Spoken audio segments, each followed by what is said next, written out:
Прийшли окупанти до нас в Україну, форма новенька, воєнні машини, та трохи поплавився їх інвентар. Байрактар, Байрактар. Російські танкісти сховались в кущі, щоб лаптем посьорбати довбані щі, та трохи у чах перегрівся навар. Байрактар, Байрактар. Приперли зі сходу до нас барани для восстановлення великої страны. Найкращий пастух баранячих отар. Байрактар, Байрактар. Їх доводи всяке озброєння різне, потужні ракети, машини залізні, у нас на всі доводи є коментар. Байрактар, Байрактар. Вони захопити хотіли нас зразу, а ми зачаїли на орків образу з російських бандитів, робить примар. Байрактар, Байрактар. Російська поліція справи заводить, там пивцю рашистів ніяк не знаходить, хто винен, що в нашому полі глухар. Байрактар, Байрактар. Веде пропаганду кремлівський урод, слова пропаганди ковтає народ, тепер нове слово знає цар. Байрактар. Байрактар.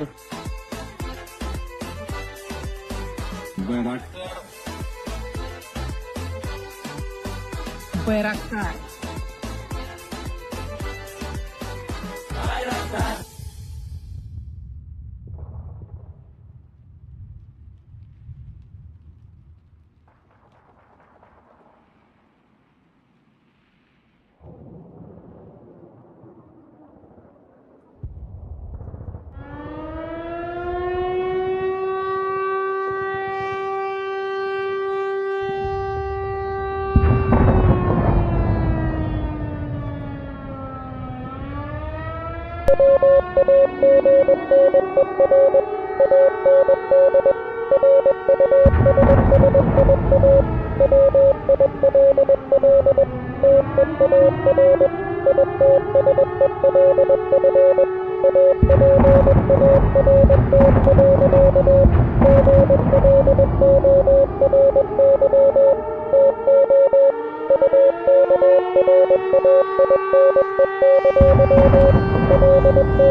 Yes. The Leaf Spring Army sends its regards.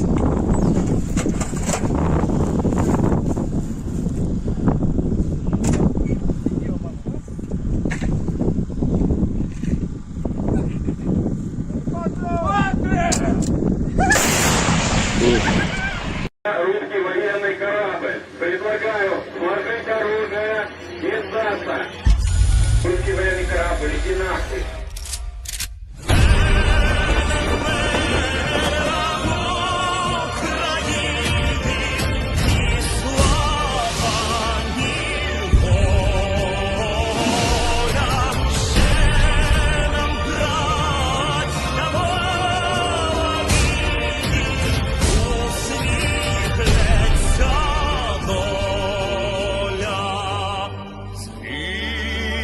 Наші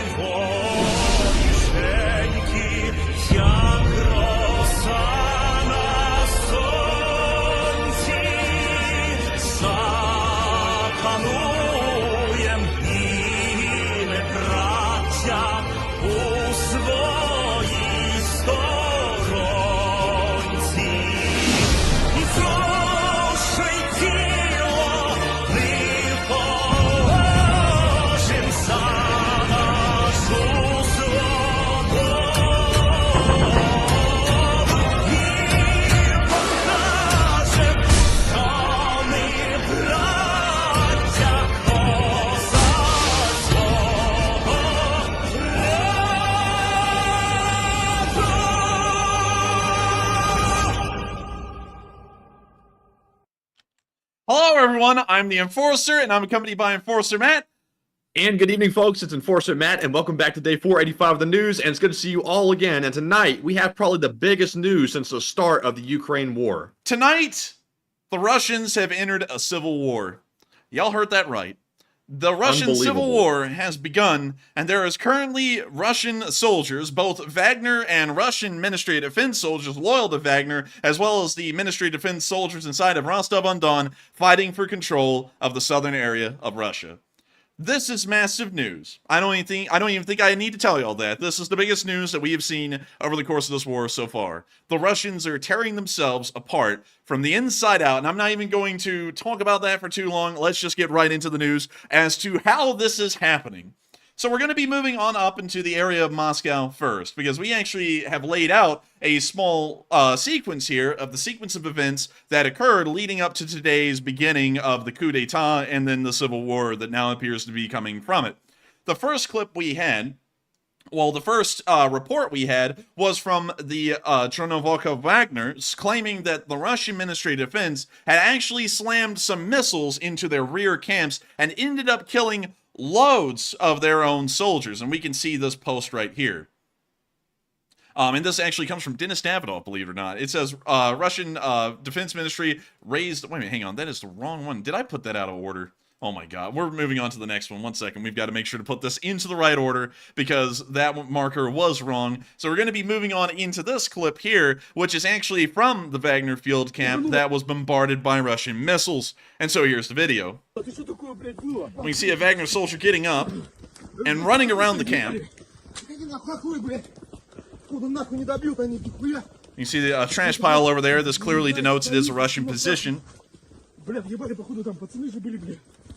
See them moving through the woods. And we hear this guy being followed by someone.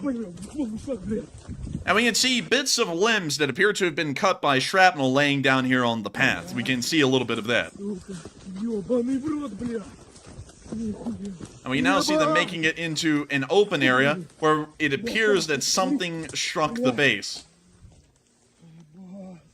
This is at least what is claimed as the Wagner video of their camp being hit, or one of the camps being hit. We've actually heard that there may have been multiple camps that were hit at this point.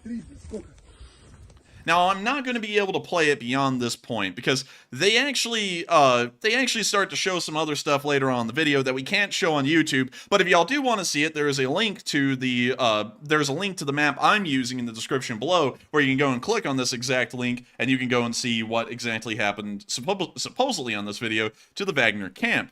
Moving on from that, however, we did hear that Prighozin made a statement about the attacks on the Wagner camp.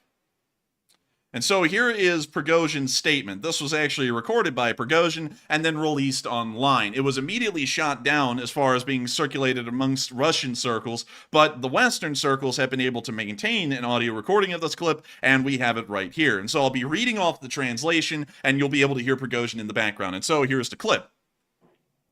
PMC Wagner Commanders Council made a decision. The evil brought by the military leadership of the country must be stopped. They neglect the lives of soldiers. They forget the word justice. And we will bring it back. Those who destroy today our guys, who destroy tens of thousands of lives of Russian soldiers, will be punished. I'm asking, no one resist. Everyone who will try to resist, we will consider them a danger and destroy them immediately, including any checkpoints on our way, and any aviation that we see above our heads.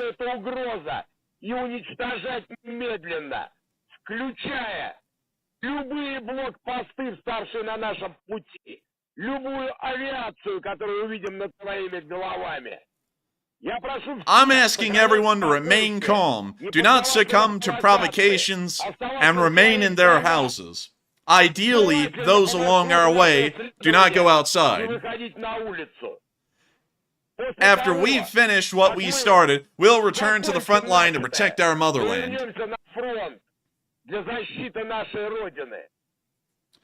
Presidential authority government, Ministry of Internal Affairs, Rosguardia, and other departments will continue operating as before. We will deal with those who destroy Russian soldiers, and we will return to the front line. Justice in the army will be restored, and after this, justice for the whole of Russia.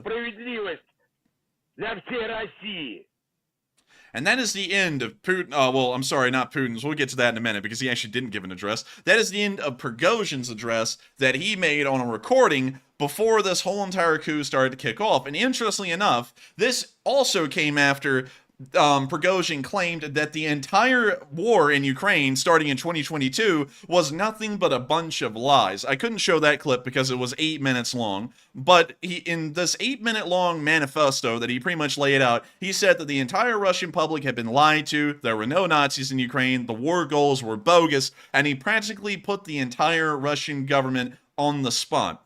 And then this started to happen, and then we started to see that the Russians appear to have stricken Wagner bases behind the lines, and now the Wagner unit is out for blood.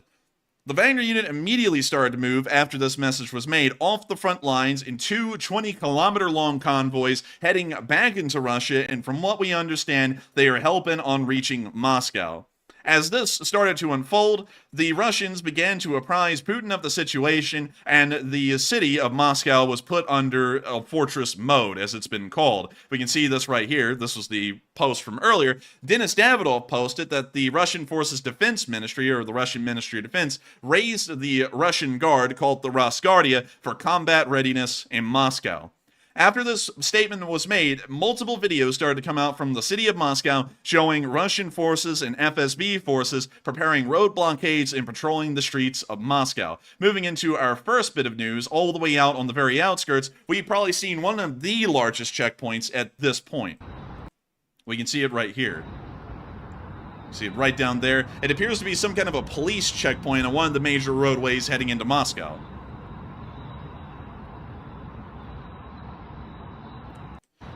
Of course, the entire city I have a feeling that checkpoint isn't going to stop anything that Wagner's trying to do, because they're only stopping basically civilian cars at this point. I think what these guys are meant to be is to be a radio force, like kind of like a buoy at sea. You know, if it sees something, it reports back immediately. I think that's what these guys are supposed to be. I don't think they're expected to live long once they run into the Chernivtsi Wagner, once they make it down that highway. But they're still a good whiles away right now. They're still in Rostov-on-Don, but we'll still be getting to that in a minute.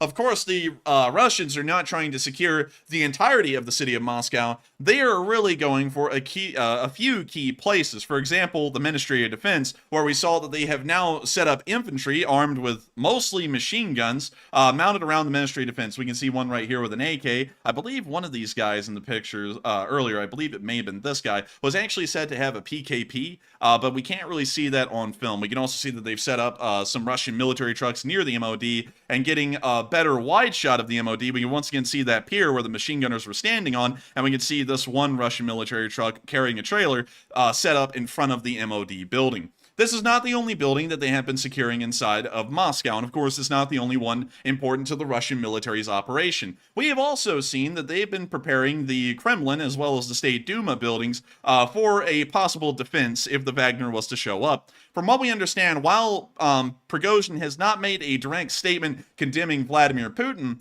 that does not mean that he is not a target. He has condemned the entirety of the Russian government, and he did say that anyone who stood in his way would be a victim of the Wagner's wrath. And currently, Putin has started to lock down Moscow and set up military forces around its perimeter, and that clearly shows that Putin is one of those people now standing in the Wagner's way. But while we speak of that, we can see a Russian BTR-80 moving around the streets right outside of Red Square and preparing to try and defend it from any force that may try and pass, whether it be light or major.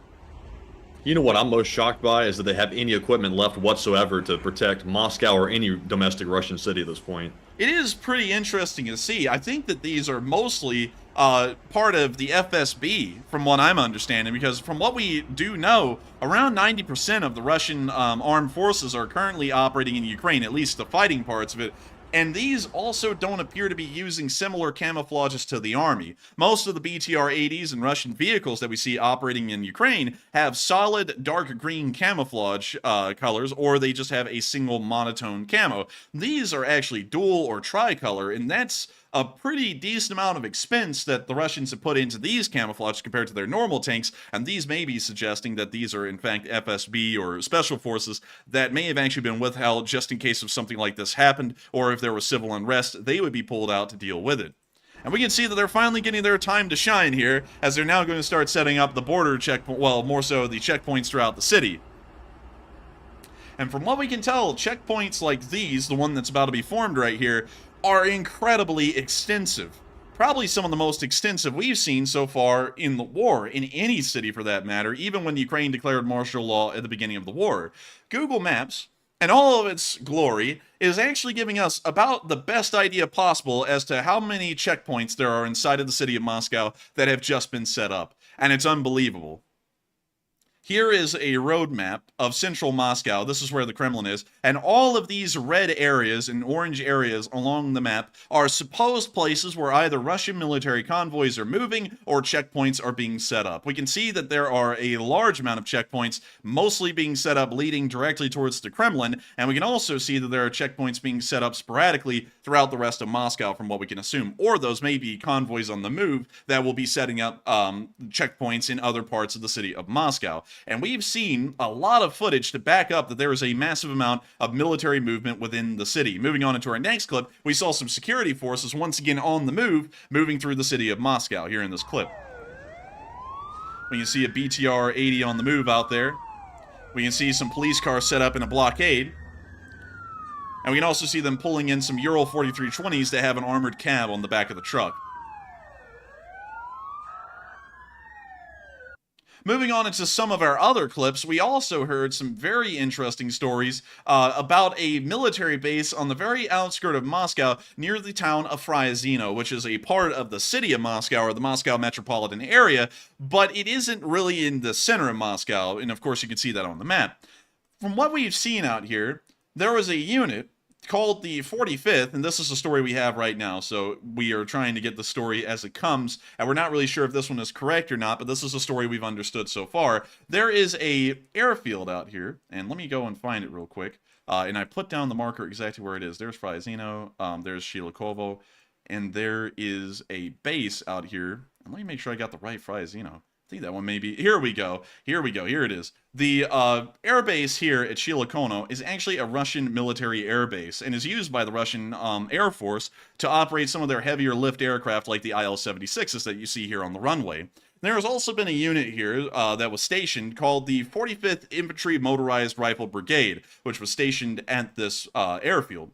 From what we heard, they were a part of the Russian Rosguardia forces that were supposed to be mobilized in the defense of Moscow, but the entire unit, according to the rumors of what we've heard and reports coming out of the area, has actually mutinied against the Russian government and is refusing to leave the barracks and move on into defense positions and checkpoints within the city of Moscow. In response to this, a fire has broken out at the military air base where the 45th was stationed, and we're not exactly sure if this is that unit in mutiny or if the Russians are now attacking that unit and attempting to destroy it in fears that it may rise up as well against the Russian government in I guess you could say, alliance with the Wagner. When you see the fire breaking out here at the air base, I have a strong suspicion that the Russians probably set this on fire themselves. I think they probably did. I'm not going to lie.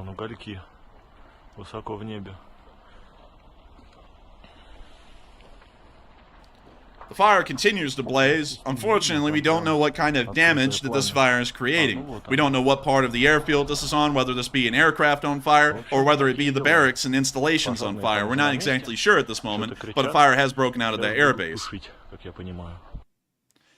With that, that's the end of that clip, and moving back into the city, security forces, while that fire began to blaze near that military base where the 45th refused their orders to move into defensive positions, we have continued to see checkpoints and convoys moving through the city of Moscow in preparation for the Wagner unit to arrive.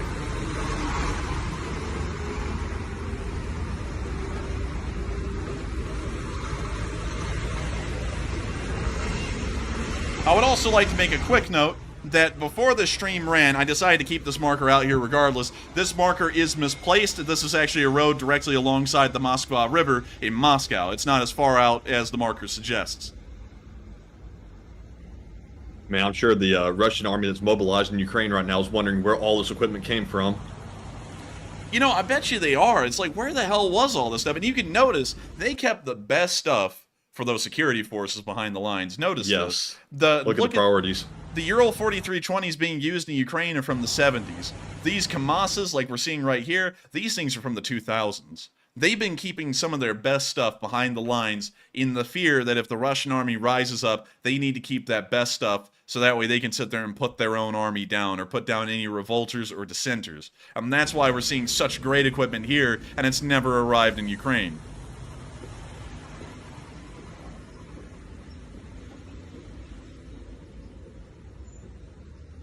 But while they may have the best equipment, we can see that they're, of course, followed up by a Scooby-Doo van because they always have to have a Scooby-Doo van. Anyways, yes. Moving on from that convoy, we also saw another one that we located in the area of southeastern Moscow, moving into position on another checkpoint. You see this convoy on the move. This one has been marked with V's, showing that it may have been slated to move to Ukraine, or it may have just come back from Ukraine and it's now being used to post a garrison in the area.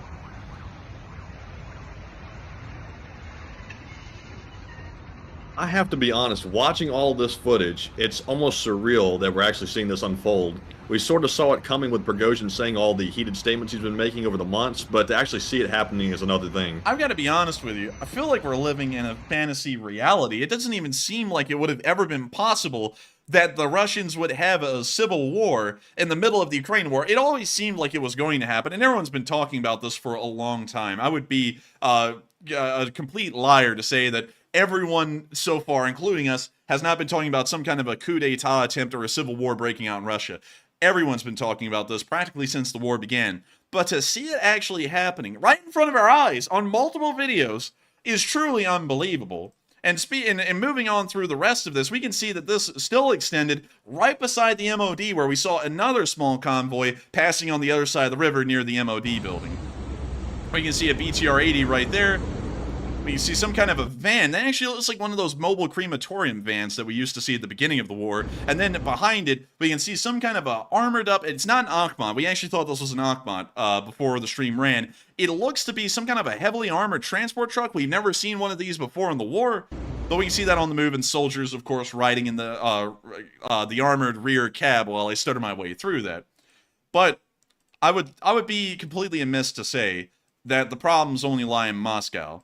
A lot has been going on outside of Moscow that has been making this a far more severe situation. But of course, the Russians, trying to make it seem that everything is under control, made a statement through TASS, which is a Russian news organization, claiming that Putin has been briefed on the situation with Prighozin and measures are being taken. And those measures were the ones we just saw on film, where checkpoints and military convoys are moving through the city of Moscow to try and stop anyone and everyone who may be a threat to the Russian central government. That statement earlier today came from Dmitry Peskov around 6 hours ago when the coup began. We're now going to be moving on into our last little bit of news up here to show to some people, because some people have been saying out there, and I know that some of y'all have been seeing this today, a lot of Russians or pro-Russian people have been saying this is just not true. It's not happening out there, and all of this is just fairy tale nonsense being come up by everyone around the world. If that was the case, the Russian stock market wouldn't be plummeting like we're seeing right here. This tweet came out from Max23 and is showing that a large amount, as a matter of fact, and some of the largest Russian companies are dropping in the Russian stock market. Man, the Russian stock market is going from rock bottom to bedrock now. Yeah, they are digging down to bedrock. They're about to find Fred Flintstone down there in a minute because these things are going to the floor. But of course, we can see here that even the Russian oligarchs and the Russian elite who deal in stocks each and every day are starting to see this go down, and the stocks are plummeting. And that is once again adding to the fact that this coup and this civil war is a reality. Moving on up into St. Petersburg, we've even heard that Russian police forces in the town of St. Petersburg have been mobilized to destroy Wagner camps on the outskirts of the town. From what we understand, they've been able to seize these offices, but there were no soldiers there. The offices were largely unoccupied, and they had non-combatant staff inside of them. Moving on out of St. Petersburg and getting on into what is far more serious, we are now going to be moving on down to where the armed conflict is occurring in between the two factions, the ones loyal to Prighozin and the ones loyal to Putin, here in the area of Rostov-on-Don. This coup began with a statement by Prighozin that there would be blood, and they would be making their way to Moscow. As soon as that statement was made, there came out reports that two massive convoys, both 20 kilometers long in length, were making their way and staking their way down the major highways in Donetsk and Luhansk and on into the Rostov-on-Don Oblast, or the Rostov Oblast, in southeastern Russia, just a few miles north of about 120 miles north of Krasnodar. As soon as this statement came out, Ukrainian forces reported that a bloodbath began on the front lines in Bakhmut, and they weren't a part of it. The Wagner unit turned on Russian forces and began to fire openly on them and fire on the roads that they were using to reinforce and resupply the Russian Ministry of Defense forces. And this came from the Ukrainian Bakhmut Demon, which is a call sign for a soldier there, who has gotten a little bit of notoriety and fame thanks to his up-to-date reporting on what's the situation going on in Bakhmut. According, and of course you can see the Bakhmut Demon's telegram right here, according to the translation from Dmitry here on Twitter, the leftovers of Wagner's on the outskirts of Bakhmut opened fire on the regular roads of the Russian Federation. Our assault brigades see everything. Systematic strikes are now being carried out on the positions of the Russians. And so we can see that the Ukrainians are actually helping out the Wagner a little bit in wiping out these Russian forces, and now they're raining down artillery on them while the Wagner is fighting the Russian forces outright. You would hear the radio broadcast of these assholes now. That's what that's supposed to say. The impression is that part of the Russian regular troops are killing their own, and it seems that part of the military is supporting Prighozin. Now, this is an important statement right here that everyone needs to keep in mind. This is the most important part of what the Bakhmut Demon said today about what's going on near the outskirts of Bakhmut. The Wagner isn't alone. The Russian army is fracturing at the seams right now on the Bakhmut battlefield, and the Ukrainian army is noticing that some Russian regular army forces that fall under the command of the Ministry of Defense are now siding with Prigozhin's Wagner soldiers in the area and are fighting other Ministry of Defense soldiers. And this is what moves this from a coup d'etat into a civil war. The Russian army, under the command of the Ministry of Defense, completely separate from the Chernovaka Wagner, is now turning against its own command structure and beginning to fight its own soldiers. And and of course the Bakhmut Demon continues, while it is not clear what is finally happening, it is a bloodbath. And this is giving us a pretty good idea. This is about to become very bloody very quickly as far as the Russian government is concerned, and it appears that they cannot even count on the loyalty of their own military as it is beginning to fracture as this coup continues. Moving on out of the news in the Bakhmut area, the convoy began to immediately move on into the area of Novoshatinsk, where we saw that the Wagner column met some border guards. These border guards were set up as a checkpoint to stop the Wagner, and they did not stop the Wagner. Interestingly enough, they let them pass, and it's even been reported that these border guards have actually joined the Wagner and their march into Russia, considering that most of these soldiers are not being paid, and Prighozhin is also making claims that we have not heard audio recordings of, but we have heard press reports about. He's making claims that he is going to reinstill the normal payments of Russian soldiers across the entirety of the Russian Ministry of Defense and the Russian Federation. As many of you all know, pay has been a massive problem in the Russian army, and a lot of soldiers in the Russian Ministry of Defense have not been paid, sometimes in months. And the statement of Prighozhin saying that they will finally be paid appears to be pulling on the wallets of these Russian soldiers, and they are now joining the side of the Wagner in an attempt to be paid later on down the road. The statement here made at 1600 hours in our time, which is around 6 o'clock. Well, actually, I'm sorry, 4 o'clock our time in Central Standard Time. That statement was made that they crossed the border without any resistance. This is the statement translated in English. Prighozhin, and this is from Prighozhin, we crossed the state border in all places. Now we are entering Rostov. Units of the Ministry of Defense, or rather the conscripts who were thrown to block our road, stepped aside. And the Wagner continued to move on down the road, much to the dismay of the Russian Ministry of Defense and the Russian government that was hoping that that roadblock would be the first sign of resistance to the Wagner. It crumbled. The convoy then continued to move on down the road, and as it was, the Russian Ministry of Defense began to make appeals to the Wagner unit to turn against their commander, arrest him, and turn him in to the Russian authorities.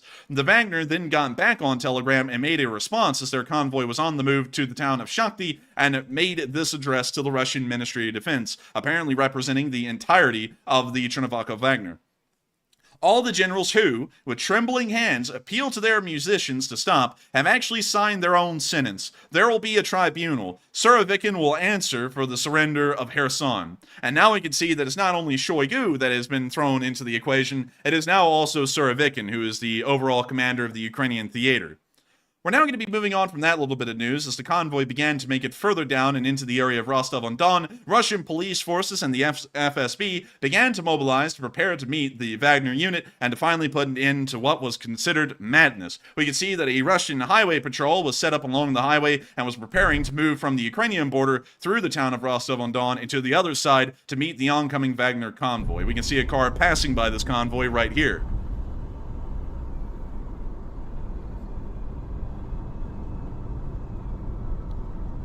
We can see that they are preparing to move through the town, and they are most likely also preparing for orders to where the Wagner is moving. Moving on from that clip, we also saw that at the exact same time, the Wagner column was beginning to approach Rostov from the other direction, and it appears that the Russians were beginning to be tipped off that the Wagner was arriving. There has been some controversy around this clip that we're showing right here. Some people have actually been claiming that this was Russian security service loyal to the Ministry of Defense. Some others have been claiming that this is the Chernivtsi Wagner. From what we can tell, the specific armored car is used by the Wagner alone, and so this is clearly a Wagner convoy moving in from the northern area near Shakhty and heading south towards Rostov-on-Don on the major highway. We can see this bus has come to a standstill as the Wagner convoy begins to pass.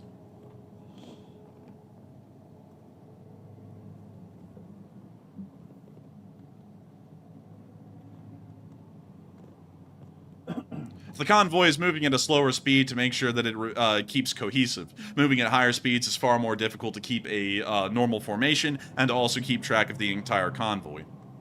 And so their movement will be somewhat slow. We can see the convoy continuing to pass by. We can see what appears to be a Ural 4320 or a KAMAZ transport truck over there to the left side, just passing. And we can now see the rest of the convoy coming forward. We can see what appears to be a Scooby-Doo van and a civilian van that may have been requisitioned by the Wagner during the war.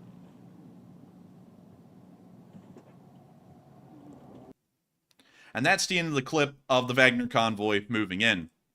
Orders were received from the FSB and police forces that had been mobilized on the western side of Rostov-on-Don to move eastwards and to begin to face down the Wagner forces on the eastern side of Rostov-on-Don. We could see a clip of this as the convoy begins to move down the street to the other direction.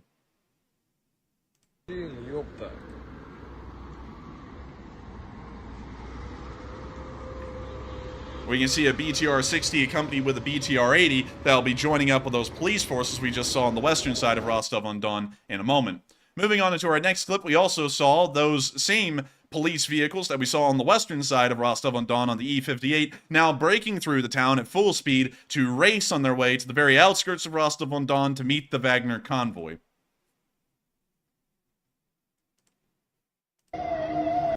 Here is the exact same convoy.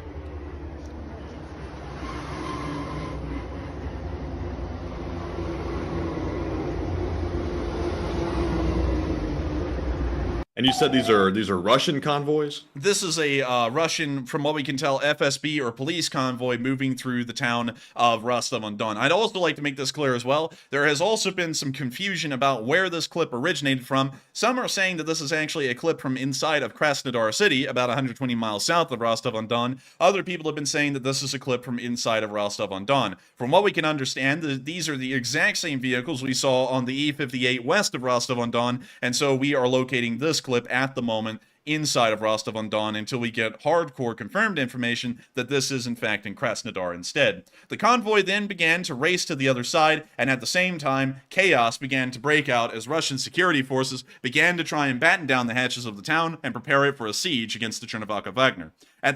During this entire time, the governor of the Rostov Oblast made a statement to the public in the area to stay inside. This is actually the direct translation of the statement from the governor of the Rostov region. The current situation requires the maximum concentration of all forces to maintain order, adding that residents should not leave home unless necessary. At the same time, the Russian security forces began to set up checkpoints within the city, and we can see some of these pictures and some footage of these BTR-80s and other kinds of armored personnel carriers setting themselves up throughout the town. We can see a BTR-80 right here in front of what appears to be a mall. In the next picture, we can see unfortunately, I believe that is a Tiger armored car. I'm trying to make sure I get that correct. Correct me if I'm wrong on that one. Moving through the center of Rostov-on-Don as well. In this next clip, we can see another BTR-80 setting itself up to create a temporary checkpoint somewhere else within the city of Rostov-on-Don. And then in this last clip, we can also see Russian police cars passing by as they are also helping in the attempt to set up blockades. Further south in the city, we also heard that Russian helicopter forces have been mobilized to also support those ground forces, like police and FSB, that will be meeting down the Wagner convoy in a matter of hours at this point of the news cycle. We heard these helicopters circling in the night, but we did not see any video footage of them clearly in the... Sorry, correction, this is the wrong clip. This is actually later in the morning with the same helicopter circling, but it is now daylight, and we can clearly see the Russian helicopters that are on standby to meet the Wagner convoy. Well, you see the helicopter circling. We can see what appears to be the silhouette of an Mi-28, a Ka-52, and what appears to be flying lower to the tree line may also be a Ka-52. All attack helicopters. And as of right now, we don't know if they've actually attacked Wagner or not. Actually, please be patient, Matthew. We're getting to that part of the story. We're getting there in a moment, Matthew. It's literally just anxious. I know. I'm building up the story for everyone right now because I'm actually trying to do this in a time sequence from about 8 hours ago when the coup began up till right now. And so we are almost there, Matthew. We are just time frame wise about an hour away from the beginning of the conflict. A roadblock was then set up on the Rostov-on-Don highway by the Russian security forces, police, and FSB that we saw on the western side of Rostov-on-Don on the E-58. Here's a small video of one of those roadblocks that was set up. As a correction here real quick, this is not a video, this is actually a Google Maps footage showing the blockades that have been set up along the highway and where we may believe that the Wagner forces have taken Shakhty and therefore the highway is blocked by them further north. Finally, Wagner forces ran into those Russian security forces that had set up a blockade on the, and let me make sure I get this correct, the M4 highway leading north to Shakhty. What began to unfold was something that is absolutely surreal. You'll never see this again in your lifetime, most likely. The last time this happened inside of Russia was 1917. Russian forces opened fire on the Wagner. Here's one clip we have of the firefight that occurred on the outskirts of Rostov-on-Don, and as we understand it, this firefight is still occurring at this moment.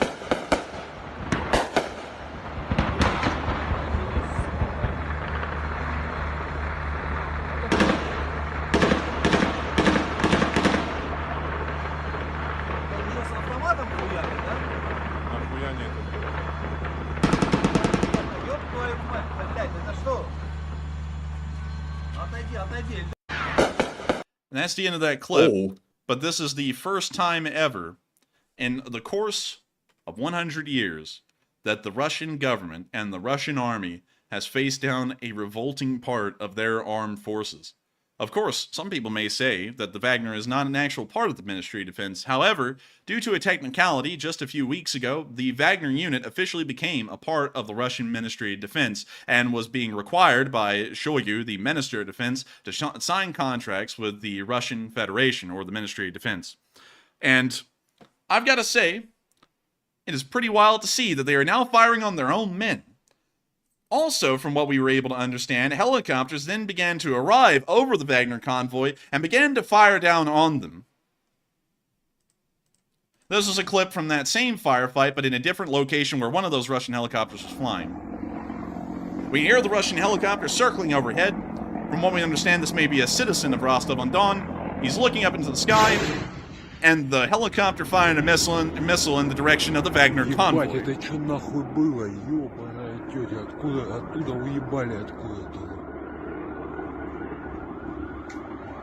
Охуеть вообще, бля. Not long after this, coincidentally, Prigozhin made a statement that a Russian helicopter had been shot down. We're not exactly sure if it was that helicopter, but one was shot down nonetheless. Here's the report from Prigozhin. This was also published by Anton Gerashenko while we see the Zelenskyy meme down here where he's popping a cold one. And it says, Prigozhin, a military helicopter just opened fire on Wagner's convoy and was shot down by the Wagner PMC, according to, of course, Yevgeny Prigozhin. That may have been the same helicopter we saw firing on them on film. Moving on from that, the town of Rostov-on-Don and the fate of the garrison of police, FSB, and the small military forces that have sided with the Ministry of Defense, we don't know their fate. The battle is still ongoing right now for the town of Rostov-on-Don, and we don't know the exact force size of the Russians, and we don't know the exact force size that the Wagner is also levying against the city of Rostov-on-Don right now. All I can tell you is that civil war has broken out in Russia. This is no coup d'etat. We are seeing armed conflicts breaking out throughout the entirety of Russia. We're hearing that the Russian Ministry of Defense is no longer able to count on the loyalty of their own soldiers. And based off of that, we are seeing civil war. And to move on into our final clip from the area of Russia, we saw a Wagner convoy, and from what we could tell, this one may have been moving north from Shakhty and away from Rostov-on-Don to head up into the direction of Voronezh. And also, by the way, I forgot to tell y'all, this is not the actual last clip of the Russian coup d'etat. It continues on into Voronezh and Kursk. We just haven't gotten there yet. But this is the last bit of news of the armed conflict going on in between Chernivtsi Wagner and the MOD in Rostov Oblast. But moving on into this last clip, we saw another Wagner convoy moving north. This was closer to our time frame right now. This was actually posted just 40 minutes before our stream went live, so about an hour and 30 minutes ago at this point. We've also heard that the Wagner is doing something fairly interesting. They're not flying Wagner flags, they're flying Russian flags in their convoy, and this is starting to sow a little bit of extra confusion into Russian forces as to whether this is one of their own friendly convoys or the Wagner convoy, but this is in fact the Wagner convoy. We can see them transporting some of their armored vehicles out, and taking some of their recovery vehicles as well.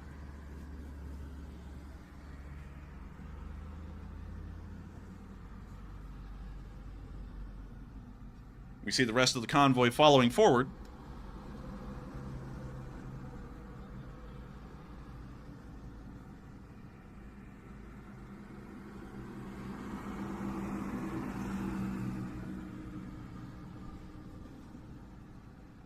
And Matthew, while we were watching this clip here, I'm seeing some people in the live chat saying that our information is now out of date about the ongoing firefight with the Chernivtsi Wagner on the outskirts of Rostov-on-Don. There are reports in the chat that the Chernivtsi Wagner has actually taken Rostov-on-Don or has pushed the Russians out of almost the entirety of Rostov-on-Don. Could you check on that for us? Let's see what we can find here on that.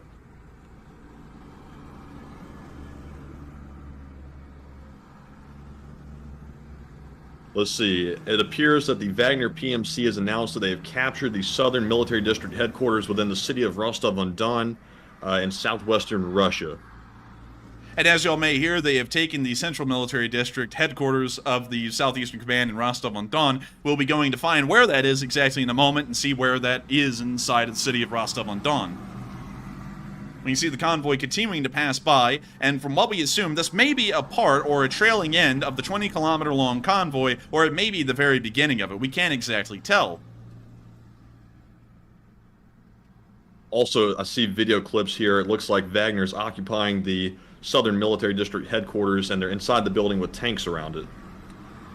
Do you think you could possibly retweet those if you're looking on Twitter for those to our Twitter page, and we'll hop over there and take a look at them in a moment? So I'm actually going to put a like on them, so go to our like tab and you'll be able to see them there. Got you. And we'll be looking back at that in a second, because I have to remind everyone that this news is not stagnant. This is happening live at the moment. There is an ongoing firefight inside the city of Rostov-on-Don, and it appears that the Wagner unit may have been able to take the key parts of the city, and now the Russian FSB, police, and military forces are retreating to the western side, or maybe towards Crimea. The convoy continues to pass by. We can tell that this is clearly a Wagner convoy due to the small amount of equipment they have and also the antiquated state of it. We know that while the Wagner is somewhat well equipped, they're not as well equipped as even their normal Russian Ministry of Defense counterparts.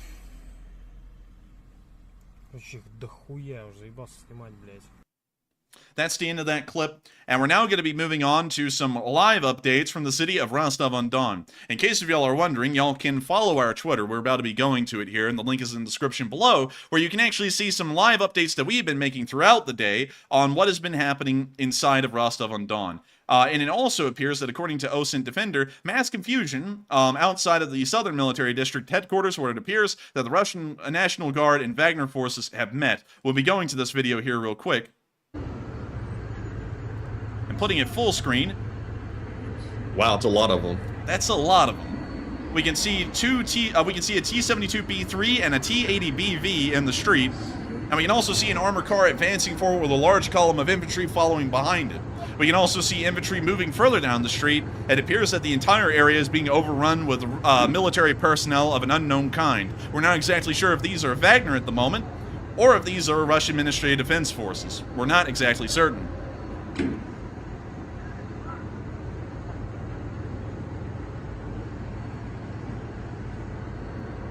Kind of odd how you see the civilians just standing around watching the whole thing like it happened really, really suddenly. And it is incredibly odd. And now the video loops. Let's move on into the next one real quick, and also we'll be getting to the ones you liked here in a second as well. And what? It sounds like the roar of tank engines, but we still can't tell whose forces these are. Are these Wagner? Are these MOD? We still can't tell.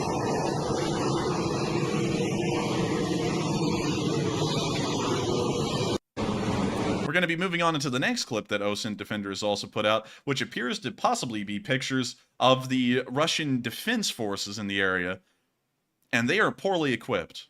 I would say that, in fact, these are about the worst equipped soldiers we've seen in the war so far after the DPR and LPR were absorbed into the Russian army. I have not seen anyone this badly equipped. I would assume that these are most likely the Russian defense forces, the Rosguardia, that was raised for the defense of the town, but I'm still not exactly certain.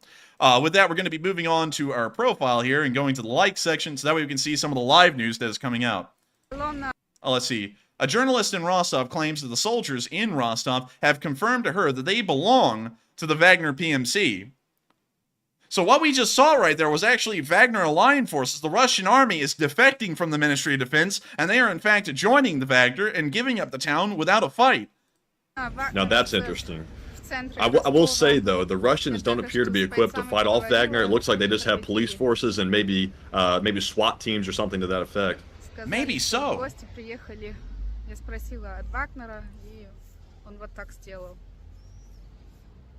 But y'all just heard it here first, and y'all just heard it from this journalist as well. The Russian garrison has just surrendered itself and joined sides with the Chernovaka Wagner without hardly firing any shots.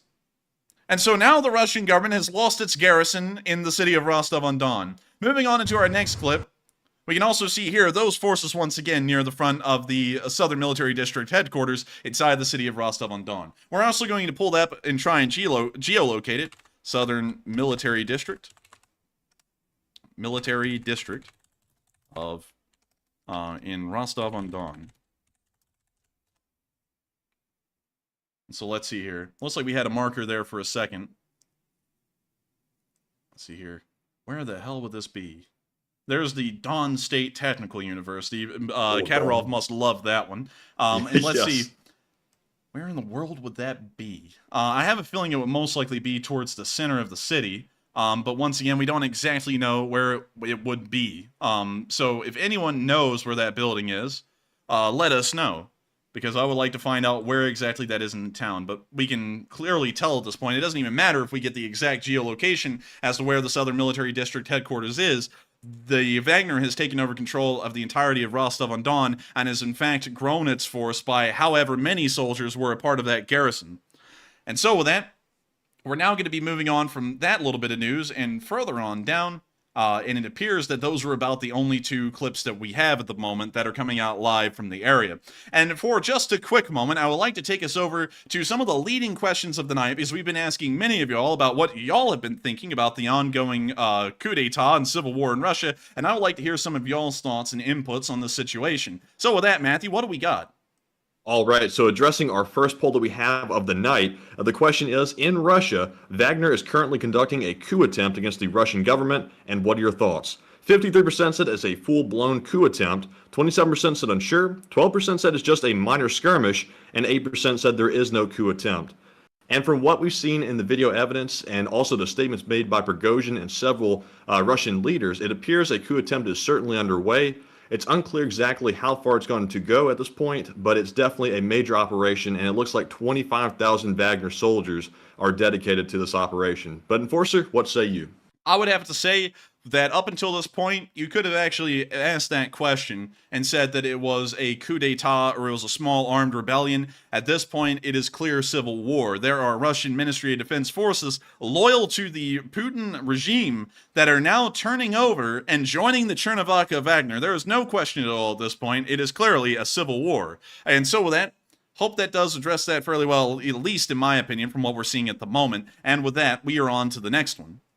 And our second poll says Prighozin claims Russia hit Wagner with missile strikes, which caused him to declare war on Russia. And what are your thoughts? 51% said it's most likely true, 23% said it's kind of hard to tell, 14% said unsure, and 12% said it's most likely false.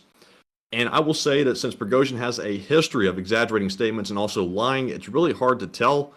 There was some alleged video evidence of missile strikes on their positions. It looked to be legitimate, but then again, we can't take everything as fact right off the bat. So I'm going to say it's kind of hard to tell. But Enforcer, what say you? I'm going to have to be quite honest. It's also hard to tell as well. While we showed that video clip, I'm not really sure about its validity. And so we'll be waiting to see if that is a true statement or not. Regardless, civil war has begun. And so with that, I hope we address that one fairly well. And with that, we are on into our next one as well. And also, I've got to say, y'all all have some very interesting points. And some of these polls are actually a little less united than I thought. That one was a little bit less, with only 51% of y'all saying that it did happen. I thought that most of y'all would be in agreement that that most likely did happen. But once again, one thing we have learned from the Russians is that we can't believe everything they say. And so it's just natural at this point to have a little bit of skepticism about things like that video. And so with that, hope that does address that fairly well. And with that, we are on into the next one. All right, and our next poll says Russia has implemented, quote-unquote, the fortress plan to defend Moscow, and panic has ensued among their forces. And what are your thoughts? It looks like 32% said it's insufficient to protect them, 29% said it might be somewhat effective, 22% said unsure, and 17% said it will be effective to protect Moscow. And from what we've seen, it looks like they're relegated basically to SWAT and anti-riot vehicles as well as police forces, and they have some military vehicles scattered in. We do know that most of the forces are actually deployed inside of Ukraine right now, and Russia has resorted to using really old equipment to fight the war over there in Ukraine's territory, so they're left with very few equipment left back in their domestic country. So to me, it looks like it's going to be insufficient, but Enforcer, what say you? I would have to say their forces in Russia are most likely going to be insufficient, considering that we cannot also count on the loyalty of these forces, considering that the entire Rostov-on-Don garrison just joined the Wagner. So I'm having a feeling that the Russians are probably in a very bad state, and we'll also be continuing on with that news here in a minute. I'd also like to make a special note tonight, considering, and I hope everyone understands, the volatility of the news and the rapidity in which it's coming out. We're going to be cutting this poll segment a little bit short, and we will not be addressing 3 Super Chat questions. We'll address all of the Super Chat questions at the end of the news segment tonight, but the news is coming out so rapidly, I want to make sure we can hop right back into the news here in a moment about what's happening inside of Russia. And so with that, I hope that does address that poll fairly well, and also give everyone a little bit of a heads up, because I just want to make sure everyone knew that. And with that, we are going to be moving on into the next one. It's a crazy night, man. This is more historic than the Kerch Bridge night that we streamed on. This is the biggest thing, in my opinion, that's happened since the start of the war. I would certainly agree. And also, I do hope that everyone understands that's why we want to make sure to keep up with this news and cut our poll and question segment to just being a poll segment at the moment, so that way we can make sure to continue to get y'all the most up-to-date news possible, and also continue to tell y'all what is going on inside of Russia. And really, it's not even about Ukraine tonight. It's about what's happening in Russia. It's absolutely insane, and we haven't even gotten to some of the bigger bombshells outside of the armed fighting happening in Rostov-on-Don right now. And so with that, I hope that does address that fairly well. I think we're on into our next poll. Yes, we have one more poll to address before we're back to the news, and this one says, do you believe the Wagner coup attempt was premeditated or spontaneous against the Russian government? 58% said it was premeditated, 9% said unsure, 22% said it's too early to tell, and 12% said it was spontaneous. And if you followed our Twitter at all today, you'll see that we retweeted a little bit of investigative journalism from a journalist that said that the Wagner soldiers were saying their goodbyes in the last 24 hours to their families because apparently they expected something major to be happening. They didn't know exactly quite what that was, but it seems to suggest that this might have been premeditated, but it's kind of too early to tell. But Enforcer, what say you? I think this most likely was premeditated to some degree, probably not for an incredibly long time. It was probably only premeditated up until about 24 hours ago, because it seems as though the Russians were not prepared for this, and the Wagner almost did this on the flip of a switch. So I would say, we gotta buy. Oh man. Oh man, and he's out of here. Oh man, they say there's Slavorusi. It's like, what Russia? They're like, Russia is about to cease to exist here in a minute. But anyways, I would say that it's a bizarre situation, to be honest with you. I even forgot what I was about to say to that poll because I'm like, it's just insane. Like, really, to just take a moment from the reporting that I've been doing for an hour at this point about what's been going on. Can y'all believe that a civil war is actually breaking out in Russia? A war happening, can't believe it. A war happening in between Russia and Ukraine was already tough to swallow when that began in February 24th of 2022. A civil war breaking out in Russia and watching the Russian army actually turn against the government and join the rebelling side is absolutely unbelievable. I honestly cannot believe it at the moment. I've got to be honest with y'all here, but we are going to make sure to hop right back out of this poll segment and carry back on with the news, because we haven't even begun to touch the surface of some of the administrative level things and some of the things happening outside the Rostov Oblast that have also been happening inside of Russia.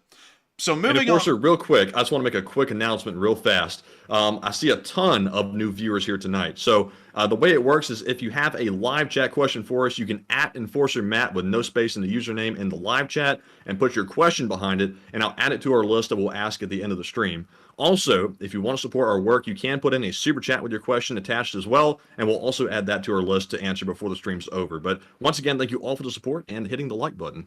And of course, just make sure to address that real quick. Usually during our normal streams, just in case you are a new viewer, we would address some of the super chats because it's the only way we can support this channel. But we are not going to be doing that right now. We're going to answer all of the questions, both super chats and live chats, at the end of the news cycle instead of in the middle, so that way we can get right back into the news, because there is a lot to unload in a very short amount of time. And there's still combat going on in Ukraine. There's still active fighting there, and we haven't even began to touch on that, and we're almost not even halfway through with the Russian news at this moment. So I hope that everyone who has sent in a super chat does understand and bears with us while we continue to get through this news segment. But I thank you all for the support nonetheless and helping this thing to keep rolling. But nonetheless, we're going to be moving out of the armed conflict happening in the Rostov Oblast, and we're now going to be moving on up into the town of Voronezh. It appears that the Russian public is not confident whatsoever in the abilities of the Russian Ministry of Defense, the FSB, or the local police forces to quell the Wagner uprising. And from what we can tell, while this video came out a few hours ago, they should not count on them to defend them, because we just saw them turn and join the Wagner in Rostov. But moving on into Voronezh, we saw a massive traffic jam has been made of the people trying to flee Voronezh, which is a town that is hundreds of miles away from the Wagner right now. But we can see that traffic jam right here as people begin to flee the city and start heading further into Russia.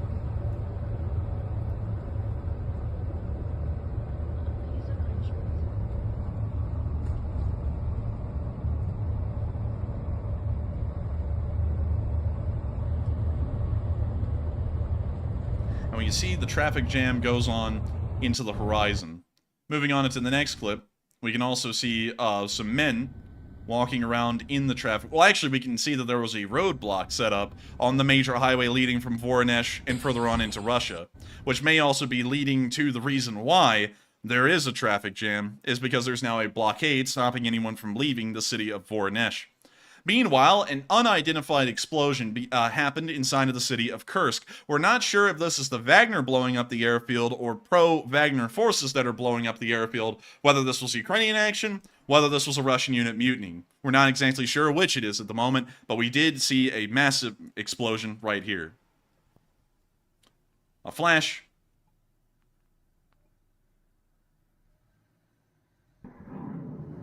And then a little boom.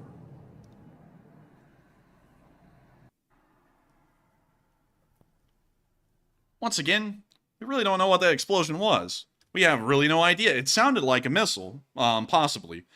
But at the same time, we're just not entirely sure. But everything is falling apart in Russia. Everything, from Kursk down to Rostov, to Moscow, to St. Petersburg.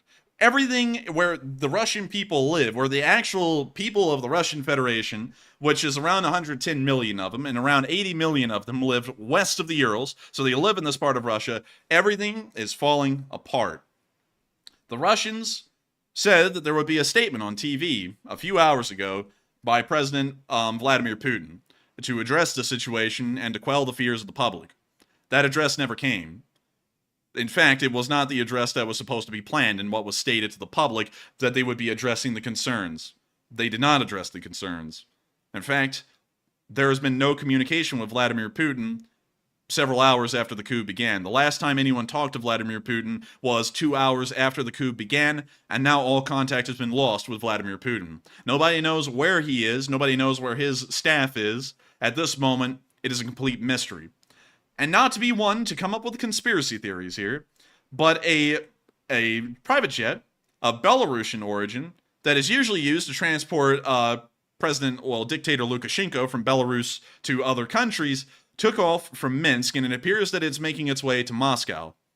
I'm not going to say that that is what is happening. I'm not going to say that Putin is getting on that plane and he's fleeing to Belarus, where Russian nuclear weapons were just sent weeks earlier, and Lukashenko is now claiming he has control of them. I'm not saying that, but I am saying that the coincidences here are beginning to line up and make a story that appears to have shown that this is something that the Russians knew was coming. But once again, I cannot say that for certain.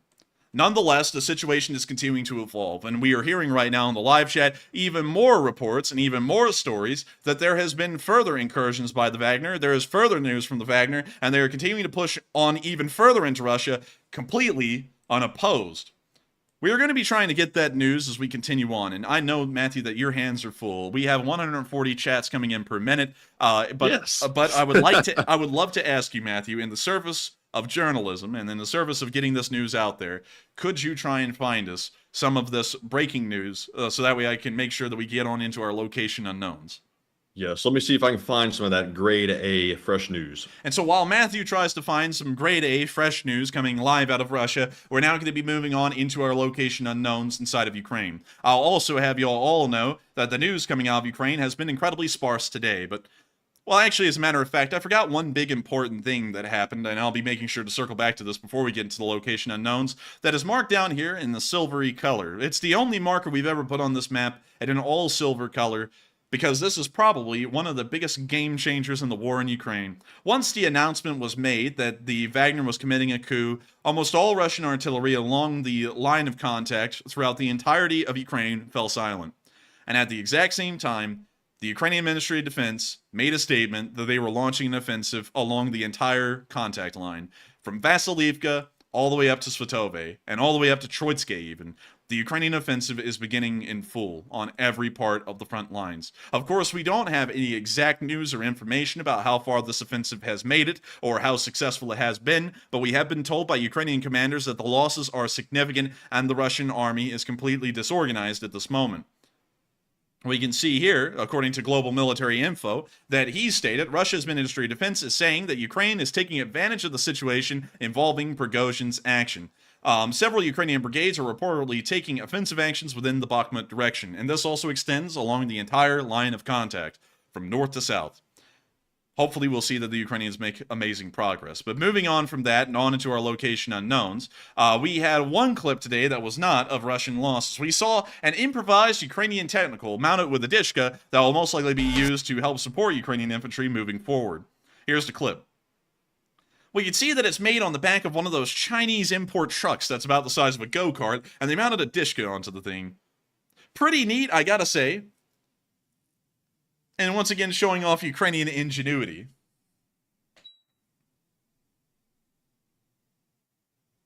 Well, that's the end of that clip right there. And while we move on from that clip, I'll be asking Matthew, before we get into the Russian cashier report for the day, has there been any breaking news? Yes, there has been a few new pieces of news that are under our likes tab on our Twitter page. I'm also looking for some more as well. It's rolling in so fast, even right now, like it was earlier. It's hard to keep up, but there's definitely more news. And so we're going to be going to our like section here. And of course, we don't have these marked on a map at the moment, but we do have some clips coming from Rostov-on-Don. This one is from Visegrad24, saying that civilians live streaming the Wagner Group's assault on the headquarters of the Russian Defense Ministry in Rostov. And then it calls it historic footage, and this is certainly historic footage if we've ever seen it. We can see Wagner forces posting up and advancing onto the building.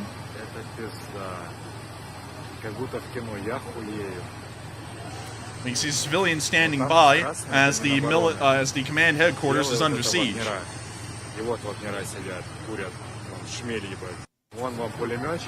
And that's the end of that clip right there, but moving on into our next one that we also found, and it appears that that may actually be our only one at the moment that is new. You can refresh the page. I've added like one or two more to it. All right, and so let's refresh that page, and let's see what we got now. Let's see.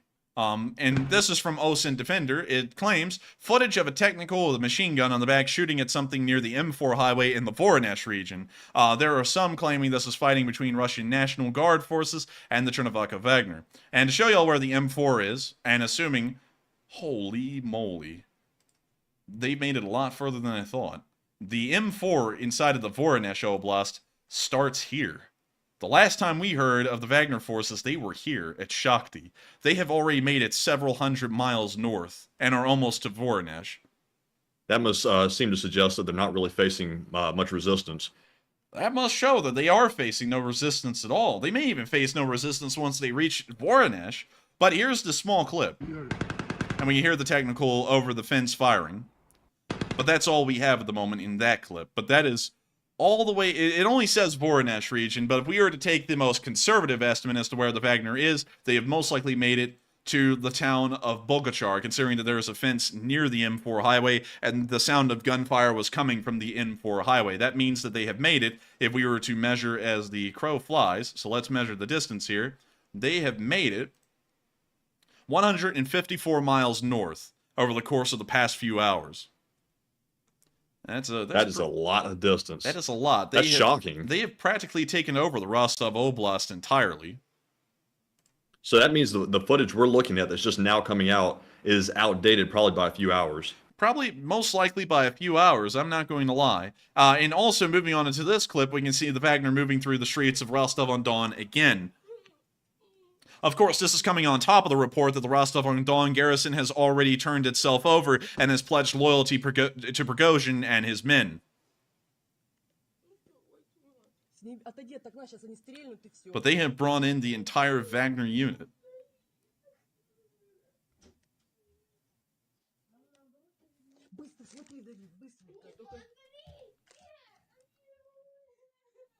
And that's the end of that clip, but once again showing the Chernivtsi Wagner moving through the town of Rostov-on-Don. Moving on from that, we once again move into the last clip we saw of the Wagner circling and preparing to assault the headquarters of the Russian Ministry of Defense in Rostov, or the Southwestern Command. With that, we're now going to be moving on from the extra bits of news that we got from Russia on Twitter, and we're now going to be moving into the Russian casualty report along the line of contact today inside of Ukraine. And they have taken some pretty significant losses. Oh, they got 6 Bobcats today, too. It's looking good in every category. It's looking good in every category. And interestingly enough, oh, look, MMOR put 6 more Bobcats for Matt. And that appears to be the only meme. But still, 6 special equipment vehicles destroyed. But not only that, Matthew, you may be noticing, but in some categories, I think we've broken records, particularly the artillery category. I would say so. 44 in a day, that's definitely a record. 44 in a day is the highest number we've ever seen so far of Russian artillery pieces being destroyed. On top of that, 680 Russian soldiers were also wiped out along the line of contact today, along with an additional 15 armored personnel carriers, about half of what is needed to supply an entire battalion tactical group of the Russian army. We also saw that 30 supply trucks were also destroyed along the line of contact today. 4 main battle tanks were also destroyed, about half of a battalion tactical group's forces. We also saw that those whopping 44 artillery pieces were destroyed. That is around 11 entire Russian artillery batteries wiped out in the course of a single day. And on top of that, 9 drones were destroyed, and 3 anti-aircraft warfare systems were also destroyed as well. The Losses for the Russians have been pretty grave on the front lines today, and the losses they're taking far behind the lines of territory and the loyalty of their armed forces will probably be having a far greater impact on their overall losses than what the Ukrainians are able to even do over the past 24 hours to them. We're now going to be moving on from the Russian casualty report and on out of our location unknowns and on into the town of Bakhmut. Of course, we've heard that the Russian lines in this area have already been greatly damaged by the Wagner unit fighting against other Russian Ministry of Defense units, and then other Russian Ministry of Defense units pledging loyalty to the Wagner and fighting their own men. We have not seen any footage coming out of the front lines since that has happened, and so we do not know how successful the Ukrainian forces have been. We have seen, however, the IDAR unit advancing on Russian forces earlier in the day in the morning fog of this about 18 hours ago. We have to mute that for copyright reasons. Many people are new here, and we always mute our music for copyright concerns because copyright's a pretty serious deal. But we can see Ukrainian T-72 right here backing up in the fog. This is in the northern flank of Bakhmut towards the direction of Soledar. And we can see the Russian positions here in this tree line, and we can see the Ukrainian T-72 shelling the tree line.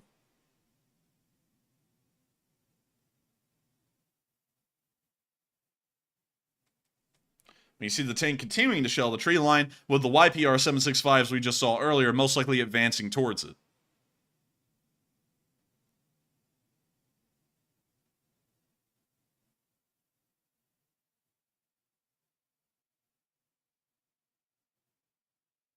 We can now see the Ukrainian M113s and YPR-765s now advancing towards the Russian defense positions that are still being shelled by the T-72s. The M113s appear to be setting up in a formation, fanning out, so that way they advance in a line instead of a column.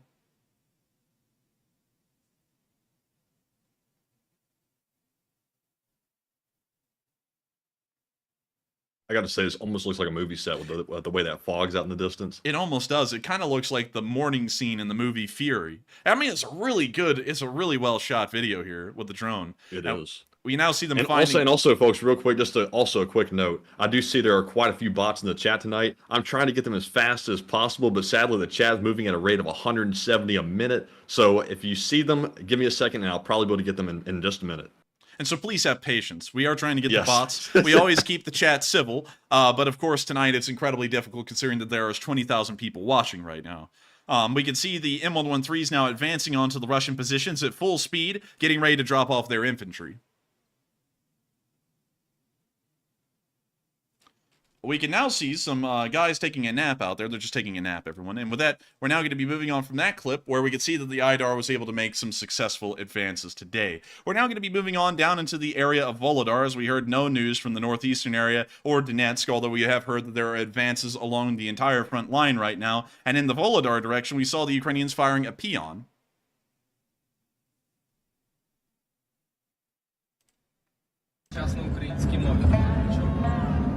And sadly, I'll have to mute that right there, but we can see the peon firing and hopefully raining down fire on Russian forces. This was, of course, a peon fired pre-coup. So with that, we're now going to be moving on from that little bit of news and on into our next one near the town of Stary-Mayorsk, where we saw some Ukrainian troops making a rapid advance in Humvees and running over anti-personnel mines like they were nothing, and also doing a drive-by shooting. Here's the video.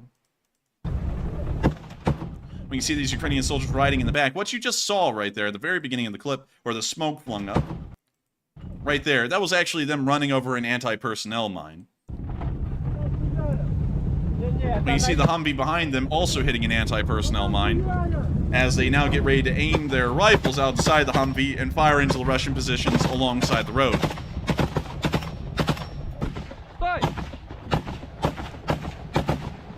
We can now see the Humvees backing up into the trees.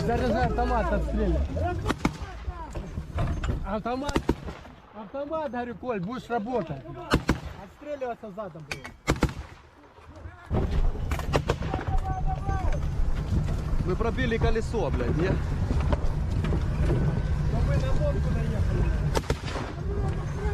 We now see the Humvees moving out of the area, continuing to fire with their 50 caliber machine guns and also SCARs. And we can also see the Humvees still hitting anti-personnel mines, but running over them without any issue whatsoever. With that, that's the end of that clip, but once again showing the Ukrainians advancing in the area of Staromayorsk against Russian forces. Moving on into the direction of Wheelopol, we also saw the 44th Brigade destroying Russian forces in this direction, and a considerable amount. They were able to destroy 2 Russian tanks, a Mista B field artillery piece, and several ammo dumps. Here's the clip. When you see the 2 Russian tanks right here of unknown kind, we can see 1 artillery shell landing near the first one. It appears that it may be demobilized from that shot.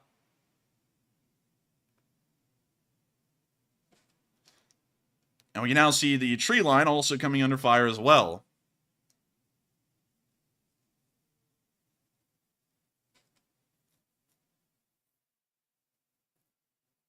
We can now see one of the tanks burned out, the turret having blown away, as we call it a turret toss. And we can now see another Russian position. This may be an ammo depot here. And we're most likely about to see it get shelled. We can now see that in infrared. And we can see the position being shelled, and it appears that the ammunition is now burning.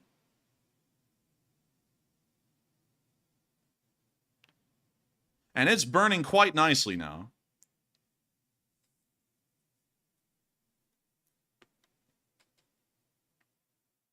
The ammunition is continuing to burn as the Russian government support is also burning quite nicely in the background. We now see that Mista B, and we're seeing it being hit by the artillery at this moment.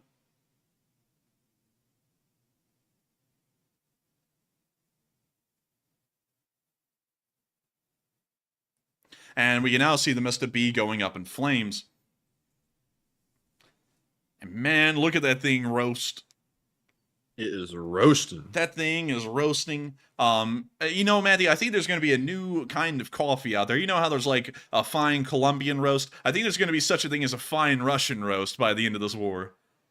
Yeah, maybe a rough Russian roast. Yeah, not a good one. And we can see another ammunition depot going up.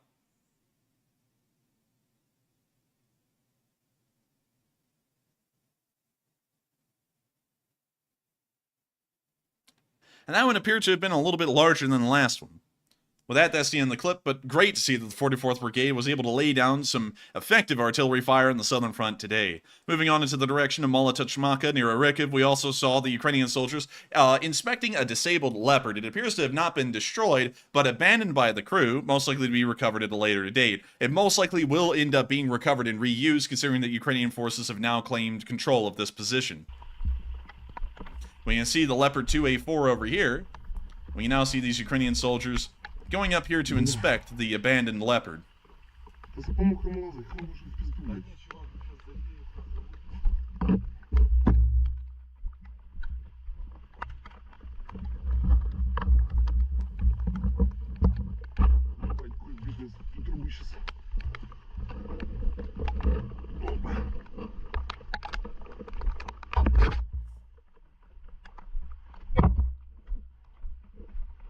We now see them climbing around on the Leopard like it's a playground. And we can see that it appears it may have actually gotten stuck in a crater. We now see them hopping off the Leopard 2 and continuing to move around and inspect it. I think they might be able to push it out. Yeah, I think they might be able to push it out with enough of them. They may be able to get it on out of there.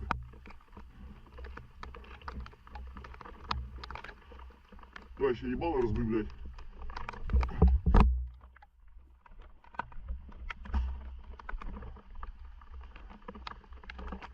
can see one guy leaning over the top of the turret here.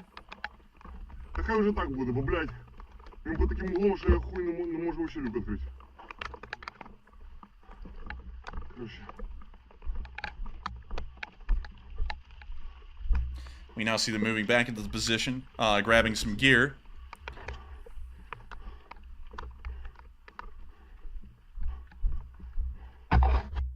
We can now see them returning back to the Leopard 2A4, looking at it again, pointing something out on it. And interestingly enough, we could also see a hole in the left side of the turret, it seemed. It seemed as though a panel may have fallen off or was removed, but still, very nice to know the Ukrainians will hopefully be able to recover that later on. Moving on into the area of Novodanilivka, we also saw some Ukrainian forces clearing Russian trenches. And also I'm going to have to mute this because the Chad music is quite strong in this one. We see the Ukrainian soldiers laying low, and we can see an explosion in front of them as the Ukrainian forces continue to lay down fire. Actively engaged, fighting Russian forces that may not be there in a day or two.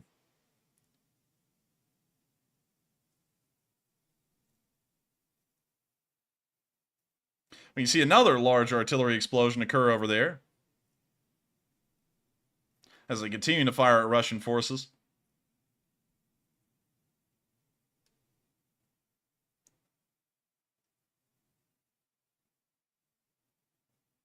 And with that, that's the end of the clip right there, but once again showing a little bit of the fighting happening in the southern front. Of course, we can't really talk about advances today because it's really hard to tell if there were any advances because the coup news kind of took all of the fire out of the Ukrainian war today because the Russians may not even be in a war here soon. They may be involved in a war inside of their own borders. But with that, we're going to be moving on into the town of Mariupol as well, where we also saw that an officer's house was destroyed at a precise strike by Ukrainian forces.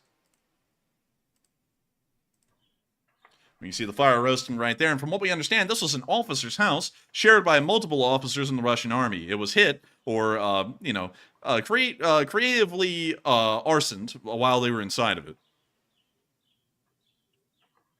And the house continues to roast. A fine Russian roast if I've ever seen one.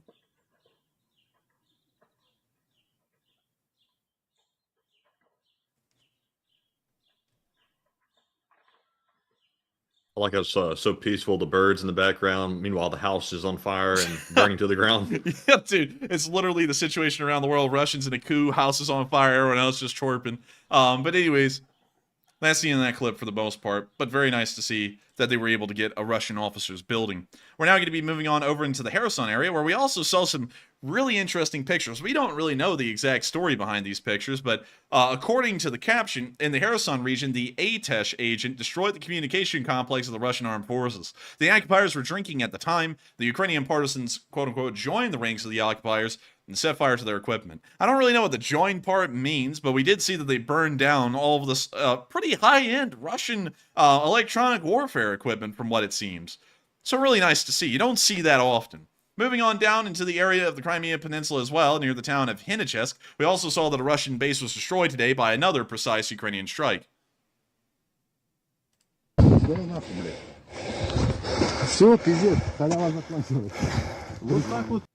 And you know what I say to that? Good, good. The Wagner will be coming by soon and going, quick, take everything you can. Let's use it in Russia. But anyways, we're going to be moving on into our last bit of news inside of Ukraine before we get back to the Russian news here, where we saw that a bridge, a pontoon bridge, has already been built over the Chandar Gap. We thought this was going to have some serious complications or implications for Russian supply lines, but considering how quickly they laid out a pontoon bridge here after the original two bridges were damaged, it appears that it most likely won't have that massive of a supply effect on Russian forces. But with that, we're now going to be moving on out of the Ukraine war news, and we're going to be moving right back into the Russian news. And we're going to be going on Twitter real quick and do something we rarely never do on stream. And we're going to roam Twitter to look for stuff. Oh, wait, hang on. There it was, actually. Local traffic police gathered near the Vorholovsky Bridge in what now appears to be the Wagner-occupied city of Rostov-on-Don. They seem to be as confused as everyone else is. We can see them having a group huddle down there as they're trying to figure out what's really going on at this point and whose side they're on. I have a feeling they're mostly going to pick the Wagner side, considering they're in a Wagner-controlled town now. But with that, we're going to be moving on from that a little bit. When you see the large traffic jam in Voronezh, the governor of Lipetsk Oblast is calling on residents to avoid traveling due to the ongoing situation. We can also see that this is on the M4 highway heading out of Voronezh and on up into Moscow at this moment. We can also see the armed fighters near the building of the Southern Military District that we have seen earlier. Moving on from that, the Wagnerites also seized the building of the head of the FSB, the administrator of Rostov, and one of the police departments. Nobody in the city understands what's going on. So it appears that the Russian garrison may even be in the dark about what's really happening. So let's try and find the Ministry of Internal Affairs, Rostov-on-Don. Ministry of Internal Affairs, Rostov-on-Don. So where is it? Let's see, Ministry of Internal Affairs of Russia. We want to find that. Holy moly, they are really in the middle of the city. Really? They've gone to that building? Yeah, they're here. And look at where this is in Rostov-on-Don. They are at least here. That is insane. I think the Russians are so confused with so little equipment, they don't have really any real way to stop them except, create these little small roadblocks. I think so, because it appears that there is no resistance whatsoever, and here's a video of them at this building.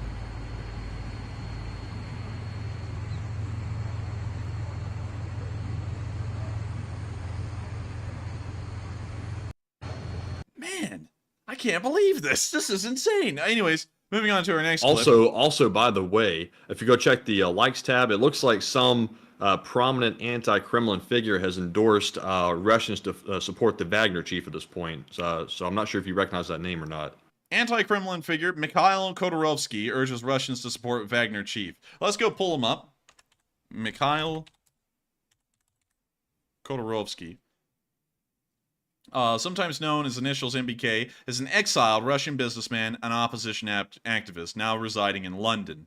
And so it appears that he's an exiled Russian businessman currently in London who is supporting the Wagner coup. So he's not in Russia, he's outside of Russia, and so that does give him a little bit more free reign than the people who are actually involved in that hellhole over there right now. But moving on from that and back through what we're seeing right now on Twitter, and I'd also like to say this is fairly rare for us to ever actually get directly on Twitter. We usually do all of this before the show, but moving on through it, we can see once again the Wagner tanks pointing their guns, and these are Wagner tanks as a matter of fact, pointing their guns at the Russian military headquarters in Rostov. This is insane. I gotta be honest with you, I don't even really know what to say at this point. But you see that same video that came out an hour ago in the Wagner. And also I saw someone in the chat saying that there's jets now flying over Rostov. I haven't been able to find any videos on Twitter of that, but I've seen multiple people say it. It may be the case. We'll be trying to look around for that. And let's see, moving on from there. A lot of videos coming from Rostov. And now we can see that they say that there are 300 Wagnerites around the Southern Command building. And we see the Wagner's tanks marked with red near the building.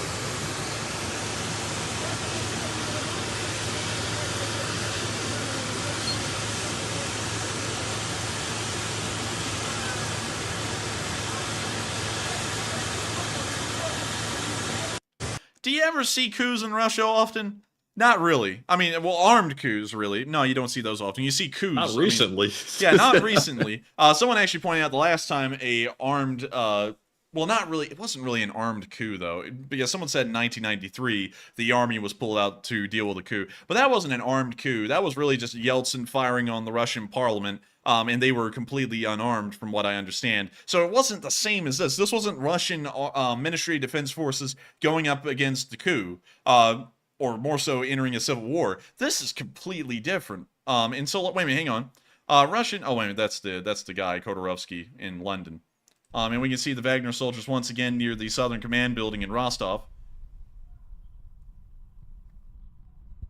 I gotta tell you, for these guys, it must be a big reprieve not getting blasted away by the Ukrainians every day, and instead just moving kind of through a nice town. You know, it's not blown away by the war or anything. So you know that must be a reprieve for those guys. Let's see.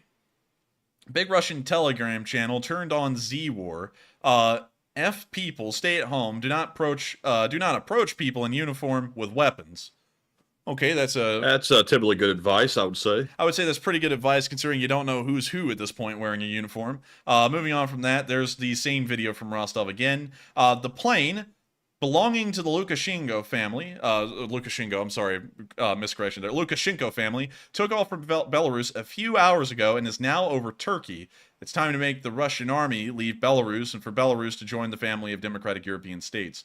I don't know what that suggests, though. I actually thought that plane would be heading towards London, but apparently it's not. Moscow. I thought it was heading towards Moscow. Apparently it's not. It's apparently heading to Turkey for some reason, but still we don't know the reason why. Moving on from that, the leader of the Wagner group claimed that they had shot down at least 2 helicopters at this point near the city of Rostov-on-Don that were attacking their forces. So far, there has been no evidence of this other than an image with smoke seen in the distance, with some are claiming is the crash site for one of the helicopters. We can see that smoke plume there in the distance that they are claiming is from a downed Russian helicopter. There are supposedly 2 downed Russian helicopters at this point near Rostov-on-Don, but we're not really sure if they are even shot down or where they were shot down. We can see the video of the technical again from an hour ago. Let's see, that's something from Mythbusters. Rostov, here we go. There's the tank there. Wagner fighters outside the Southern Military District headquarters, all getting a group picture here. And then moving on from that, let's see, we can see the Southern Military Command building. This is a video we actually thought about putting in the news, but I didn't. And so we'll show this to y'all. This was a column of vehicles entering Rostov-on-Don, and based on the markings, I believe they were actually Wagner. So here's the video.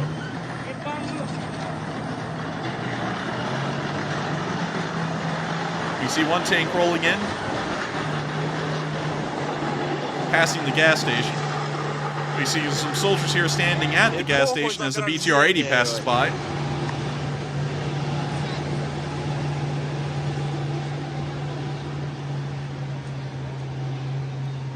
We now see some civilian vehicles following behind. I'm guessing they're a part of the armed convoy.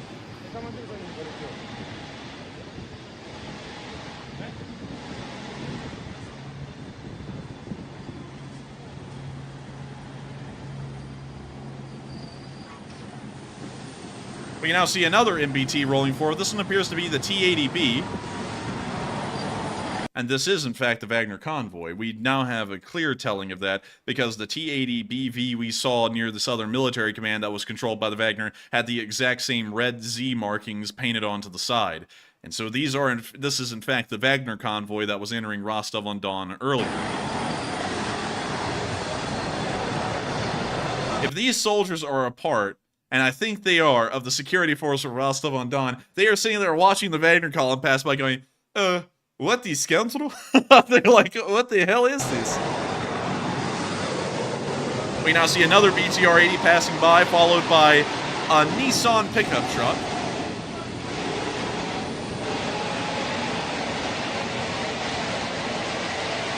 And also, Reno, to answer your question, in relation to Moscow, this video is hundreds of miles away inside of Rostov-on-Don, right outside the Ukrainian border. We do know, however, that Wagner forces have made it all the way up to the up the highway into the beginning of the Voronezh Oblast, so they are only probably 400 miles away at this point from Moscow. We now see some Russian armored cars passing by. And you see them being followed by a pickup truck that appears to have some soldiers in it.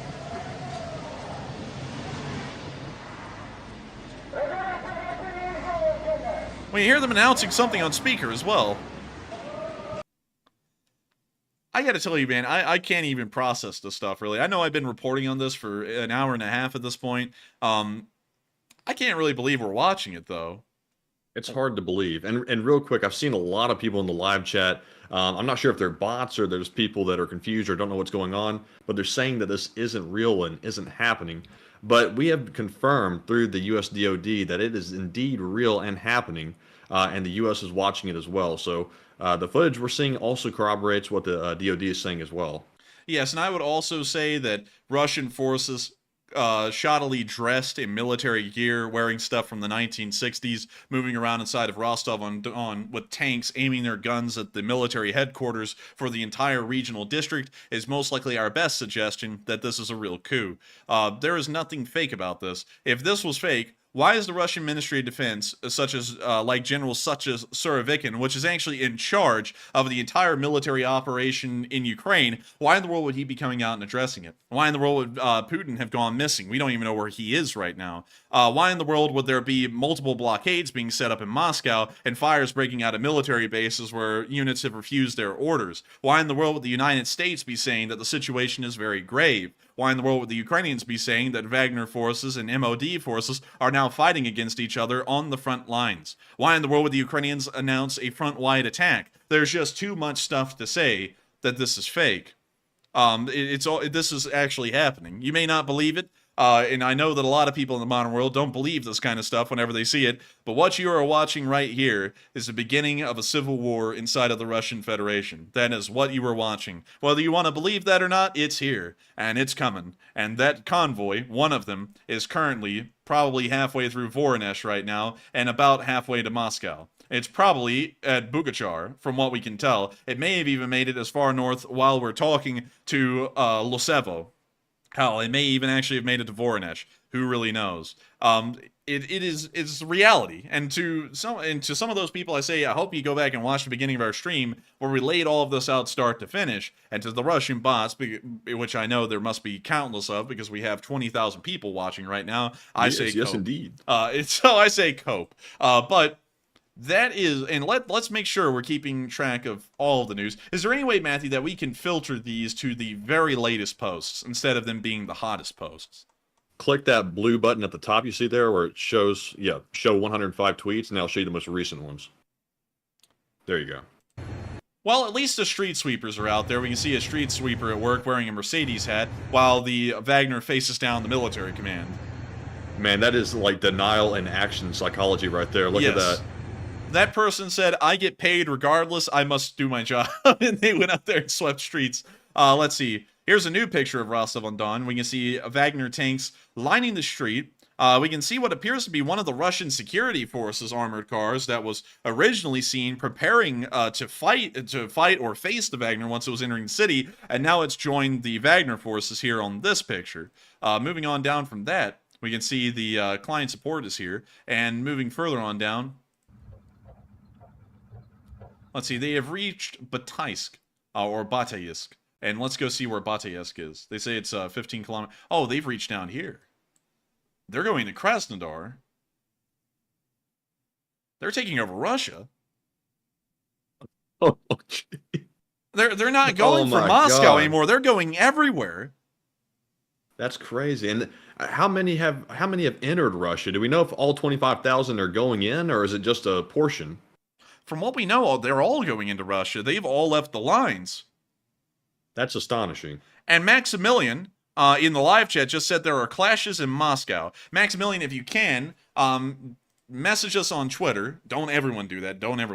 But message us on Twitter and show us those clips, because we would be more than happy to show them here on stream if there are confirmed gunfights going on in Moscow right now, if we can get some confirmation on that one. But we haven't seen any of that at the moment yet. Moving on down, we can see the Wagner unit moving on into Rostov. We can see their red-marked T-80 there. This was about an hour ago. We can see a BTR-80 moving in as well, Wagner-controlled. We now see a Tiger. You can see another Tiger. Correct me if I'm wrong here. I know those are not Tiger armored cars. They are a larger armored car that the Russians use, but if you could give me the name of that in the live chat, I'll be very appreciative, because it's eluding me right now. We're seeing some people in the chat. GhostieFace75 said it's around 50,000 Wagner troops. Damn, 50,000? 50,000. Where'd they get the extra 25 from? I don't know. I have no idea. Honestly, their force has certainly grown at this point. I would say they're probably up to 100,000 right now, estimated force size, considering a lot of the Russians are joining them and not turning against them, as far as their march going to Moscow is.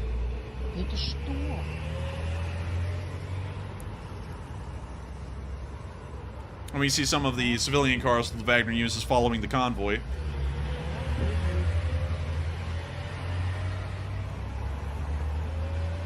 And this also... And I saw Hoodoo Texas say, I wonder what U.S. DEFCON is. I don't know, but I'm assuming that they're on high alert for this right now, because it's a very volatile situation, and it appears we're not even fully aware of what exactly is happening, because they're moving farther than we thought. They are moving far faster and far more than we thought. Wait, hang on. Something has happened here in this clip. Let me check this off screen, because this actually wait a minute. Oh, sorry, no, that's not with Ukraine. Whoops. Anyways. From the side, military equipment is going to Rostov from the side of Azov. Hang on, what's that mean? Let me go down to the comments here and see what that means. Okay, someone's got a reaction meme. Not bad, not bad. Honestly, I would give a reaction meme as well. Goodwill gesture incoming. The little green men. Let's see here. Russians are retreating. What is he saying? Military operation. Let's see here. We're going to scroll back up here. I don't know what this means, but let's take a look at the video.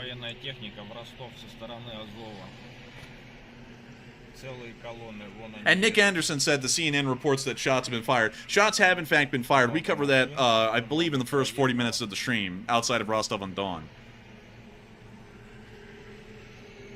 They say this is coming from Azov. I'm not sure if this means that it's just coming from the Sea of Azov area, which could be anywhere in this area. It could be coming from Mariupol. It could be coming from Krasnodar. We're not exactly sure what that means at the moment, so we'll be withholding judgment on saying what exactly that is. Let's see. Apparently, that's kind of weird. Marco Rubio, just to say his name real quick, is actually weighing in on OSINT Technical's post, and is talking about the strategic logistical implications of them controlling the southern military district. Anyways, we're going to be moving on from that, because that's a video we've seen earlier. That was just a weird person to see commenting on the situation. Moving on down from that, let's see what else we have here. Let's see, and of course, Russia's state news agency confirms in a photo caption that Wagner forces are near the military headquarters. We've known that for about an hour or two at this point. Let's see. Roads are blocked to Voronezh. We have seen that. And it appears that that's all we have right now. And Matthew, also, have we gotten anything in the messages about the firefights in Moscow? Let's see. I'm seeing a ton of message requests. I'm trying to sort through them here real quick to see. Let's see. I would have to go through all these, because it looks like we have about 20 requests. And let's see here. And also, I would like to say we're going to be investigating some of the statements in our live chat. We cannot confirm whether they are true or not, because we're not getting any video or picture evidence to support them. But a viewer said that fighting is erupting in Pavlovsk. We're going to take a look at where Pavlovsk is. And let me go type in Pavlovsk in the Voronezh Oblast. Oh my god. They have made it to Pavlovsk! Dang! They are moving fast. They're not getting any resistance. If we hear, like, a technical firing at them or something similar, that's just token resistance. They're largely moving unopposed the entire time at this point. You know, and it's really a double-edged sword, because the closer they're getting to Moscow and the further they're getting into Russia, you know, what kind of options are the Russian government left with? Not many. But how far is that to Moscow? They are 375 miles away from Moscow right now, so that is about the length north to south that the state of Alabama is, around 350 miles. So, if they're moving at full speed, that a convoy can practically move at, I would assume they're going to be making it to Moscow within the next 7 or 8 hours at this point, completely unopposed. If they meet any opposition along the way, it may slow them down. They may get there in 12 hours, or maybe within the next day. But fighting may begin within the next 24 hours on the outskirts of Moscow, in between Wagner forces and the MOD's forces. And also, that begs the question, how far have they made it from Rostov-on-Don in a straight line? So let's figure that out. So they've nearly made it 220 miles at this point from Rostov-on-Don towards Voronezh. So they have about covered a third of the distance to Moscow already. And this coup is quite young. It's, well, the civil war, this coup is quite young. It's only about 12 hours old at this point. We're really more like 8 or 10 hours old. So we're seeing that they are making some massive progress. And we're also not getting a lot of information about how many people have joined them, how many armed forces of the Russian Federation have joined them on their side. We already know that a good amount of them they've run into contact have joined them, but we will be yet to see how successful their civil war is going to be. It appears to be wildly successful at this point. Also, let's see. Seen a lot of people. Let's see if they pillage towns on their way to Moscow. They most likely will for supplies such as food, but they'll most likely also be pillaging military bases for ammunition and further weaponry to arm themselves to the teeth, so that way when they make it to Moscow, they will be ready to face down whatever is in the city. Let's see. Wi-Fi for Putin's double. Russell Smith said, well planned. Someone said 20,000. Holy moly! Yeah, it's the biggest stream we've ever had. Right, it's huge. Yeah, it's the biggest stream we've actually ever had. Let's see here. Let's see. I'm trying to read the live chat's going very quickly. I'm trying to see if we could reap any new news or information here. And someone asked, it looks like we might be fully caught up almost closely. I think we might be fully caught up. And so, with that, now that we've fully caught up on the Russian coup d'etat news, we are going to be moving into our question segment here in a minute, but I would like to let you all know that does not mean we're going to stop covering the news completely. We may actually pause the question segment for a moment when we move into it to make sure to get back to the news and continue to address it as it continues to evolve. Because as far as I understand it, we were actually one of the first people on YouTube to break the story of the Civil War, and so far a lot of people have shown up here also looking for more answers and more information about what's happening in the Civil War. And as far as we can, as much as we can, we'll be trying to keep you all apprised down to the minute of the video and picture evidence that's coming out of Russia as far as the coup is concerned, or any additional information that may even be written or is just a rumor or a report. And so with that, I'm going to be handing y'all over really quickly, also for us to get a little halftime break here, because we've been doing this for an hour and a half nonstop.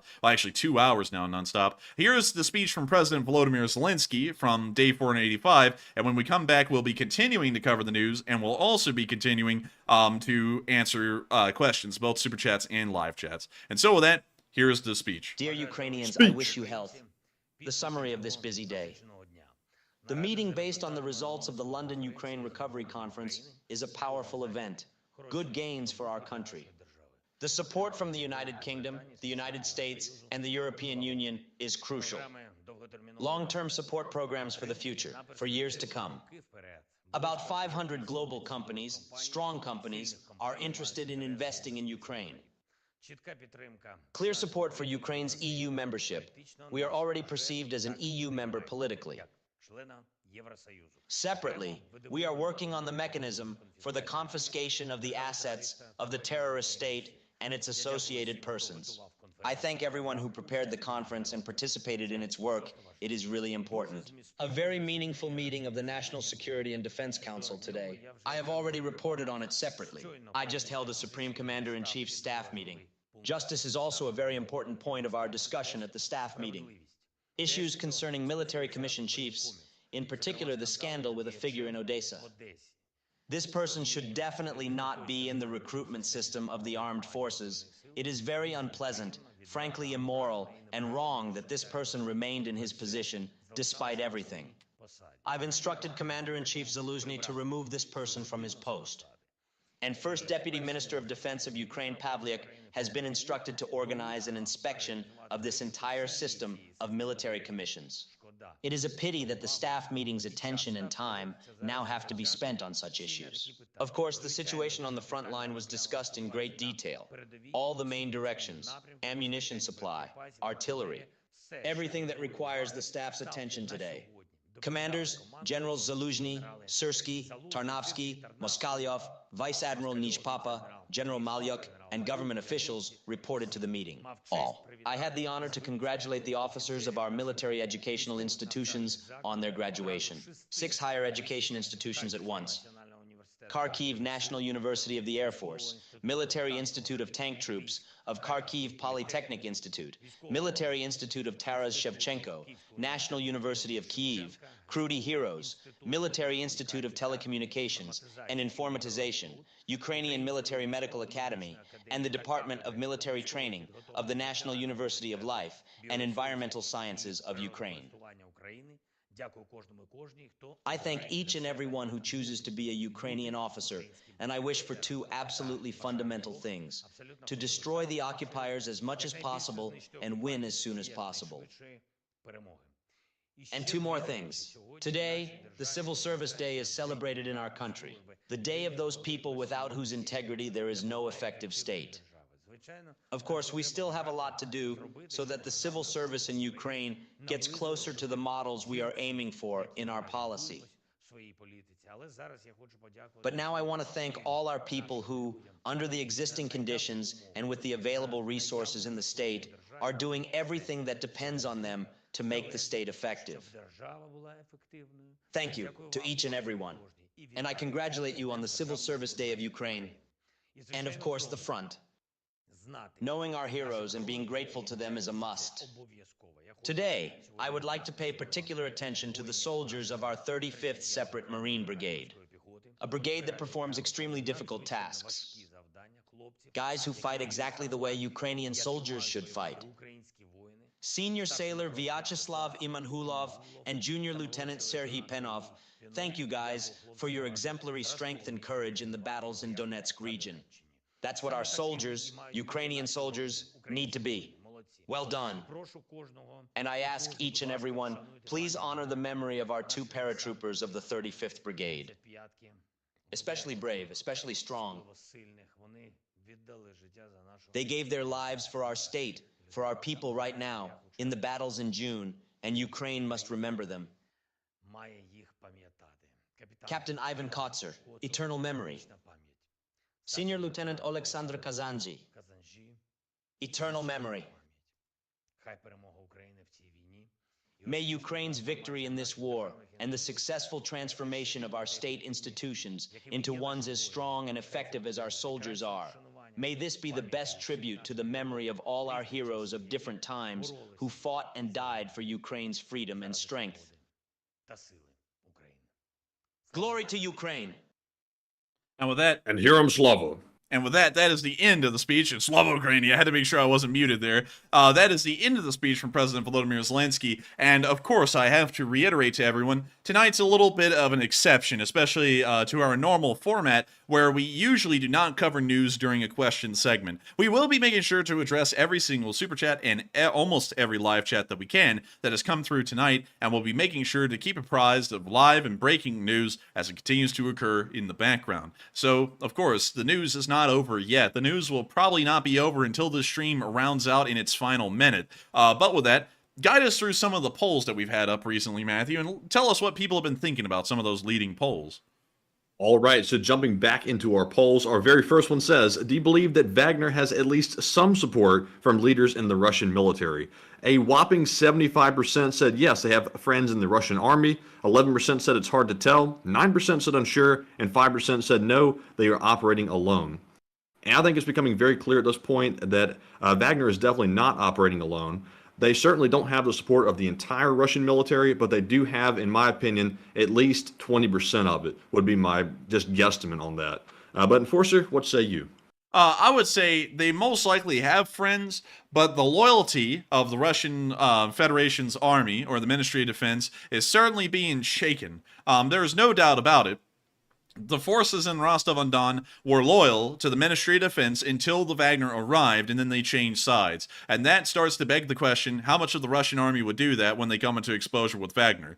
And that will start to greatly limit the number of Russian forces that can be fielded against the Wagner, because the loyalty of these forces will have to be questioned greatly before they can be brought forward to deal with them. So I would say, in my opinion, most likely they got friends, but they probably don't have enough of them to make this a small issue that will go away tomorrow, because their friends are starting to become fewer and fewer.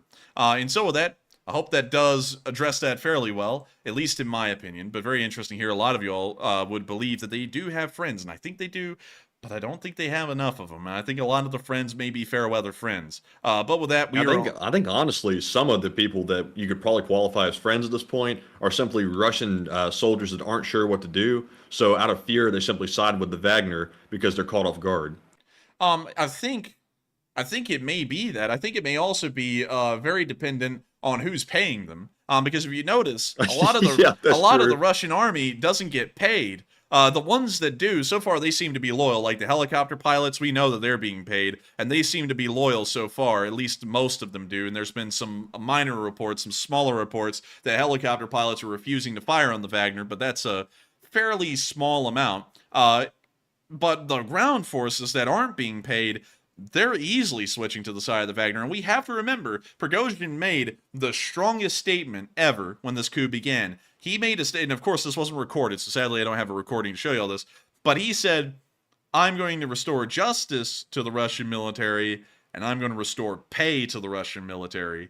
Now the justice part, no Russian gives a damn about justice. But the pay part, now that's the important part, you see, because that's some smackaroos in someone's pocket, and Russian soldiers would kill to get some smackaroos. So whoever tells them that they're going to be getting paid, they're probably going to side with them. And so Prighozin made a winning move when he started this whole thing by making that statement that most Russian soldiers have probably heard about before it was shut down, that he will be trying to return payment back to those Russian soldiers. Then this became a coup they'd kill for. And so with that, I hope that does address that fairly well, at least in my opinion. And I see a lot of people. The chat, I've got to be quite honest with you all. The chat's been going truly wild tonight. Wild to the point we can barely control it. It is a lawless land down there, the Wild West, as far as live chats go. And I've seen so many, I've seen a lot of heinous things, and I've also seen a lot of amazing and very interesting things coming out of it. And one of the more interesting things I've seen is that someone said that Putin actually had this planned. And of course, we're a news channel; we report news, and so I have to preface this before I even say it with, "This is just my theory. This is not what's happening. This is just a theory of mine." It seems very odd to me that just a few weeks before this would happen, the Russians began to transfer nuclear weapons to Belarus, and it appears that they're now under Belarusian control. It appears that they may be planning to make Belarus a hermit state, much like North Korea, where Putin could possibly run to and hide, and nobody would mess with Belarus, at least externally, because they now have nuclear weapons. That appears that may have been some pre-planning on Putin's end, just in case if things went incredibly south, and now that they are going south, that may be the fallback plan at this point. Because up until this point, we said, where in the world would Putin go? And Belarus has always been out of the picture. Always out of the picture, because they've never had nuclear weapons, and anyone could come in there and invade them. The Russians could invade them once they have a change of government. The West could invade them once they have a change of government, and Putin wouldn't be safe there. So he would either have to go to China, North Korea, or some other country around the world. Most likely not Cuba. Certainly not Cuba, but most likely China or North Korea.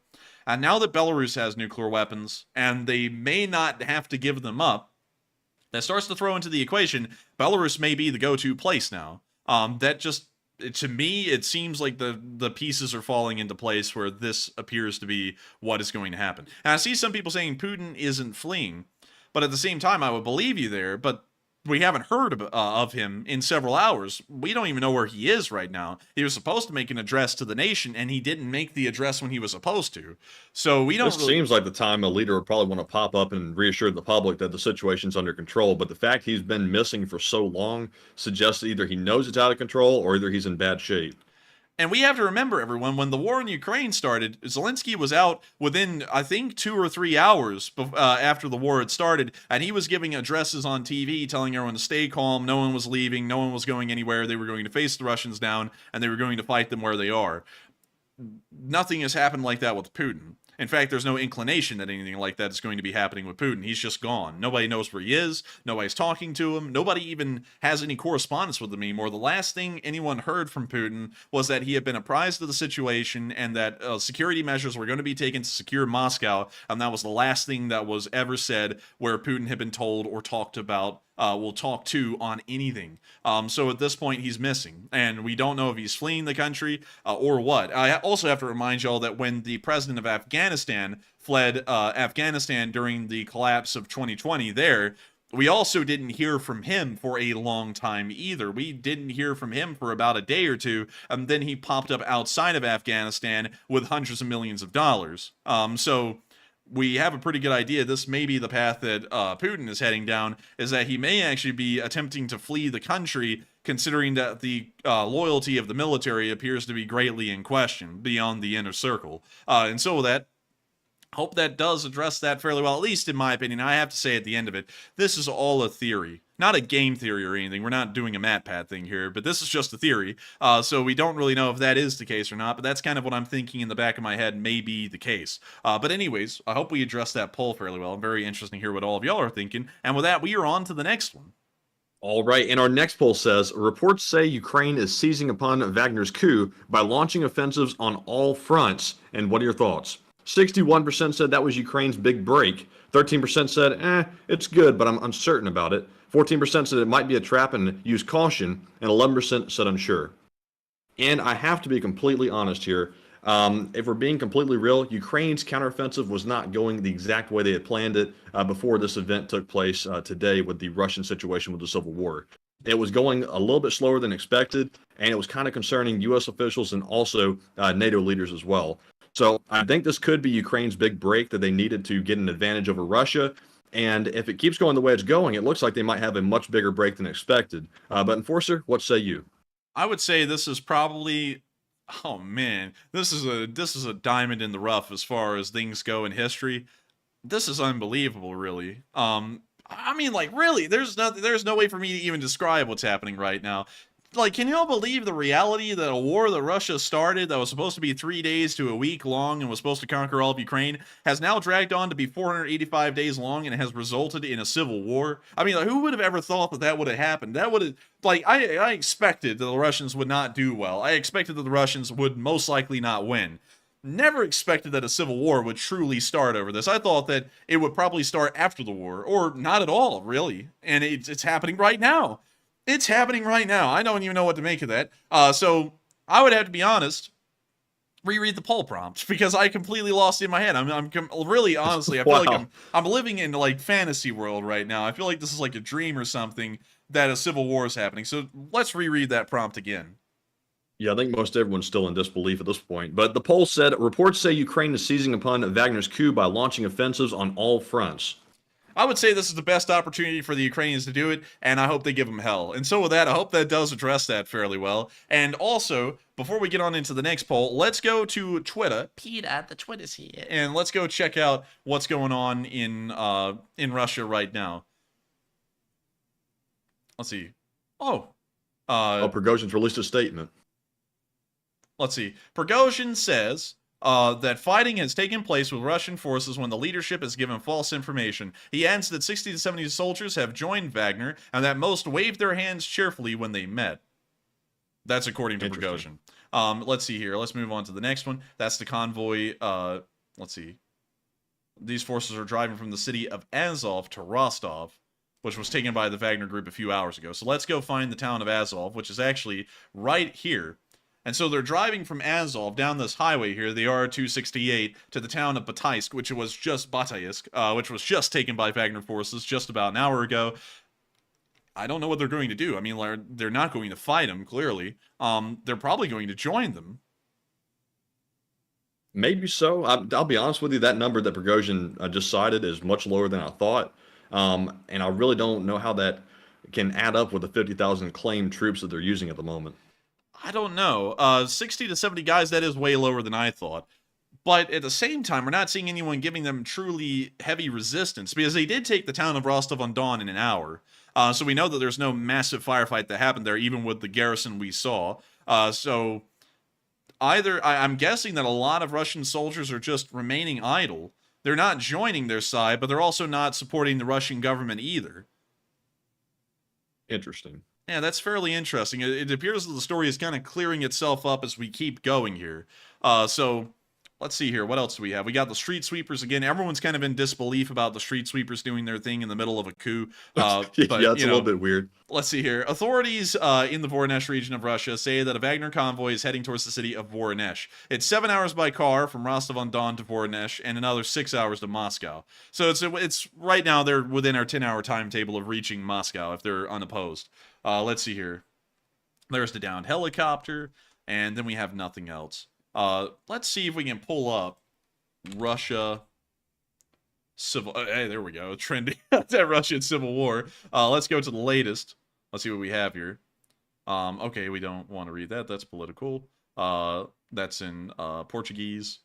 There's and be very cautious going through this little sheet right here because sometimes there's graphic content in it. Ah, I see. We will skip that then because we do not want to end up getting in trouble. But anyways, right now it appears that they have made it. Just to recap for everyone, they have made it to the town of Pavlovsk. There is some light reports of fighting around Pavlovsk, maybe even Losevo, but at the moment, we don't know if those are true. We haven't gotten any video footage to confirm that the convoy has made it that far. We also have not gotten any video footage to confirm that there is fighting there. We have seen confirmed fighting at Bogachar, however, which is just about 60 miles south of Pavlovsk. But we haven't seen any video footage to confirm anything going on further up from there. So with that, hope that does recap what we're seeing right now fairly well. And with that, we are on to the next poll. All right, and our next poll says, if the Wagner situation continues to escalate, will Putin deploy WMDs or attempt to flee Russia? It looks like 38% said Putin will and might flee Russia. 26% said Putin might and will deploy WMDs, including nukes. 23% said neither option is correct, and 13% said unsure. So a pretty evenly distributed poll across the board. To me, it seems like if the situation keeps escalating, it leaves Putin and his government very few options to ward off Wagner. It appears that they're truly moving at a speed that it appears they're moving, which is much faster than expected. We could see something major or drastic happening here shortly. I hate to say that, but I'm not really sure exactly what options they're left with, unfortunately. But Enforcer, what say you? I would have to say this, just to keep this in context. In 1993, there was an attempted coup against Boris Yeltsin. Nuclear weapons were not used, but the Russian parliament was shelled by tanks. In 1991, there was a attempted coup against Gorbachev, and Gorbachev ended up stepping down and allowing a new government to take his place without nuclear weapons being used. And there were multiple coups throughout the time of the Soviet Union. None of them ever evolved into open fighting like a civil war like we're seeing right now, but no nuclear weapons were used during those coups either, whether they were successful or not. So going off of that, we have a running trend here, even when there are arms involved and there's a battle happening, that nuclear weapons have not been used in coups or civil wars inside of Russia as far as they have existed. But then again, we've never really seen anything like this happen before, and that's one very important thing to differentiate. We've never seen a civil war like the 1917 October Revolution happen after Russia got nuclear weapons. We haven't seen anything like that, and that appears to be what we're seeing right now. At the same time, Putin's not saying anything, so I think if he was going to use nuclear weapons, he would be threatening that on air against the Wagner unit, or against Ukraine for that matter, but we're not hearing or seeing that. So I think, if I had to go with anything, I think he's probably not going to use nukes, and he's going to end up fleeing the country, at least based off of what we're seeing over the past few hours. That would be my opinion. But really, that would honestly be somewhat shocking to me, because so far Putin has proved that he is a very stubborn individual. He's obviously evil, but very stubborn, and I don't see him simply packing bags and leaving, just from my perspective. But there is a time, though, and no matter how brutal a leader is, where they realize the gig is up. And I think he may be realizing, especially hearing that Rostov-on-Don just fell an hour after they came into contact with Wagner forces on the outskirts, I think he may be thinking that the gig is up. Otherwise, why in the world did he go quiet? He's gone completely silent. And a leader who would be threatening nuclear weapons, there is something certain about that. They would feel the power behind the nuclear weapons to go forward and begin to threaten. And he's not threatening anything. He's just disappeared. And I think the silence to me speaks louder than any words he could potentially say. I don't know. And it really, honestly, while I think he's not going to use nuclear weapons, I don't think the Russian government would use nuclear weapons. There is no clear answer to this right now. There's not really a historically applicable. Oh wait, what's the word, Matthew? Help me out here. Applicable. Whatever. Applicable. Applicable. Applicable. There we go. There's no applicable. Hooked on phonics. Yeah, hooked on phonics. I'm so for some reason. I'm sorry. I have to ask for forgiveness from all the new people here. Sometimes words just don't work for me, so I have to try and relearn the word on the spot. But there is no applicable situation where the Russians had nuclear weapons and a civil war like this happened. There's never been a situation like this, so really any answer is a correct answer at this point on that poll. They could use nukes, they couldn't use nukes, they may not do neither. Who knows? But with that, I hope we addressed that fairly well, at least both of our opinions here, having two separate ones on the poll. And with that, we are on to the next one. All right, and we have one more poll to go over, and this one says, do you believe the Wagner coup will be successful in overthrowing the Russian government, which is the expressed goal of this whole operation, according to Prighozin. It looks like 32% said yes, I think it will succeed. 29% said it will be partially successful. 25% said unsure, and 14% said no, it will be squashed by Russia. And at this point, I am honestly not really sure. This is progressing so fast and so unexpected, I can't even really take a guess. So I am definitely undecided and unsure. But Enforcer, what say you? I would say, I don't really know. I mean, who knows what's about to happen? I have no clue. I just saw someone in the live chat actually say, and let me find it. Man, the live chat's going so fast. Someone said, this is not a coup. Prighozin still remains loyal to Putin. That's why you don't see Russian soldiers are joining in the uprising. Prighozin has disguised this putsch as one against Shoigu. But at the same time, he also said that this was a coup against the military leadership of Russia. And if anyone stood in their way, they were also going to be destroyed as well. And Putin is clearly standing in the way of that ambition by declaring that there will be a security perimeter and checkpoint set up within Moscow to stop them. That is clearly standing in their way. And so I think that while he's never directly said anything against Putin, it's already known that Putin's head is also going to be on a platter if these guys succeed. I think that's clearly understood at this point. But, at the same time, you are correct. He hasn't said anything like that, so he could also be possibly not going to do that. But it would be really weird to destroy the military apparatus of Russia through the Ministry of Defense and then not usurp the power of the government as well through Putin. That would be very weird, but still may be the case. And so with that, and also Benjamin said, well, he did say that the presidential situation will remain the same. Yes, but that was before Putin called him a mutineer and also had security perimeters set up and launched a criminal investigation into him for declaring an armed uprising against the Russian Federation. That he said that all before that happened, and now Putin is standing in his way. And also, I'm seeing some people saying that Putin is dead. No, I don't know if that's true or not. That's a pretty... I think that's rumor. Yeah, I think that may be a rumor. Let me go on to Twitter here real quick on the second screen, so that way, in case we show anything graphic, y'all can't see it. And let me go see what we've got. So, let's go up to the... I think the Putin death rumor has gone around at least every single time something major occurs, like the Kerch Bridge explosion. Oh, Putin's dead. Oh, this happens, Putin's dead. It's always the same thing. Yeah, it is always the same thing, but you have to put a little bit of validity into him here and there, because, and then again, we haven't dealt with a situation like this before, so who knows? Let's see here. We got a video here. I haven't seen this one before. I'll show this one to y'all real quick. We got a video of a pillar of smoke in an unknown area. We're not sure if this is Rostov-on-Don. But it's rising from some location. We don't know what it is. It may be one of the downed helicopters near Rostov-on-Don, but then again, that's just guessing. So I'm going to be taking that back off screen and looking for some more news here. And there's the autocannon firing again. There's the Ministry of the Interior. And it looks like we're not really getting much new. Wait a minute, hang on. Oh, we've got the Wagner unit for the first time on camera moving around Rostov-on-Don with man-pads. It appears that it's an entire man-pad team here. Oh, wow. So it appears they're getting ready to defend against a possible air attack with those. I don't think the Wagner has any larger surface-to-air missile defense systems, at least from what I understand, but it appears that they are trying to stack up the man-pads as best they can to give the Russian Air Force a run for its money if it tries to be used in this area. But that appears... Now, something interesting with that is Wagner has been talking for a long time about how they're out of ammo, equipment, weapons, and now all of a sudden they have all of this stuff. And it makes you wonder where they got these supplies from.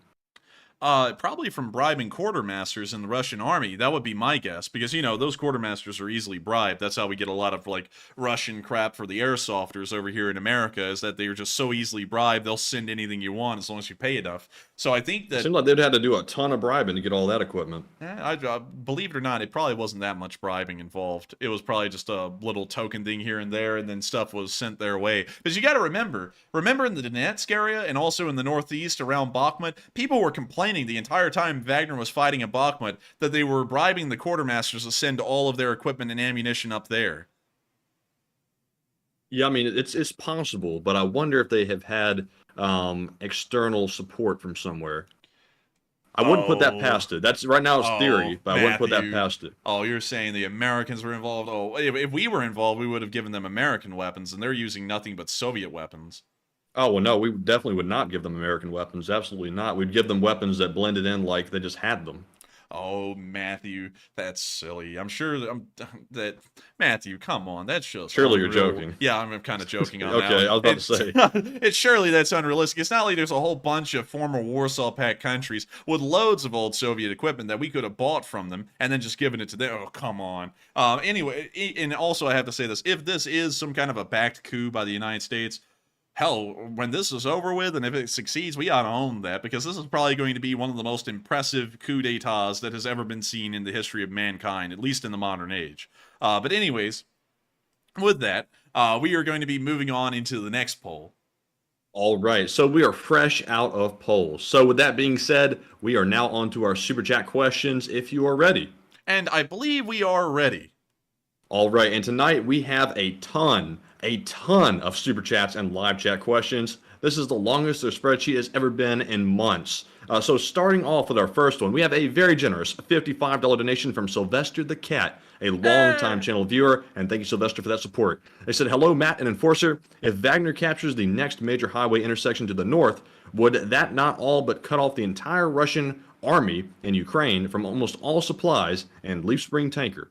And thank you so much for the support. And to answer that question, I would say yes. And from what we understand right now, the entire Russian army may actually be cut off from support from further inside of Russia. We do know that the Russians have made it all the way up to the town of Pavlovsk, Bogachar as a minimum. We know that they're not able to use the supply lines at Belgrade because those are right on the front lines, so that's out. The only supply lines they had were supply lines coming from Voronezh down the M4 highway and then on into Luhansk and into the northeastern area and then down into Rostov-on-Don through the land bridge. There was also one other one, which is in Krasnodar and goes over the Kerch Strait and into Crimea, but considering what's happening here in the entire control of the Rostov-on-Don Oblast and the Wagner forces moving south, I would assume that that supply line will also be out of operation as well. And so at the moment, from what we understand, the Russians are completely cut off inside of Ukraine from any external supplies, or they will be cut off from any external supplies here within the next few the next few hours.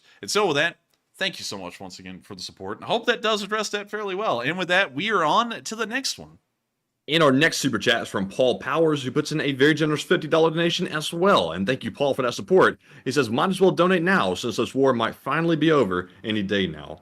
And thank you so much. Maybe. Thank you so much for the support. And I would say it may be. Who knows? Because it actually looks like this. I'm going to say this, Matthew. This may be another theory, a game theory, or war theory more so.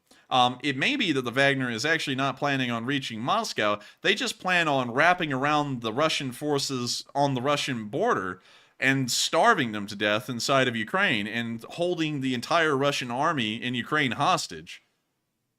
I mean, that's as good of a theory as any, but to me, it seems like with Prigozhin being the type person he is, it seems like he'd want to go for the grand target and go for Moscow. But at this point, I mean, I'm having a hard time even taking a guess at it. I gotta be honest, I don't know. They could be doing anything. But at the same time, they are running out of supply lines as we speak. In fact, there's really only one that's open, and that one's hardly open at that. So with that, thank you so much once again for support and helping this channel to keep on running. I hope that does address that fairly well. And with that, we are on to the next one. All right, and our next super chat goes to, let's see here, scrolling up in the spreadsheet, goes to Andres Robinette, who puts in a very generous 50 as well. And thank you, Andres, for that support. He says, call me idiot or war supporter, but I prefer Russia's nuclear arsenal in the hands of Putin than in the hands of Prigozhin. Given those two bad choices, this is not good for anyone. And I would have to say that he's got somewhat of a decent point there. He's got a valid point, I'm not going to lie. You've got a very valid point there, and don't feel stupid. That's a pretty good point. The thing is, though, is I'm expecting that Prigozhin probably wouldn't end up being the leader of Russia if this coup did succeed. I have a feeling that there would be some kind of an interim government that was set up for a few months, and he would probably end up losing in the power struggle. There's still going to be the oligarchs. One thing that Putin's legacy will always ensure is that the oligarchs in modern Russia have about the same power as the Politburo had during Soviet times, at least a very inner circle of the Politburo that would end up kind of choosing the next leader out of their lot. So I have a feeling that while Prigozhin may be able to overthrow Putin, the oligarchs and the interim government that would most likely come after Putin has left would probably lead to Prigozhin not actually being the guy who's in charge of the nukes. It would probably be someone we've never even heard of at this point, who just kind of rockets through the entire system up to the very top. But that is a very good point. I do have to agree. Putin isn't a good guy to have in charge of the nukes. He hasn't used them yet, though. Prigozhin, though, we know that he's practically mentally unstable. So, you know, it's kind of a balance in between, do we want one mentally insane nut controlling the nukes, or do we want the other mentally insane nut controlling the nukes? And when you get down to it, that's a really hard one to decide, because it really matters what kind of mentally insane nut you like more than the other. So with that, and thank you for the support and bringing up a good point. I would say that's not a stupid point at all. Not at all. Don't think that. That's a really good point, and one that really deserves a lot of discussion. But at the same time, I do have to say this. I'm backing up the Wagner in this completely, because if they're sowing the seeds of dissent, uprising, and collapse inside of Russia, Good for them. That most likely means the Russians won't be in Ukraine for much longer, and hopefully that won't begin to extend outside of Ukraine much more than it already has. And so with that, thank you so much once again for the support. I hope we did address that fairly well. And with that, we are on to the next one. All right, and I'm also putting up a poll about that question that we just got in the super chat to see what all of y'all think about it, because that is an interesting point to bring up. So that poll is going live right now, and there it is. So feel free to vote on it. And in the meantime, we're going to move on to our next super chat, which goes to, let's see here, it goes to BC Skyman, who puts in a $50 donation. And BC is a longtime channel viewer, as many of you know. And thank you, BC, for that support. And sadly, no comment to address. But Enforcer, what say you? I would say, thank you so much for the mass amount of support, BC Scammy. You didn't throw in a comment, but the support does help us to keep this channel running, and I gotta thank you so much once again for having watched this channel since the 4th day of the war. We're nearly 500 days in now, and you're still here, and I gotta thank you also for appreciating this channel enough to help us to keep it going. And so with that, hope that does address that fairly well, and we are on to the next one. And our next one goes to Hal Rose, who puts in a 50 as well. And thank you, Hal, for that generous support. And they said, Enforcer and Enforcer Matt, today is my biggest day ever of the war because I got my $1 million Honey Badger mug. And very nice to hear, by the way. And they said, Slav Ukraine. And all that is history now and won't change. We did it. And pick a question from the chat, please. And thank you so much for the support, Hal, and help this channel to keep on running. Really cool to hear that you did finally get the $1 million mug. In case if some of y'all don't know, because many of y'all are new here tonight for sure, there's 18,000 of y'all here right now. This channel actually managed around 3 weeks ago to raise an entire $1 million since the beginning of the war in support of nonprofits that have been helping out in Ukraine. And it was a massive deal. Many people asked for a merch run to be made in celebration of the million, and so that's what he's talking about. You can't get the shirts and the mugs anymore. Sadly, they're off our store and will be permanently off our store. It was a limited edition thing, but congratulations, Hal, on getting that. It's very funny to hear that was the big thing of the day rather than the Civil War starting in Russia. Dude, he's like, and they just threw the Civil War news into the trash. Said, "My mug." He like picked up the mug. But still, thank you so much once again for support. Nobody can change that. That is something that this channel will be able to hold for all time in memoriam. Is that this channel was able to raise $1 million in support of Ukraine. And so with that, thank you so much once again for support. I hope that does address that fairly well. And with that, we are on to the next one, but thank you for getting a mug and also supporting this channel and helping us to keep this thing running. And with that, we are on to the next one. All right, and up next, we have another super chat from Paul Powers. And thank you, Paul, very much for that $200 support. Extremely generous, and thank you for supporting our work. And also, I believe, being a new channel member as well. So it's good to have you an Enforcer. What say you? And thank you so much, Paul Powers, for the massive amount of support and helping this channel to keep on running, because folks like you make it possible. And I got to thank you so much once again for supporting this channel massively and helping us to keep this thing rolling. And so with that, I hope I did address that fairly well. Thank you so much once again. And with that, we are on to the next one. And our next one goes to Charlie Nickel, who puts in a $50 donation. And thank you, Charlie, very much for that support as well. Very generous. He says, I'm just super happy for Ukraine. They needed a big break, and it's ironic. It came from Nutsack. Great calm coverage tonight, considering how surreal and exciting it all is. Slav Ukraine, and long live the LSA. And thank you so much for the support, Charlie. And I have to say I'm super happy for Ukraine as well. This may not be good news for Russia, but this is great news for Ukraine. I don't think anyone can argue against that. This may as well be ending the war for them, at least from what it looks like right now. And if this continues on for weeks and the Russian army is bled dry of supplies, it's over. That's it. The war will be done with. And then we'll probably move on to covering the Civil War. That's because it'll probably last for a while, not lying. But it's crazy to think that it did come from one of the biggest villains of the war, Prighozin. Everyone's been looking at this guy as a sick war criminal, and now he's Ukraine's saving hope. He's their saving grace to end this war probably within the next month or two. Who would have ever thought that that would have been the case? It's the weirdest irony. And people always sit there and talk about, real life is not as interesting as fantasy or fiction. That's so untrue. This right here, this entire war from the beginning to now has been one of the craziest things that has ever happened. I mean, hell, it's really just a war as they all come, really, when you really look at it in the historical lens, but still, where in the hell do you see this kind of crazy stuff happening? And Ryan Alpha said, war's over. I just had to think of that, man, in a New Yorker accent. All right, everyone, show's over, war's over, go home. It's like, oh man. But still, Thank you so much for the support, Charlie. And also, thank you for enjoying the calm coverage that we gave tonight. Some of y'all may have noticed that I actually changed the way we covered the news tonight. And the reason why I did that is because we actually had a little bit of discussion before the stream. How will we cover this news? Will we cover it completely blown away, super excited and over the top, or will we cover it calm? And it was a little bit of a discussion there, and we actually ended up deciding that we would go with a calm presentation instead of a very excited one, so that way I can make sure to focus on getting the entire story out from start to finish the way it actually happened. And so with that, thank you so much once again for support, Charlie. I hope that does address that fairly well, and thank you once again for helping this channel to keep on running. And with that, we are on to the next one. All right, and up next we have a $50 super chat from Devin Gray, and thank you, Devin, very much for that support. He says, "Slav Ukraine," and yep, I called Ukrainian Orkinator last night to take care of some Rusky problems. And I thank you for the support. Cool to hear that you got the Orkinator on it. And thank you so much once again for the support and helping this channel to keep on running, and also throwing in some kind words as well, because folks like you encourage us to help this channel to keep on running with those kind words. And so with that, thank you so much once again. I hope we addressed that fairly well. And with that, we are on to the next one. All right, and let's see what y'all said on this poll that I put up 5 minutes ago. The question is, if you only had these two options, which person would you rather see as the leader of Russia? It looks like 46% said unsure and undecided, and honestly can't blame you for that. 36% said Prighozin, and 18% said Putin. And I have to say, that is an extremely tough choice between the two evil people we got going on here. Obviously, right now, Prighozin is sort of doing Ukraine's bidding by going in and destabilizing Russia at this point, but he's still an evil guy himself. They're both devils, but sometimes you have to use that devil to achieve a certain objective, and then you have to turn on him because they'll never be loyal to anyone. He's a gun for hire. But Enforcer, what say you?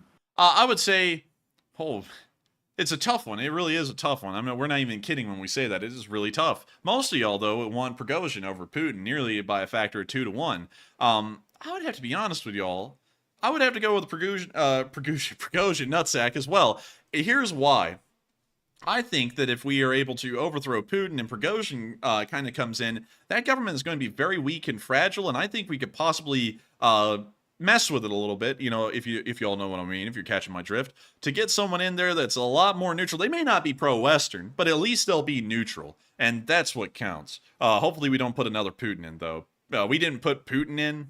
That was kind of a thing that happened in Russia after Yeltsin stepped down. He just kind of came into being. But hopefully we could move someone in there that's a little neutral. And I think we would be able to do that with Nutsack as opposed to Putin, because Putin's been around forever. And also David Bland said the new guy could be crazier. Yes, he could be. But as long as we make sure that he's not around for too long, or he's not really in the running to actually be the leader, that's all that counts. And so with that, hope that does address that fairly well. And also, Matthew, I've been hearing some reports from people in the live chat, and also I have to make note of this, everyone. I've actually been told that we have nearly 80 super chats that we have to answer. Now 90.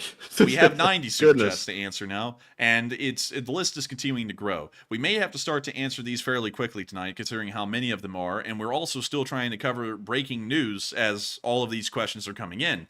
So really quickly, I'm going to be hopping over to Twitter, because they actually said there is now an address that Prighozin has made from inside of the military headquarters of the Southwestern District. And so we're going to be looking for that. 17 minutes ago. Russian army struck at least 2 vehicles from the Wagner PMC column in the Voronezh region. We've gotten confirmation that the Wagner column has in fact made it to Voronezh, and here's a video clip of 2 of those vehicles being hit and destroyed. At that moment, and seeing that it's an overpass, we may be able to get a good idea of where this was, because there's not a lot of overpasses on this highway. That's not an overpass. Let's move on. That's not an overpass. That's not an overpass. This is not an overpass either. And so they've made it at least to Bogachar. Wait a minute.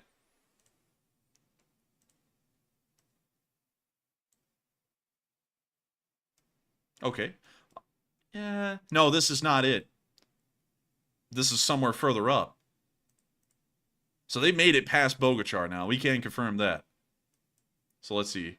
That one, once again, has that striped concrete pattern. What about this one? Striped concrete pattern again. So they've passed Bogachar now. There appears to be an overpass here. Striped concrete pattern again. It can't be that one. Overpass? No. Let's see. Overpass? Yes, but the concrete color doesn't match. This is white concrete, that's red concrete. Moving further on up, we know they've made it past that overpass. Let's drop down on this one. Wait, hang on. Let's see if we can see. No, they didn't have an overpass over there, so that's not the one either. Let's go further on up. Okay, that's just not it. And once again, red or concrete, it's not solid white. Once again, red or concrete, not solid white. Dang, they had to have made it far by now. Let's see. We are now up near Pavlovsk. And so here's the highway here. Oh. Wait a minute. We need to drop down here and see what this looks like because we're seeing white. Wait a minute. There's no street view on the what? Oh, okay, hang on. Let's go here. Let's just look similar. No, there's dividers here. Okay, so at the moment, we know that they've made it somewhere where there's white concrete on the overpass where these vehicles have been destroyed. We don't know where this is. This is in the Voronezh region, however, on the M4 highway. So it is somewhere through here. It may even be heading towards Voronezh. They may have made it all the way up towards Lipovka or Lisove. Or Lisovo. Wait a minute, this is the M4. Hang on, hold up. And Matthew, I know, Matthew, the clock is ticking in the background because we got so many questions to answer, but I'm trying to make sure that we keep the news coming in here. And I'm feeling the pressure right now. I know you're feeling the pressure. But I saw Carol Danilo say you need to hire that GeoGuessr guy. Yeah, we need to hire. We really do. We need to hire that guy, whatever the hell his name is, Wilbur or whatever it is. Hey, where is that? He'll tell us exactly where it is. But anyways. Sadly, we can't find it, but some Wagner units have been destroyed along the M4 highway in Voronezh Oblast. Let's see here.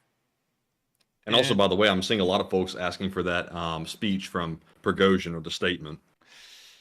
I can't find it. If someone could Let me find see if it, I can spot it. Yeah, let's see if Matthew can spot it. And while we do that, I'll be making sure to read off the next super chat and address that while he's trying to find that. We got another $199.99 super chat from Paul Powers, and thank you so much. And he said, you got my support because you inspired my proposal to my fiance of 13 years. Pretty fast turnaround in Russian terms. By the way, I studied law, and I wish you the best, but hope you change your mind. What? What? change our mind on what? And what are we supposed to be changing our mind to? I guess going into law. I'm sorry, I cannot change my mind on that one. We are dead set on that. We must suffer for life. But I gotta thank you so much for the support. And also, and I gotta thank you so much, Paul, for us being an inspiration. So much so that you would support us that greatly, because support like that does help this channel to keep on running. And I gotta thank you so much once again for the kind words as well, because they mean a lot. But we must go to law school. We must do it. And so with that, thank you so much once again. By the way, just in case of any new viewers are here, we're going to be starting law school here in the fall. So that's a big deal for us in the background. Anyways, with that, thank you so much once again for support, Paul. I hope that does address that fairly well. And with that, we are on to the next one. Or Matthew has found that speech from Prighozin in the military headquarters building.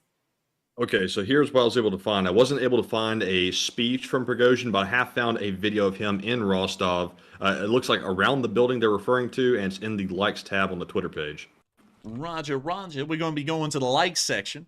So let me get everyone there real quick.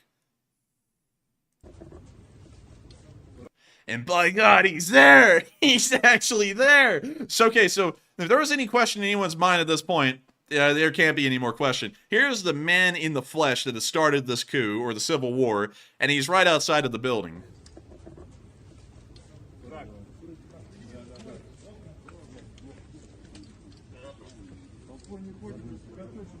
There he is. He's wearing a baseball cap and a mask. We can see him taking it off.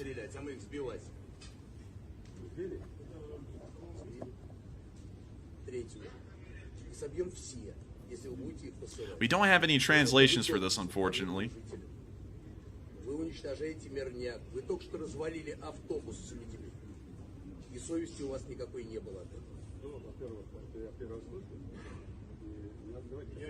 Do we know who he's talking to? We don't. Let's see if we have a description of this on the video caption. Wagner Chief Prighozin is in Rostov with the commander of the Southern Military District? No way. No! Wait a minute. No way. Russian commander of the Southern Military District.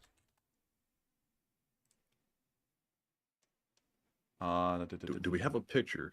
I think the second link on the search back there might have had a picture. Sergey Kuzalev, or whatever his name is down here. There it is. Yeah, there it is. Wait, let's do that. That might be him. That's him! That is him. Oh my god. Oh my god! Holy You're moly! kidding me. I wish we knew what they were saying. I wish we knew what they were saying. Someone, hey, y'all, anyone who can speak Russian in the live chat, start translating this thing in the live chat stat. We're playing it again. Or from the top.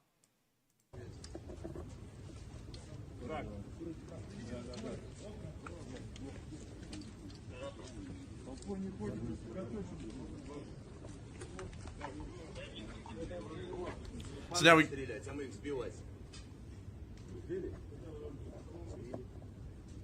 Третью. Собьем все, если вы будете их посылать. Потому что вы долбите по мирным жителям. Вы уничтожаете мирняк. Вы только что развалили автобус с людьми. И совести у вас никакой не было от этого. Ну, во-первых, я первый раз слышу. Я разговариваю. Я с вами на вы разговариваю. Что поехал? Ну, кто вы такой, чтобы со мной на ты разговаривать? А? Никто не разговаривал. Я говорю, не надо обобщать. Ну, надо, если вы сам просто на вы. Да, я на вы говорю, да, с вами. То есть, если вы говорите, меня там, нет. Поэтому, да. Ну, давайте так, все равно думать. Что делать? Что мы делаем? Еще раз. Мы сюда приехали. Мы хотим получить начальника генштаба и шайки. Пока их не будет, мы находимся здесь, блокируем город Ростов и идем в Москву. Да, я вас очень попрошу. Да. Нет, ни в коем случае. Ребята будут находиться здесь. Нет, ну это уже вот когда сейчас с точки зрения... Мы вам не мешаем управлять войсками. Управлять войсками, конечно, вы не должны мешать никто, потому что там ребята гибнут так же, как и ребята гибнут, потому что вы их на мясо толкаете. Also, if everyone could clarify in the live chat who shot up the bus filled with people. Was it Prighozhin's guys or the MOD? Sounds like it was the Russian MOD. Просто престарелые клоуны. Самое большое, что меня огорчает, что 3 дня минимум. В Киеве был праздник шампанского. Где? В Киеве. Ничего страшного. Праздник шампанского в Киеве, когда вы бросаете красные лиманы, изюмы и все остальное. Вот тогда праздник по неделе в Киеве. А мы ниоткуда не бежим. И поэтому мы пришли сюда для того, чтобы прекратился позор страны, в которой мы живем. Если мы говорим о таком... Это первое. Вы начали? Ну, конечно. Да. Послушайте, еще раз. Если бы мы с вами разговаривали в нормальном тоне, мы бы сюда на танк... So to clarify this for everyone who may not be able to see the live chat, Prighozin is claiming that the Ministry of Defense shot up a bus full of people right outside of Rostov before they entered the city. Apparently there were casualties. And that's the end of the clip. So I'm a little unclear here. Are the Russian commanders here sitting down, does it seem voluntarily with Prighozin? And is Prighozin confronting them about shooting up the bus, or is he expressing his concern about it? I think he may be confronting them about shooting up the bus. That appears to be one of the leading things that people were talking about. They seem to be rather at ease to be being confronted. Yeah, he did seem pretty at ease. And let's see here. Phone call. This is planned. Show you guys getting that. We'll put in where you convert him for shooting a bus. Where's my ammo? Okay, if this was planned, they wouldn't be shooting down helicopters and the Russians wouldn't be blowing up Wagner vehicles along the M4. I've got to say that. This is not planned. This is no kind of like deep state shadow government crap. This is just stuff that's going off and people are responding to it. But it appears that a lot of people are saying they're negotiating. Maybe negotiating about the loyalty that these commanders have to the MOD. But with that, there was the address, well, more so the video of Prighozin inside of Rostov. This was put out 7 minutes ago. I would assume this was most likely filmed by the time of day, maybe about an hour ago at the best. And so with that, we're now going to be moving on from that little bit of news. Thank you so much, Matthew, for finding that, by the way. That must have been like finding a needle in a haystack. And with that, we are now back into the Super Chats. I'm sure we have about 100 at this point, so we'll have to make sure to answer them a little bit quicker than we normally would. I would like to apologize to everyone in advance for that, but I hope y'all do understand. And so with that, we are on into the next one. All right, and our next Super Chat, and you've already addressed that one from Paul Powers, correct? I did, actually. All right, so thank you to Paul Powers once again for that very generous support. And moving on to our next one, we have a $50 donation from Flash1, who's a longtime channel viewer, and thank you very much for that support. And Flash said, well done, guys, great work, and I'm so happy that you both donate so much time to show us the news. And thank you, Flash, and also excuse my small voice crack there for a second. And thank you so much for the support, Flash, and enjoying our news coverage. It's days like these that make the news worth covering, and so I got to tell you, thank you so much once again for the kind words, and thank you for being here with us on a historic night. And so with that, I hope that does address that fairly well. Thank you so much once again. And with that, we are on to the next one. All right, so our next one goes to Paul Powers once again, and very generous for putting in another $50 donation. And he says, I donate more, but apparently there's a 500 a day limit. All I ask for is a heartfelt yeehaw, because I just bought a new cowboy hat. And you have to do a yeehaw in public now if you're wearing a cowboy hat. And thank you very much for that support. And Enforcer, what say you? You got to go around everywhere, and when you got to kick open the door, and then you got to spread your legs really wide and tip the hat and go honky tonky every time you walk in somewhere. But still, thank you so much for the support, Paul, and helping this channel to keep on running. And yes, there is a $500 a day limit. I think that's actually a smart thing that YouTube's done. Because there could be people out there trying to take advantage of folks. But still, thank you so much once again for the support and enjoying this channel so much and helping this channel to keep on running. And also, and so with that, I hope we addressed that fairly well. Thank you so much once again. And with that, we are on into the next one. All right, and up next we have a very generous $50 super chat from Rule. And I believe it's the last name is said Boers, I believe, who puts in a $50 donation. And thank you very much for that support. And sadly, no comment to address. But Enforcer, what do you say? And I got to thank you for the support. You didn't throw in a comment, but the support does help us to keep this channel running. And I thank you so much for that. And so with that, thank you so much once again for support. I hope that does address that fairly well. And we are on to the next one. And our next one is going to go to, let's see here, it's going to go to Carson Larimore, who puts in a $20 donation and says, Prighozin said after he finishes, he will go back to the front line. And what does that mean? He going to kick Shoigu ass and then continue the war with Ukraine, question mark. And I would have to say, from what we understand, I think that's what he means. I think he just means that he's going to, as in his words, hang Shoigu in the middle of the Kremlin, lay his body near Lenin, and then just go back. I think that's what he actually just means. But I got to be honest with y'all, that's not what's going to happen. This is going to evolve into him practically dismantling the entire Russian government if he can, and it's either going to lead to Putin fleeing or an outright civil war, because those aims and ambitions, you can't do that kind of stuff. He can't kill Shoigu and then just leave, because the rest of the Russian government now is going to want him dead, and so he won't be able to fight alongside the rest of the Russian army in Ukraine.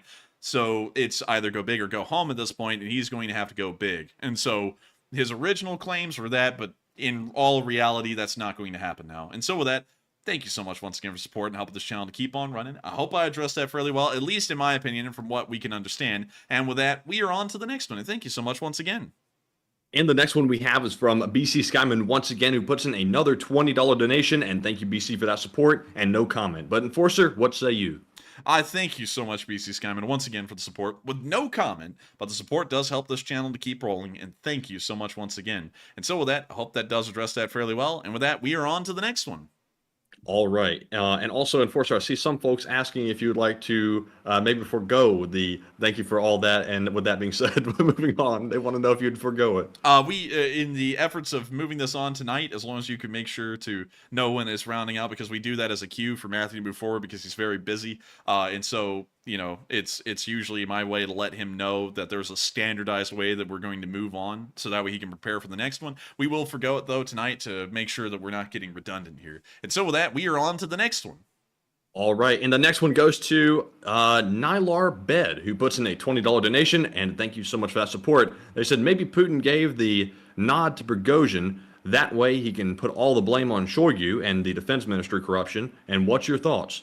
Maybe he did. I would say that's most likely not the case, because there's no way that Putin could sit there and go, oh, now I'm going to forgive him for executing one of the highest people in the Russian government. It may be the case, but I'm not really thinking it is. But thank you so much once again for the support, and we're on to the next one.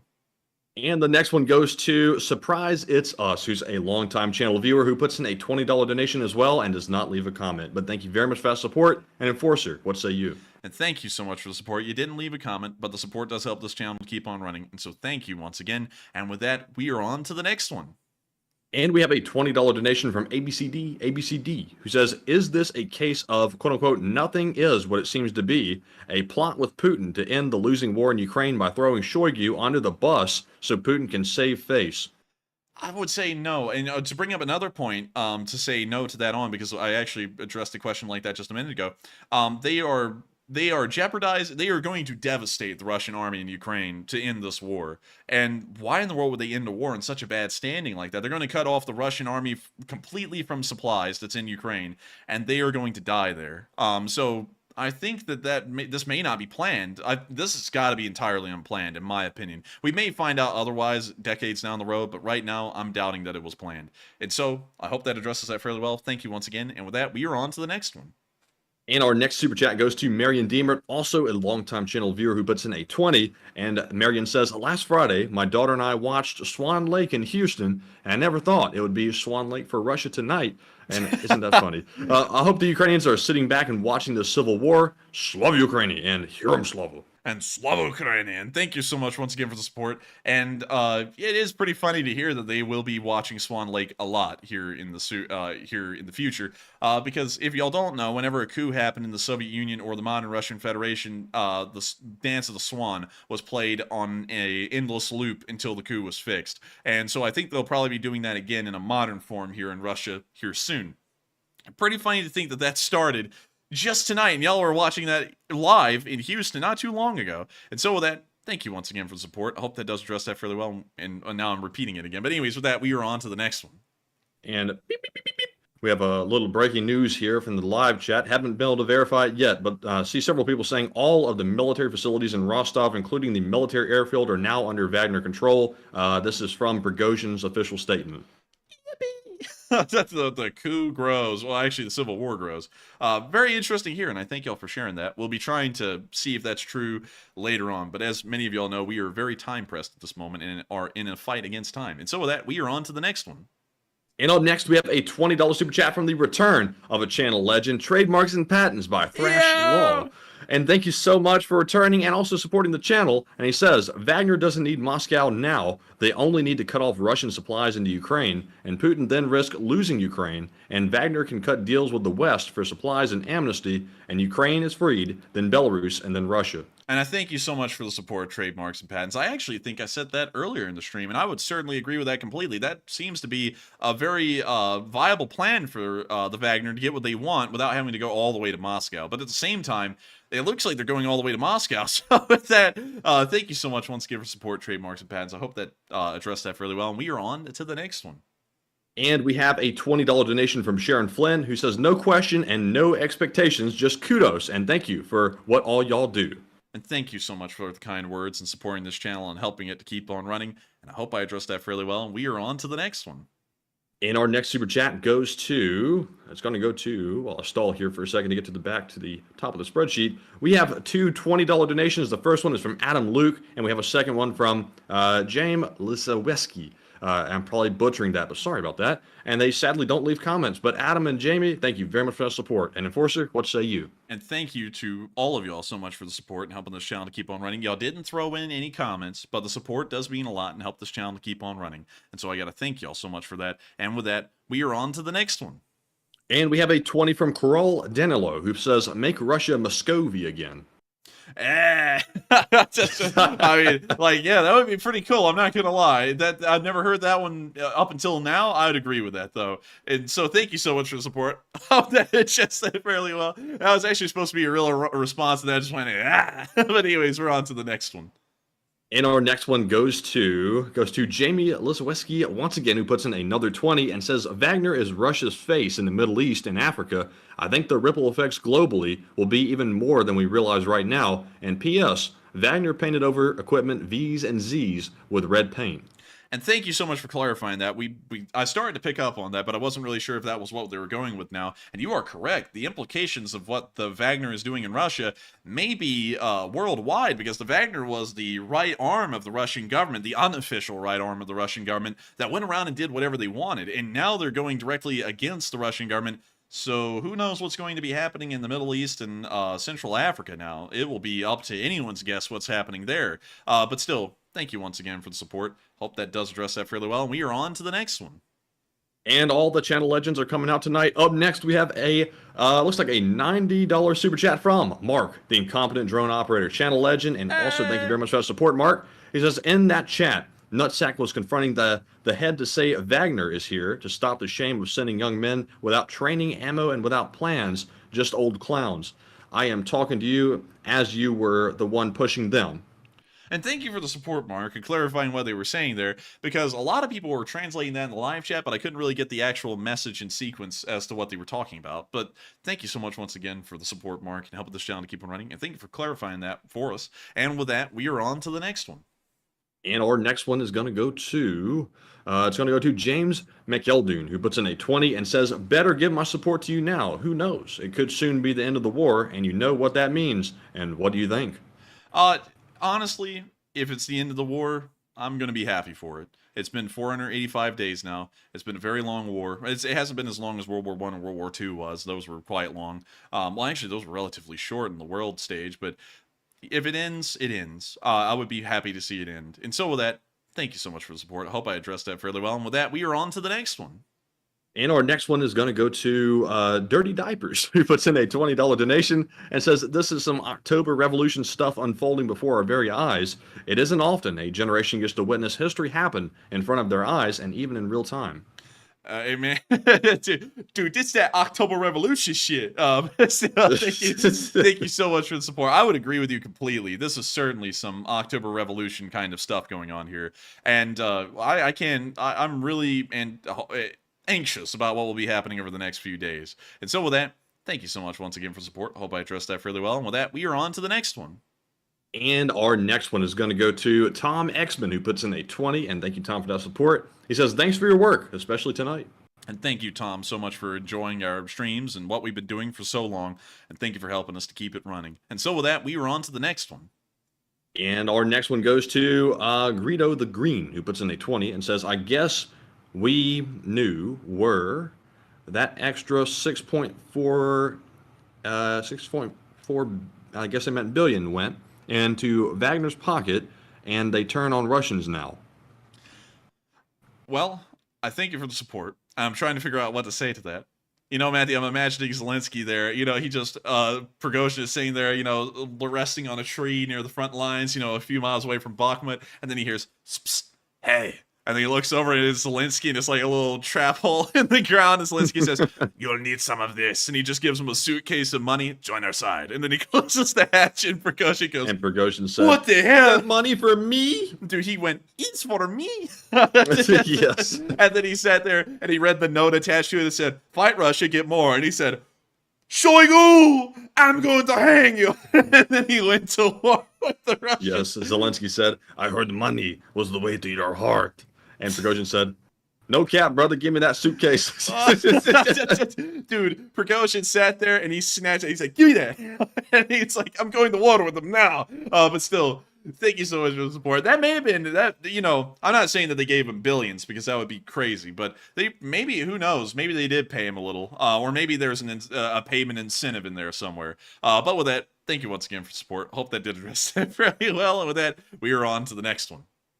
And our next super chat goes to Lewis, who puts in a $20 donation, and thank you for that support, Lewis. He says, onwards to Moscow, and oh, how the tables have turned, and welcome new people to the LSA, and Slava Ukraine. And thank you so much for the support, Lewis. Welcome everyone new to the LSA, and the tables have certainly turned, or the turns have certainly tabled. Also, some, well, not just some, I mean, this is actually, believe it or not, y'all, the largest stream that we've ever run in terms of how many people were on tonight. No, the highest one up until this point had 15,000 live viewers. This one got up to 21,000 live viewers tonight at the peak. So I know all of y'all, most of y'all are new. The LSA is the Lee Spring Army, which is the name of our community here on this channel. So if you ever are in here and you do enjoy the channel and you subscribe, and you only have to subscribe, you are considered a member of the Lee Spring Army. So that's how it works. So if you subscribe tonight, you are now a member of the Lee Spring Army, which is the Enforcers YouTube community. And so with that, thank you so much once again for support, Lewis. Hope I addressed that fairly well. And with that, we are on to the next one. All right, and our next one goes to Hot Dogga, who puts in a 20 and says, do we think all the cries of no really just an easy way to stockpile the best stuff just outside the war zone? I think it was, because we're seeing the Russians whipped out some really spicy stuff in Moscow. I mean, it's crap we never seen before in the war. So I think they may have been keeping behind a lot of their good stuff for their elite units. Well, not their elite, probably like semi-elite units that were going to be police forces around some of their major cities. And so with that, thank you so much once again. I hope that does address that fairly well. And with that, we're on to the next one. And we have a $20 donation from Mike Leslie, who says, I have a feeling Prigozhin has collaborators within the Russian government, and I have to agree with that. And he says certainly. he wouldn't have done something this bold without a plan. And also, what if he secretly made some arrangements with the West in all of this? Just a hunch. I would say most of that's probably true. I would say that there's probably nothing that could be untrue about that. He's certainly got insiders in the Russian government. He's got friends. He was Putin's cook for a lot of his early presidency. You make friends being a cook. Yeah, you didn't know that? I didn't. No, I didn't know that. Well, let me real quick. I know we're pressed for time. I know we are, but let me go pull that up. You wouldn't believe it, man. This guy used to set tables and cook for Putin. Like that's what that. So this guy was slinging hash before he's slinging metal. Yeah. Oh my God! Well, here we go. Look at this. Prigozhin began selling hot dogs alongside his mother and stepfather in Leningrad. Soon after, the rubles were piling up faster than his mother could count them. After the collapse of the Soviet Union, Prigozhin followed the entrepreneurial spirit of the times and founded or became involved in many new businesses. Prigozhin was heavily involved in grocery store businesses. He became 15% stakeholder and manager of Contrast, which was the first grocery store chain in St. Petersburg, and founded by his former classmate Boris Spector. And then moving on from that, let me go and find the part where he became the cook. Let's see. In 1995, Prigozhin entered the restaurant business when revenues of his other businesses began to fall. Prigozhin persuaded a director at Contrast, Kirill Zimonov, to open a restaurant with him. They opened Prigozhin's first restaurant, Old Customs House. What a name. In St. Petersburg. In 1997, they founded the second restaurant. Let's see here. Let's see. He received hundreds of millions. He received a contract to supply meals. Some of his product. Oh, let's see. Wait, hang on. I'm trying to find it. Prigozhin and Zimonov created the restaurant by spending $400,000 to remodel a rusting boat on the Vyatka River. He said his patrons wanted to see something new in their lives, were tired of just eating cutlets with vodka. In 2001, Prigozhin personally served food to Vladimir Putin and French President Jacques Chirac when they dined at New Island. He hosted U.S. President George W. Bush in 2002. In 2003, Putin celebrated his birthday at New Island, the restaurant that Prigozhin ran. And there he is right there talking about his food catering business, Concord Catering. I wonder what prompted the career shift from this to military. Man, you know, they say that if you work in the Russian equivalent of a Waffle House, you're ready to go. Anyways, he was a cook. So with that, thank you so much once again for support. I hope I did address that fairly well and also went down a little bit of a rabbit hole. And with that, Wagner's entered Smolensk. For real? For real? Oh, come on. Oh, wait a minute, hang on. Oh, Smolensk up here? Oh, no. I'd have to get a video for that one. But anyways, well, and we do want a video on that, by the way. I'm not dismissing that. I actually want to see a video of that. But with that, we are on to the next one. All right, and our next super chat goes to Hot Doggo once again, who puts in another $20 donation, and thank you very much for that support. And they said, I think it seems likely the cries and accusations of no ammo, they may have accurate at the front line, but were likely a way to both undermine the Russian military command and also stockpile useful weapons for this day. I think they most likely did. Most likely stockpiling and most likely kind of bided their time because they did demand to be pulled off of the Bakhmut front, and then they just kind of hung out behind the lines a little bit, and nobody really knew what they were doing. So with that, thank you once again, and we are on to the next one. All right, and our next one goes to Donald J. Kaufman, attorney at law, who puts in a 20, and thank you very much for that support. And then he said, what are the chances this is a false flag operation? Chances of it being a false flag? It's practically zero. There's nothing about this that would make sense as a false flag. You see, false flags mean to cause damage, but they don't mean to cause damage that will be detrimental to the nation.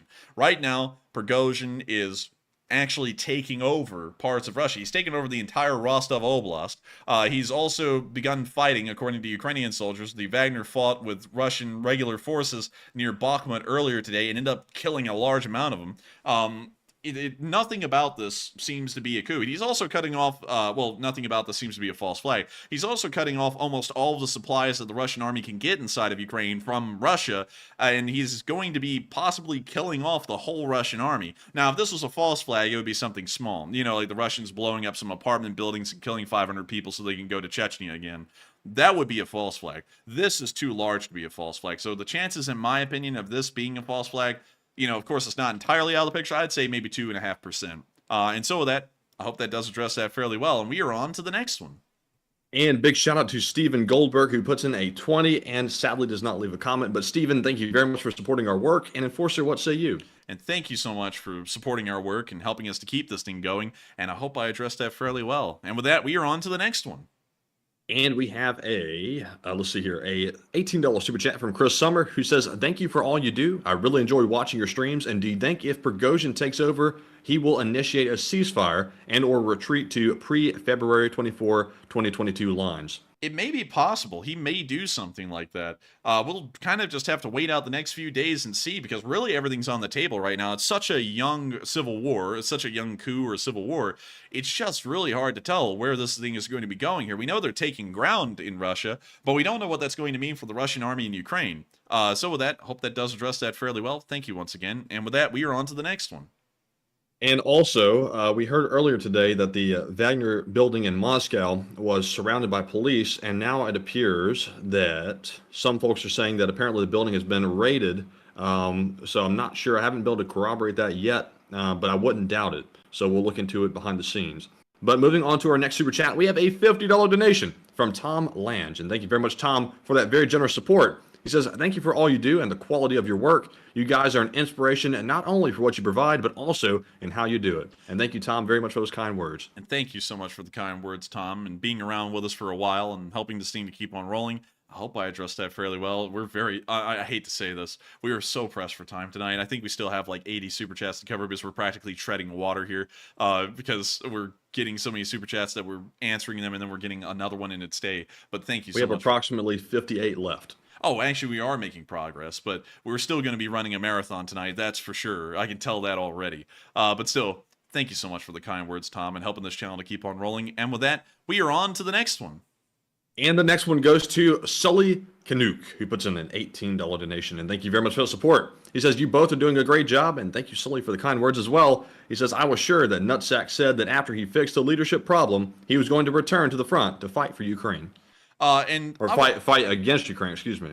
I would say he probably is going to not do that. I don't think he will, because a lot of people have been bringing up, he said he's going to return right back to the line. How in the world can you do that? That is like, that would be like a unit in the U.S. military. No, better yet. What was the name of that mercenary group, Matthew, that changed their name a little while ago? Blackwater? It was Blackwater, then they changed their name to something else. Now it's G, and I think now it's defunct, actually.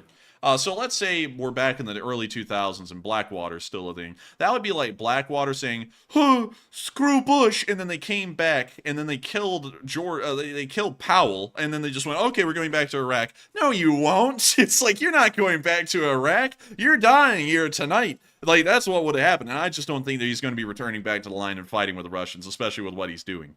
Because that would be a similar situation in America, and imagine the president at that time just going, fool me once, shame on you. Fool me twice, you go back to the front. You know, it's like, no, you're not going back, you're dying. You know, that's just what it's going to be. So I don't think that's happening for the Wagner unit at all. And so with that, hope that does address that fairly well, and we are on to the next one.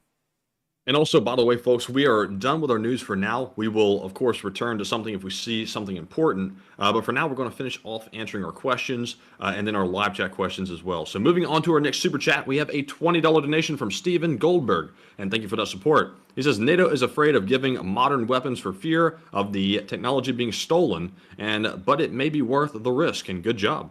And thank you for the support, and thank you for saying we do a good job. And I would say it seems like it's worth the risk until we do it, and then one of those weapons fall into Russian hands, and then the Chinese reverse engineer it, and then it wasn't worth it. Because all of the billions, sometimes tens of billions, even hundreds of billions of dollars that we put into some of our projects, it can all be washed away as soon as someone gets their hands on that technology. All of that proprietary advantage that we spent massive amounts of money to get just disappears immediately. So it seems like a good idea until it happens, and then it's not a good idea. Then we're on an equal playing field for everyone else. So with that, hope that does address that fairly well. We're on to the next one. And our next one goes to Royal Castriata, who puts in the 12 and says, did you think a war between Kosovo and Serbia will happen soon? Kosovo forces have been trained by the U.S. and NATO for the past 20 years. I would say it's possible. We did hear about some tensions rising in between Serbia and Kosovo a while ago, but it hasn't boiled over yet. It's always in the Balkans. It's just a matter of time. So, you know, who knows? So with that, I hope that addresses that fairly well. It's possible. I'm not saying it's out of the question, but who really knows? And thank you once again for the support. And with that, we are on to the next one. And we have a $12 super chat from Ken Belly I7X, who puts in a 12 and says, will the Russians blow their own bridges to stop the Wagner convoy? Possibly. That's not out of the question. We've been hearing rumors of that, and that's been starting to circle around greatly in the live chat, but we don't really know if they will start to blow up bridges, because that could start to have a massive effect on Russian infrastructure if the coup is short-lived, and their economy could really be impacted by major bridges being destroyed. So with that, I hope that addresses that fairly well. Thank you once again, and with that, we are on to the next one. And up next, we have a $10 super chat from Kilo Charlie, who says, you guys take the We Are the Media to the next level, and much appreciated. And I have to say, Kilo Charlie, that's something that we are very proud of, that we're able to be so agile compared to mainstream news. Right now, mainstream news is trying to source the information, validate it, and also they have to go through this really cumbersome process before they can actually report it. Of course, that has its advantages, but at the same time, they're really behind the curve when something like this happens. So we're a little bit faster than them. But Enforcer, what say you? From what we could tell, we were actually 6 hours ahead of BBC, which was kind of our timer today to see how quickly we could get this news out. We actually got it out within 30 minutes of the coup beginning, and I think we were one of the first people in the world to cover the story, regardless whether it be YouTube or mainstream news. But still, thank you so much once again for the support and also the kind words. And we try and set the precedent for what news is. And tonight has certainly been a great night as far as our news coverage. It was, in my opinion, one of the best nights I've done for a stream. And I'm very critical of myself when it comes to reporting this stuff. You can ask Matthew. But still, thank you once again. I hope that does address that fairly well. And with that, we are on to the next one. All right, and our next one goes to Ghostyface75, who puts in the 10 and says, with a nice smell of civil war in the air, this calls for an LSA. And LSA! Thank you so much once again. I would say it's great to know the civil war is beginning in Russia. Who would ever have thought? And so with that, we are on to the next one. And thank you once again. All right. And also, I see some folks wanting to know how to contact us if they have information. And if you do, you can contact us via DM on our Twitter page, and we check that usually twice a day. But up next, we have a $10 super chat from Mace, who says, here's to Russia tearing themselves apart, and Twitter has been insane for 4 hours. And thank you. It definitely has. And thank you for the support. Twitter has been insane for the past 4 hours, and thank you for helping this channel to keep on running. And I hope I addressed that fairly well, and we are on to the next one. And we have a 10 from Joseph M. Sika, who says, this is so amazing. I told you Putin would be dead soon. It's all unraveling for Russia, and Prighozin going to prevail or Putin, ? And have a feeling Russia will implode soon, and the war will be over. LSA. And LSA! And thank you so much, Joseph, for being here with us tonight. Another legend. And I would say it may be the case. It may be that they're actually going to fall apart. And crazily enough, I actually thought that this was going to be the unlikely option here. This now appears to be the completely likely option. It appears to be the only one left at this point with what's happening now. And to think, I thought it was going to be unlikely because it just never really happens in history like this. Well, I guess history isn't right every time. It looks like moments like these are when history is made for the first time ever, the way it is. But with that, hope that does address that fairly well. Thank you so much once again for support. And with that, we are on to the next one. All right, and up next we have a bot that is going to leave our chat right now. And up next we have a $10 donation from David Pranch, who says, this is exactly what Putin wanted in Ukraine, LOL. Yeah, it actually is. This is exactly what he wanted, and now he gets it. And you see, it's funny how Russians don't actually like what they do to other people happening to them. See how much they don't like it? And it's always ironic. It's always ironic with them. But still, thank you once again. I hope I addressed that fairly well. And with that, we're on to the next one. And we have a 10 from Trister1, who says, think on this. Nutsack taking over Russia is not good for the future. The immediate chaos is an op for Ukraine. Let's not give Nutsack Caesar's laurels. Z is not doing that. And thank you for the support. I would agree with that. And hopefully we'll see that the Ukrainians are able to retake their ground here soon. And so with that, I hope I addressed that fairly well. And with that, we are on to the next one. And we have a $10 donation from Sick Lid, who says, us old heads have seen this movie before with the Russian Civil War in the 1990s. And I thank you for the support, Sick Lid. I gotta say, there's one Sick Lid, and also, I would say yes, y'all largely did see that, but this is a little different. The 1993 coup that happened, that was against an unarmed party and an armed party. These are two armed parties going up against each other. It is different. It's very different, and it's something we haven't seen since 1917 in this way. 1993, yeah, it's close, but it isn't identical. 1917, on the other hand, is. But now we've added in nukes to make it more fun. And so with that, I hope that does address that fairly well. Thank you so much once again. And with that, we are on to the next one. And our next one goes to Bomber Harris, who puts in a 10 and says, this so-called coup is just a coordinated face-saving way for Russian forces to pull out of Ukraine without having to admit defeat to the superior Ukrainian forces backed by the U.S.-led NATO. Maybe. I honestly have to say, I have a hard time wrapping my head around that, because a lot of people always want to say, a lot of people in the modern world, they never believe that anything just spontaneously happens to the detriment of someone. It's always some kind of a planned thing by someone to make themselves look bad. I mean, when y'all walk into the office, one day and you end up making a disparaging comment to a female worker and you end up getting fired for harassment, was that actually planned? Or was that unplanned? And most of the time that would be unplanned to end up getting fired like that. And I don't know why people don't apply that same kind of logic when it comes to Russia. Everything they do isn't going to be some kind of a planned mastermind thing to magically leave the war, because this is the most graceless way to leave the war. That's giving Russia way too much credit. They're not that intelligent. Yeah, they're not that intelligent. These people are stupid. You have to remember, a lot of people give governments too much credit for intelligence. A lot of governments are fairly stupid, and Russia's one of the stupidest ones we've seen. And stuff like this is stuff that we could tell was going on in the background. You could tell it was happening. Like when they started to tell the Wagner you have to sign MOD contracts, they were trying to break up the Wagner then because they're a threat. And everyone's been seeing this for a while. Wagner has clearly been a threat. And it's now that it's finally boiling over, the Russians are finding out their mistake, but it's too late for them to actually stop it. So I would have to be honest with you. I don't think it's any kind of a false flag by the Russians. I think this is something they didn't even expect.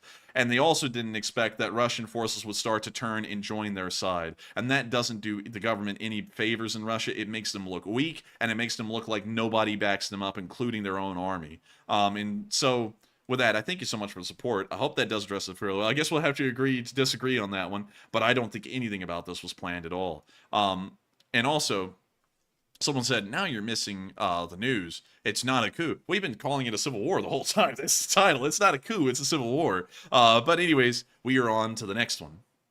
All right. And in the meantime, I see some folks saying that some stuff is happening, so I'm checking Twitter while I'm about to read the next super chat. But real quick, while I'm checking it, I'm going to call off our next one, which is a 10 from Herney ITK. We have a 10 from Commander Prankster and also Callie J. Herney said, have a pint on me. Commander said, huzzah. And Callie J said nothing. But thank you all three for that support. And Enforcer, what say you? And thank you to the three of y'all so much for the support and helping this channel to keep on running, because folks like you do make it possible. And so with that, I hope that does address that fairly well.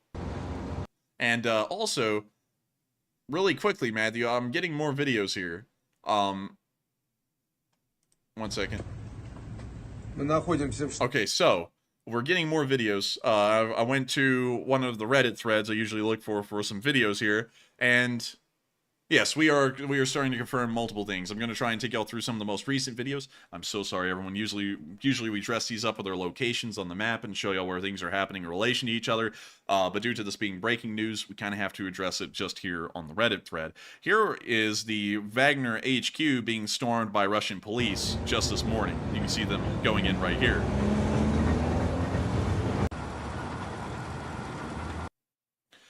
Moving on into the next clip, we can also see that video of Wagner giving a direct address to the camera in Rostov-on-Don. I'm not going to read over, there's no subtitles to read, but if y'all want to translate it in the live chat, y'all can.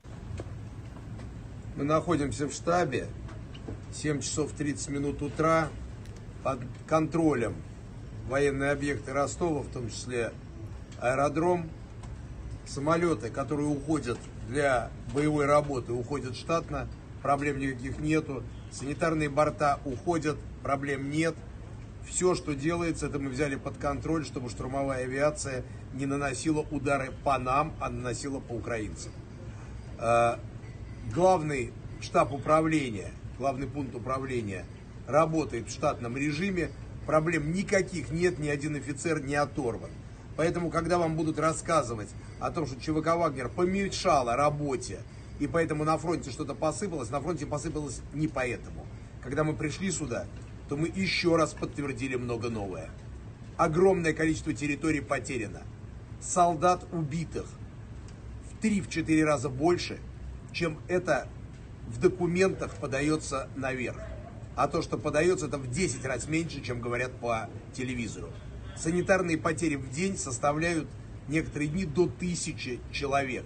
Это убитые, без вести пропавшие, раненые и так называемые отказники, которые отказываются не потому, что они струсили, я уже говорил, а потому что у них выхода нету, боеприпасов нет, управления нет.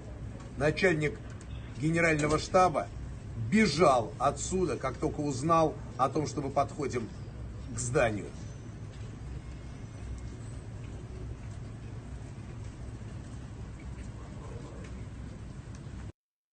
This just Man, in. that guy's ugly. Goodness. This just in. Russian helicopters have been confirmed to be shot down in the Voronezh region after they tried to attack a Russian convoy. There have reportedly been 3 entire helicopters shot down during this one failed attack in the area. Here's the clip.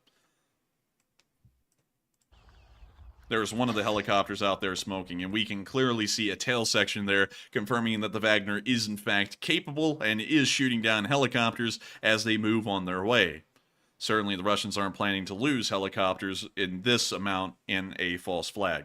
Moving on from that, we also got a clip here of a Wagner column in the Voronezh region, which we can see here.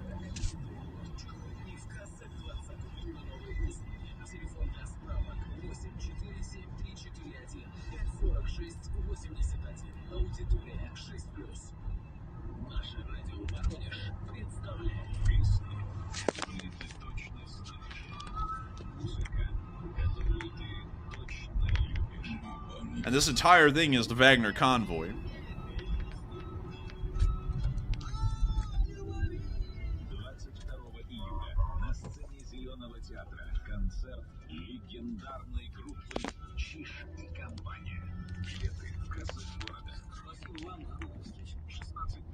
Департамент здравоохранения Воронежской области напоминает, болезнь легче предупредить, чем лечить.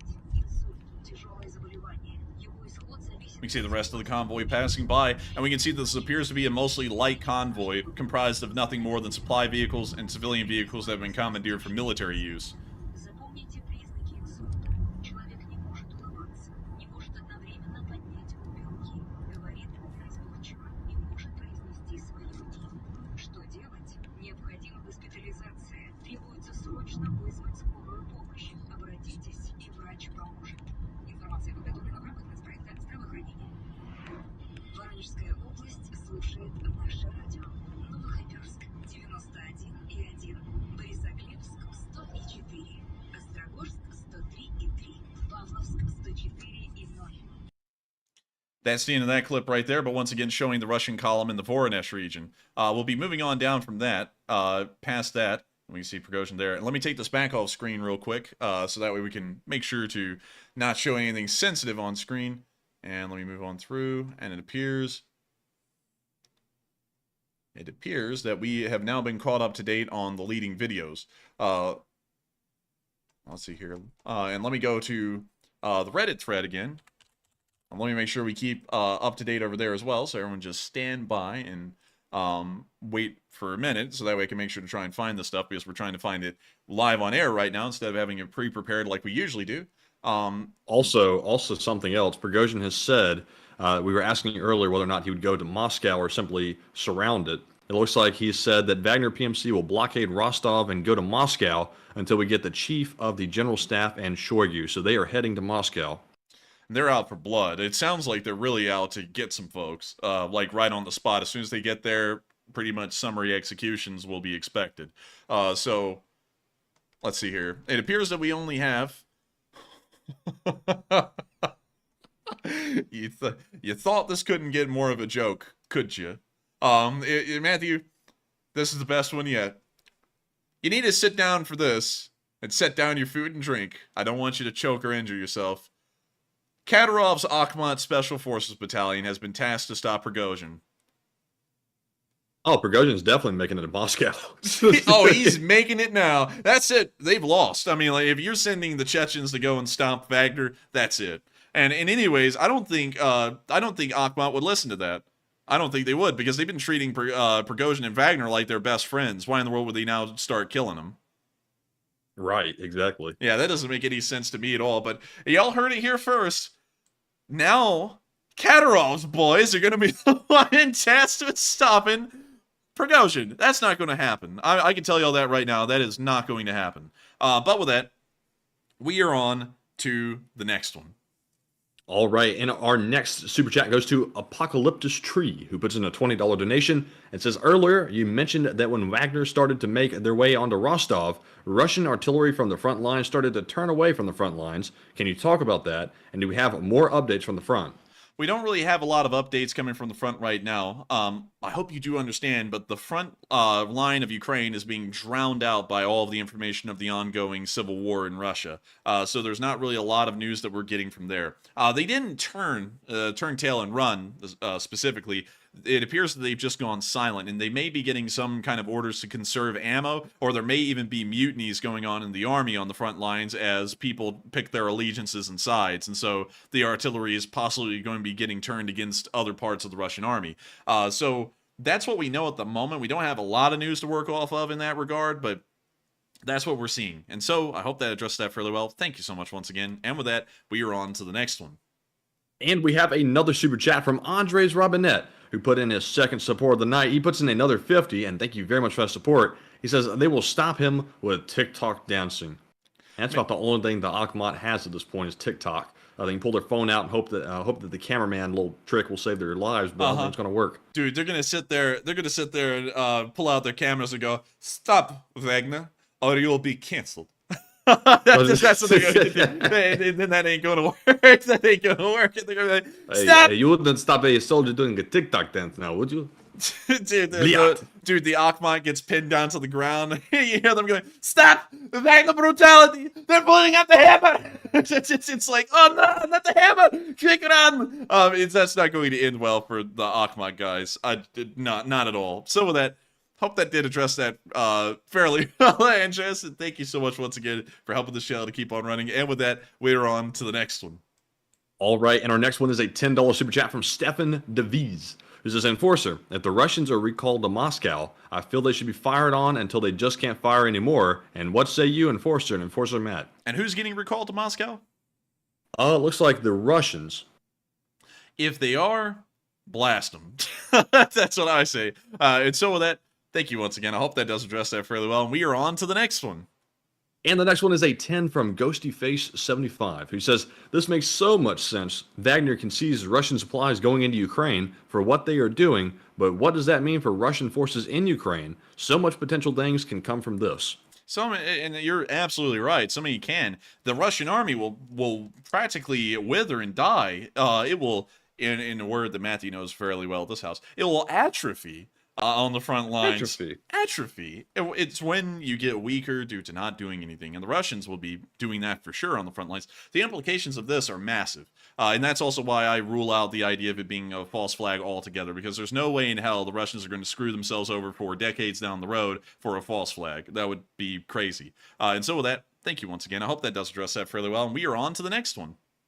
And also, by the way, speaking of Wagner making their way to Moscow, there is now video proof of a large Wagner group column. It might be more than one, heading toward the Voronezh region. I'm probably mispronouncing that. In the direction of Moscow. Yeah, they're making their way toward that, and it looks like they're getting there fast, and if not, already there.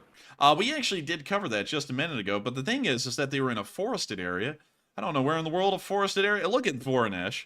Where the hell are there forests? There's only like 3. There's one on Voronezh. There's one near Bobrov, and then there's another one near Kozlovka, and that's it. Those are the only woods there. So I don't know where that video came from earlier, but it's somewhere around one of these wooded areas. Once again, it seems as though all evidence is kind of lining up for it being near Pavlovsk.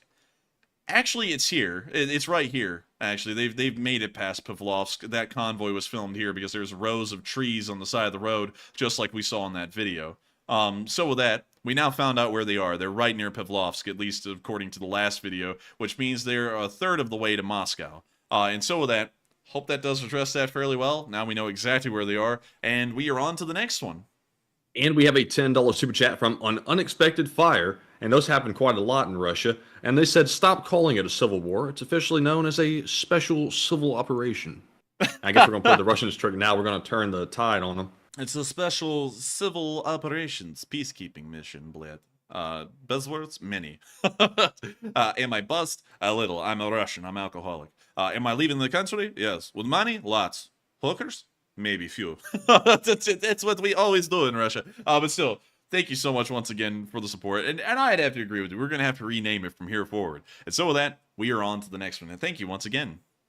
All right, and we have a $10 super chat from Enforcer for President, who says, about how many troops do you estimate are left in Russia? I heard there was about 90% in Ukraine. Slav Ukraine, and long live the LSA. Going off of 90% of them being in Ukraine, there's only 100,000 Russian soldiers left across the entirety of the Russian Federation. Honestly, I feel like that number is probably more towards 300,000 because there's probably a lot of non-combatants that weren't being counted into that number of the Russian forces being in Ukraine. So probably around 300,000, but most of those are non-combatants that aren't armed. And so they're not going to do anything against Wagner. And then out of that, the remaining 100,000... 50,000 maybe, then you have to start questioning their loyalties and allegiances, and then that number gets even smaller from there. And so Wagner may actually be going up against a force inside of Russia that is almost the exact same size as them. And then they're spread out, the Russians are, across the entirety of the country, and Wagner's in one centralized spot. And so with that, I hope that does address that fairly well, at least from what I understand of the situation right now. And with that, we are on to the next one, and thank you once again. All right, and our next super chat goes to Orion Alpha, who puts in a 10 and sadly does not leave a comment, but thank you very much for that support, and we appreciate you supporting our work very much. And we also have a $10 super chat from Sick Lid once again, who says Stalin was silent for 3 weeks and had a nervous breakdown when Germany invaded. That's true, actually, but at the same time, they weren't racing towards Moscow as quickly as the Wagner is right now. The Wagner might be there in the course of a day, or maybe even half a day at this point. And so Putin doesn't really have the opportunity to be quiet like this. And also, what happened to him being this cold, calculating, scheming man? And now he's this quiet, scared coward who's not even saying anything as a outright civil war begins right under his feet. But with that, thank you once again for support. Hope that does address that fairly well in my opinion. And we are on to the next one. And we have a $10 super chat from Junebug72, who says, hi, the latest developments are so wild. Anywho, question from the live chat, please, and have a good evening, you two, and Slav Ukraine. And same to you, Junebug, and thank you for stopping by. And thank you for the kind words, Junebug. Welcome back again, by the way. And also, we'll make sure to get a live chat. And so with that, what do we got? And also, Slav Ukraine. Yes, indeed. And our live chat question goes to Danny Mullins, who says, will we see Russia use will we see Russia use small scorched earth tactics to slow down Wagner? Possibly. It's not out of the question. The Russians are barbarians. They could do something like that, but it could greatly damage their economy if this thing ends up being quashed quickly. And so with that, I hope that does address that fairly well, at least in my opinion. And with that, we're on to the next one. And we have a 10 from Part-Time Hobo, not full-time. He says, regardless of the outcome, I hope the historians have a sense of humor and call this event the Putiny. That's really good. That was actually pretty good. Yeah. That's really good. I'm not gonna lie. The Putiny. It needs to be the Putiny. It needs to Putiny. Oh, like we need to find something to rhyme with that, like the mutiny on the bounty. We need to find something that sounds like that, but for Russia. And so, thank you so much for really coming up with a really good one there. This needs to be called the Putiny from here forward. And if y'all hear Putiny said anywhere else, like a big mainstream news company trying to look relatable, and they say Putiny, remember it came from here. It just came from that super chat right there. And so with that, thank you so much once again. I hope we addressed that fairly well. And with that, we're on to the next one. And our next one goes to Christian Cofield, who puts in the 10 and says, for once, the CIA isn't involved in this. Also, Modern Warfare predicted this thing happening. By the way, my birthday happened a couple days ago, so this coup is an unexpected B-Day surprise. And also, happy belated birthday to you as well. And a happy belated birthday to you. And I got to thank you for the support. And I got to say, I've seen a lot of people, oddly enough. I never played the Call of Duty that's in question, but a lot of people are saying, dude, this is just like Call of Duty. And apparently it's just like eerily similar to Call of Duty. I don't know. I never played that one. But still, thank you for the support. I hope I addressed that fairly well. And we're on to the next one. And we have a $10 super chat from Soka, who says, Wagner will be squashed before they make it to Moscow. I wouldn't count on that. I wouldn't count on that. People are starting to join them. They're not fighting them, they're joining them. And also, the Wagner is tearing people apart. They just shot down 3 helicopters in Voronezh in the past hour that were trying to attack them. So there's a good question that there's a good reason that they may make it all the way there. So with that, hope that does address that fairly well. I have to say that because Tastass got banned for, being an ass about that. And with that, we're on to the next.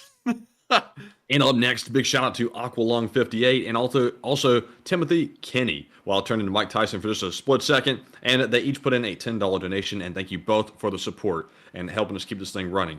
And we also have a 10 from Morel C, who says, I found about this channel today and haven't stopped listening. The coverage is amazing. Oh, and thank you so much for the kind words. Wait, they started watching today? Yeah, today. New viewer. Holy moly. Well, welcome to the channel. And I hope you've been having a fun time watching. We made a short war summary. Well, it was kind of a short war summary. It was a longer than a short war summary today about this. And then we also ran this stream. And it seems like a lot of people have really been enjoying it. And I got to thank you so much as well, because we put in a lot of effort and time and our soul into making sure that we cover this news well. And I'm glad to know that you enjoyed it. And so thank you so much for the kind words. And thank you for being a new viewer on this channel. And with that, we are on to the next one. And our next one goes to the Dragon Counter, who puts in the 10 and says, not sure if this has been asked already, but is it possible Putin's already dead and this is similar to the post-Stalin death power grab? Maybe. But then again, Putin was being heard of a few hours after the coup began. He was talking to people.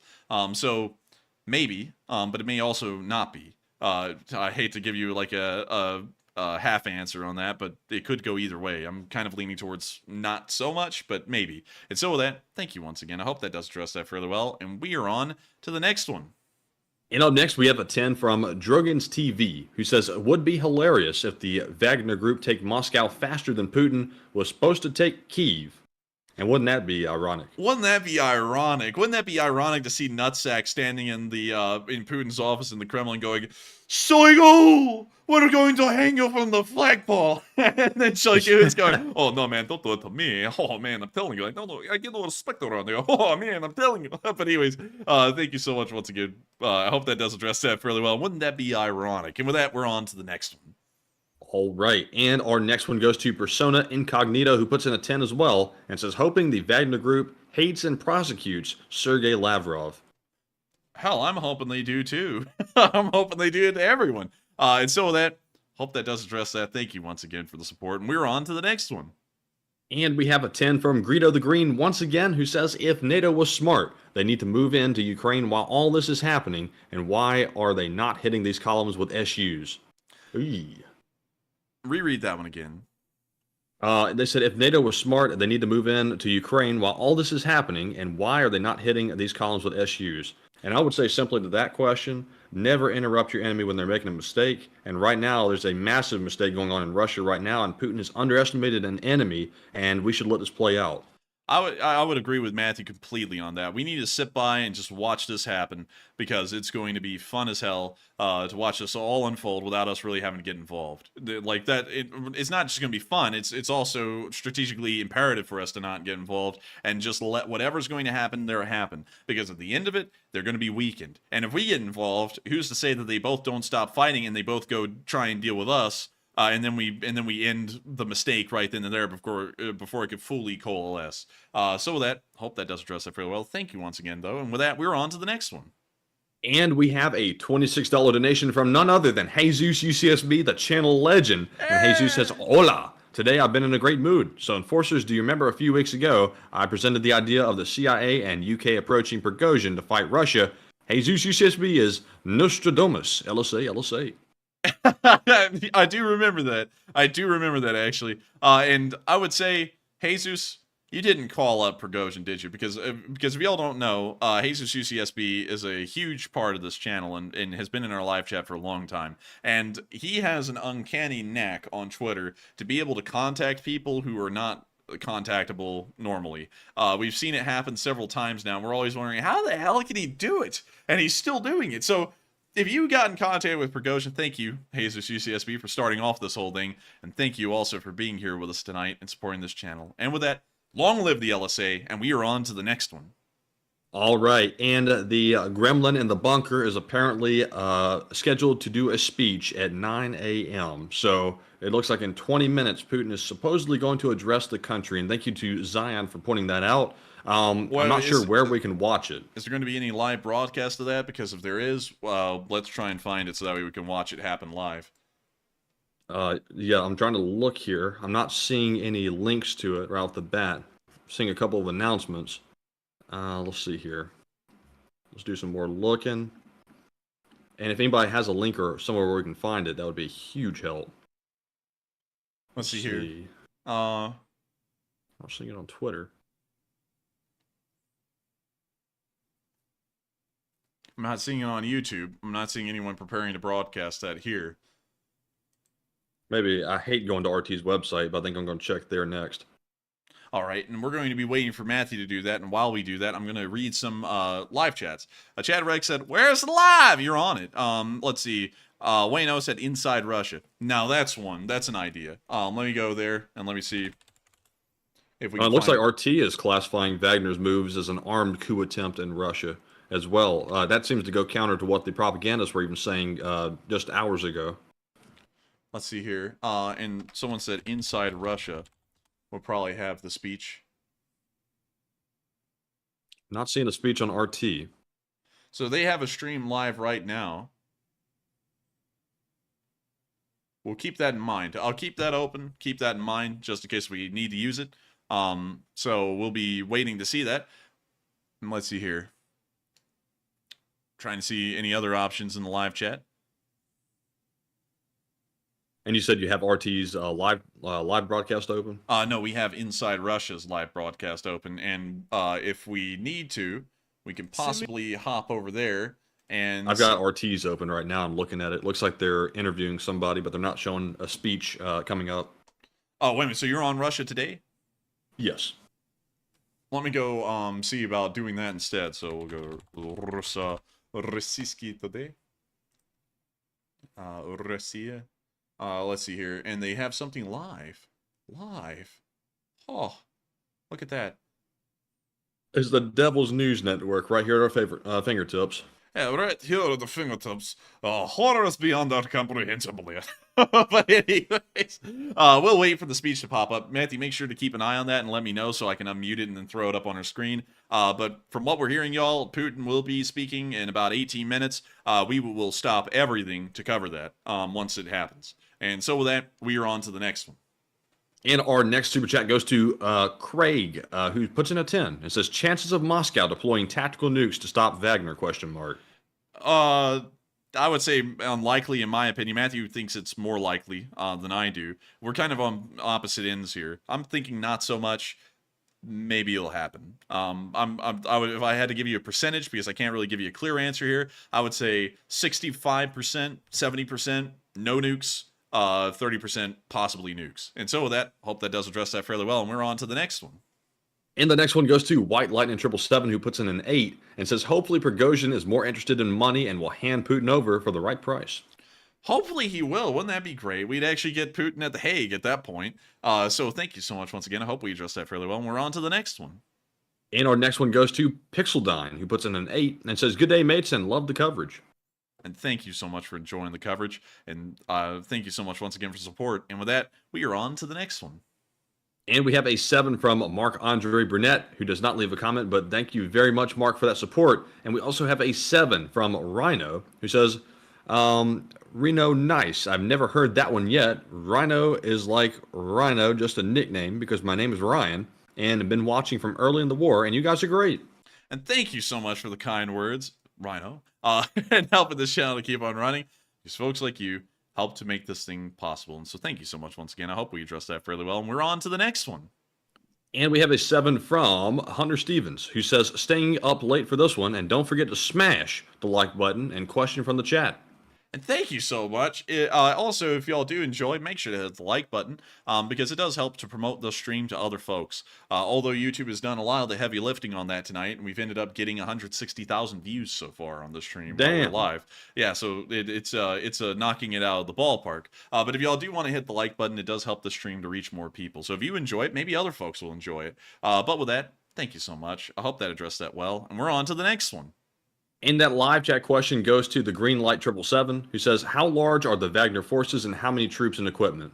We've been told recently that they're 25,000 strong, but their equipment varies greatly. They have some main battle tanks, but most of their equipment appears to be light equipment, mostly civilian vehicles that have been commandeered for military service. And so with that, I hope that addresses that the best we know.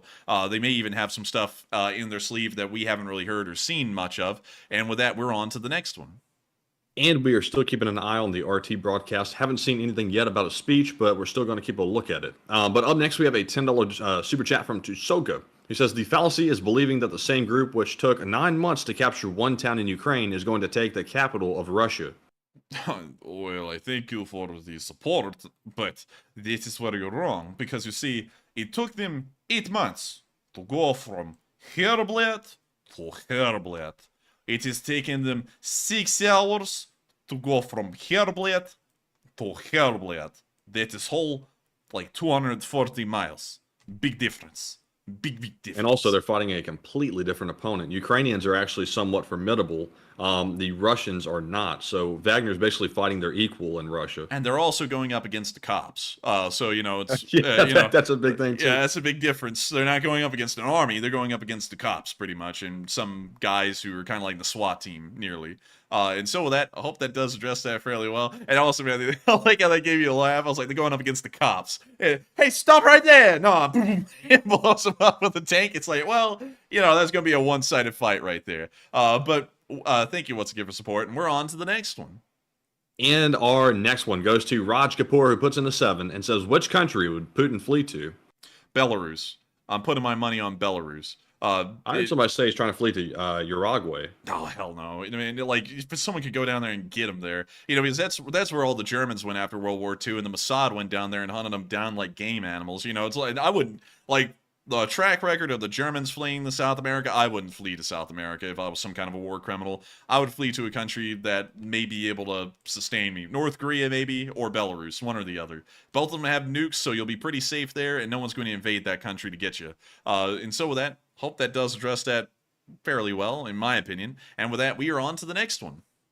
And the next one goes to Eli Wimmer, who puts in a $10 donation and says, new viewer and enjoying the coverage. And also, welcome to the channel. And it said, what potential effects do you think this will have on the front line in Ukraine over the next few days? I think we're going to see that the Ukrainians get pushed back everywhere in Ukraine. And also, thank you for being a first-time... You mean the Russians?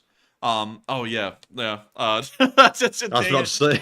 I was sitting here while I was answering that, flipping over to this live stream, looking at this guy who looks a lot like, here, I'll just show you. He looks a lot like Prighozin, and it distracted me for a minute. That's probably his father or something talking about, I'm so proud of my boy. He said, I'm so disappointed in my boy. His blood needs to be spilt on Red Square. It needs to become red with his blood. But anyways, getting back to that, I would say we're probably going to see the Russians push back on all fronts, probably within the next few days, to be quite honest with you. That would be my expectation, but I might be wrong. Also, thank you so much for being a new viewer and enjoying the coverage. It always blows us away because most of our viewers came in at the very beginning of the war when it was hot stuff, and, you know, we just kind of kept the same viewer group around since then. And I got to thank you so much for being a new viewer and enjoying this channel. And so with that, thank you so much once again. I hope that does address that fairly well. And with that, we are on to the next one. All right. And, you know, I saw a couple of Russian bots. One just got, zonked out of the chat. Student out of the chat. And I was sitting here thinking, how can the Russian bots come in right now with what's going on? They're literally getting defeated by their own people. Oh, man, and come in here and act like they're winning. You know what you're about to see, man? They're going to sit there with that strong arm thing and go, Russia, Russia. And then you're going to see another one go, Tunovaka Wagner. And they're going, Suke, blad, and they're going to start fighting each other. But anyways, we are on to the next. I can't wait to see that. It's going to happen now. Like, that is going to happen probably in the next 2 days. But we're on to the next one. All right, and our next one goes to, let me grab one more thing here. Our next one goes to CK Bold, who puts in a 5 and says, take a live chat question. And of course we will. And the live chat question is going to go to, Gamera, who says, with a possible civil war going down, are you concerned about the security of Russia's nukes? A little bit. but not that much. Someone will keep control of them, whether it be Chernovako Wagner or the MOD. Someone will keep control of them, and they probably won't be happy to just start sending them places. And also, if we start to get concerned about that, the United States will put a very hard foot down and say, we're going to have to, have oversight on those nuclear weapons. And both sides at that point may actually agree to that, or they may disagree, and then we deal with both sides separately. And so with that, I hope that does address that, at least the best I would know. And with that, we are on to the next one. And up next, we have a $20 super chat from 013 Server, who says, wouldn't it be counterproductive for Prigozhin to kill Putin, since he is very well liked in Russia? He could just force him to accept him as chief of the military, and with his hands untied, renew the attack on Ukraine. He could do something like that. Benito Mussolini did do that to the King of Italy. I believe Italy, and let me make sure I'm saying this correctly, does Italy have an monarchy?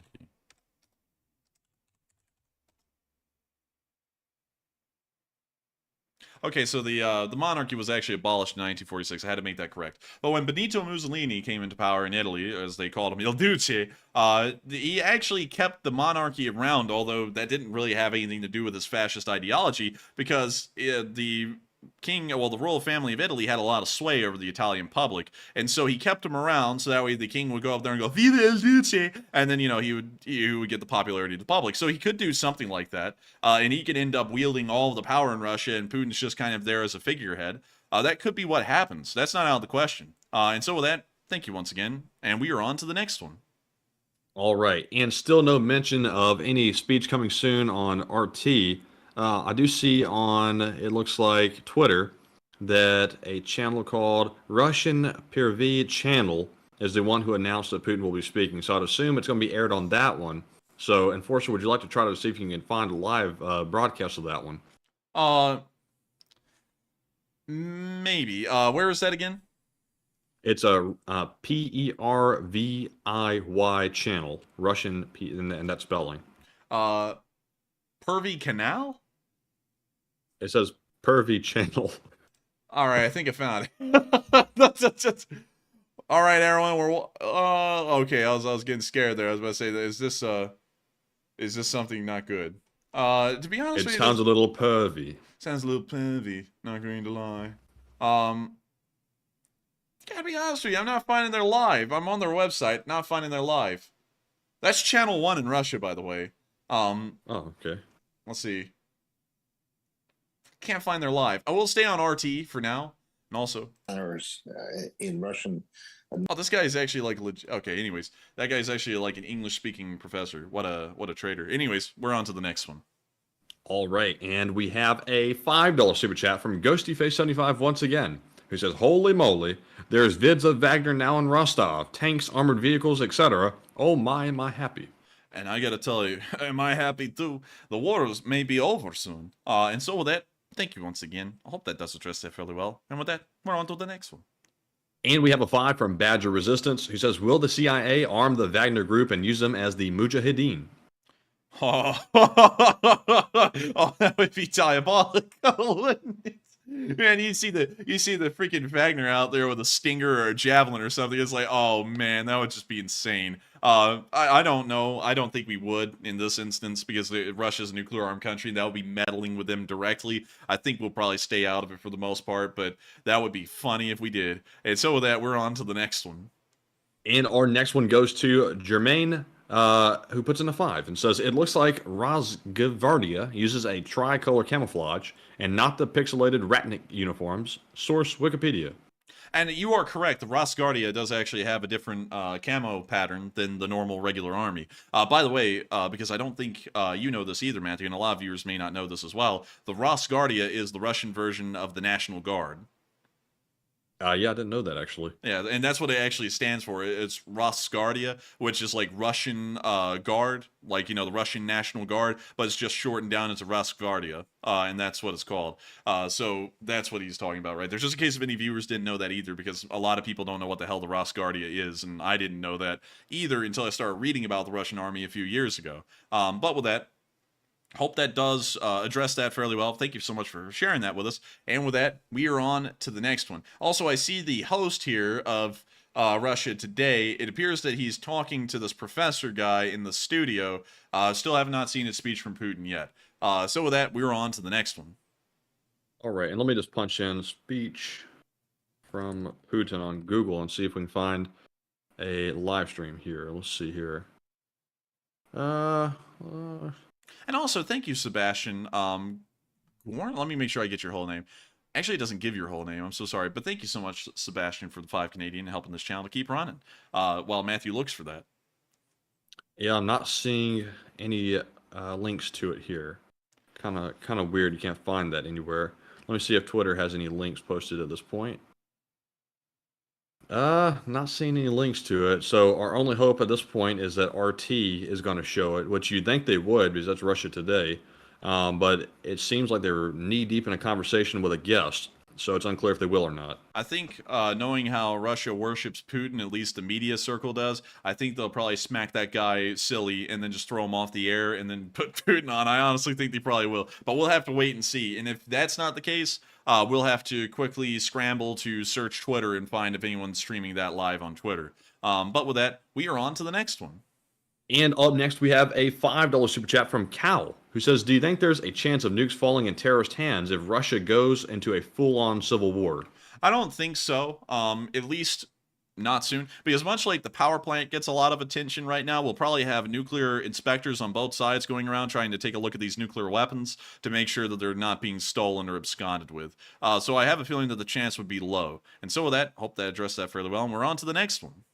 And we have a 5 from Ken Belly I7X, who says, do you think if the civil war goes poorly for Putin, that China will intervene? I don't think so. I think they might stay out of it. They might, in fact, try and influence the Prighozin side, because they may be able to get a lot more concessions if they support Prigozhin's ascension to power and throw out Putin.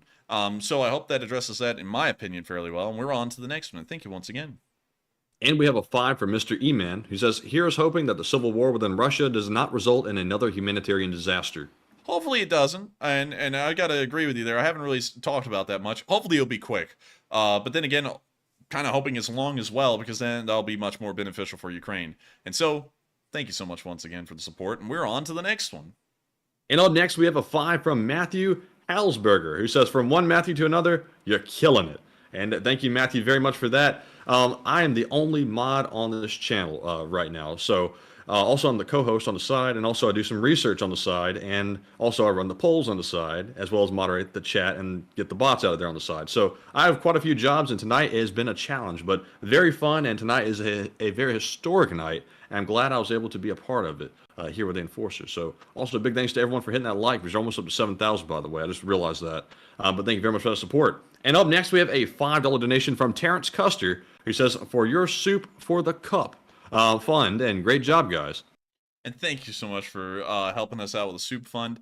Honestly, I kind of wish I had some soup today. I'm starving right now, in case y'all don't know. Usually we eat by this point, but the stream is going on 4 hours now. There's no sign of it stopping anytime soon. But still, thank you so much for the support. I hope that does address that fairly well. And also, Matthew, if the speech from Putin comes on in a few minutes, we might want to take shifts, because I know we're going to be going on far longer than after Putin's speech.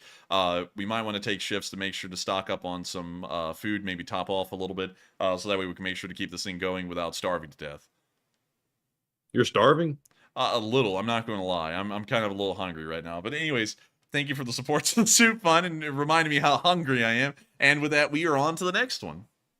All right, and also, let's see here. I saw JDR24 say, OSINT Defender says it's coming on in 5 minutes, a speech. So let's see what OSINT Defender posted on here. Let's see. Russian state media stated that the president is set to address the nation in 5 minutes.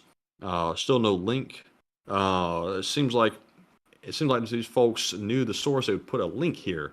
That's kind of frustrating. But anyways, with that being said, we're moving on to our next super chat, which goes to Jason Carpenter, who puts in a 5 and says, an interesting turn of events. You guys are killing it tonight, bro. Killing it, Jerry. Yeah, killing it. And I gotta thank you for the support. And thank you so much for the kind words as well.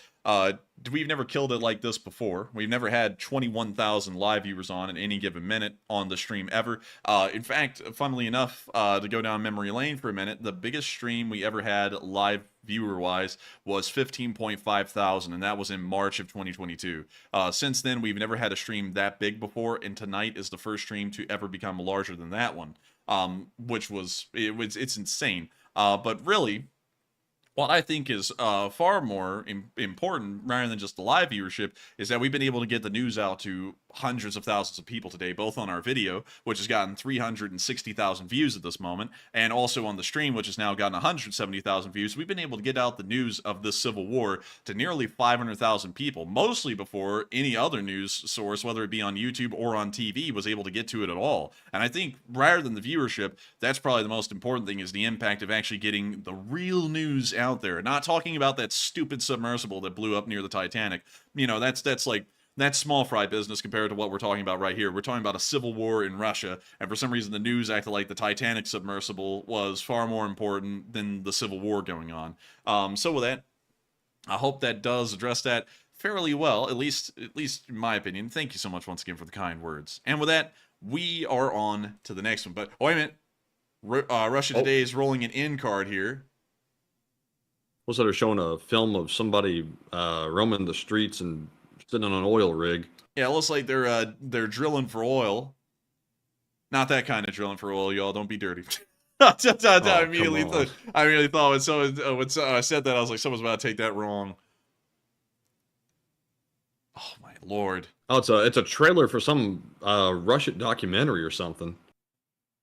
Huh. Well, they were going to something here. Wagner mutiny is the headline. Really? Mutiny. The mutiny. So I'm guessing we're about to be going to news.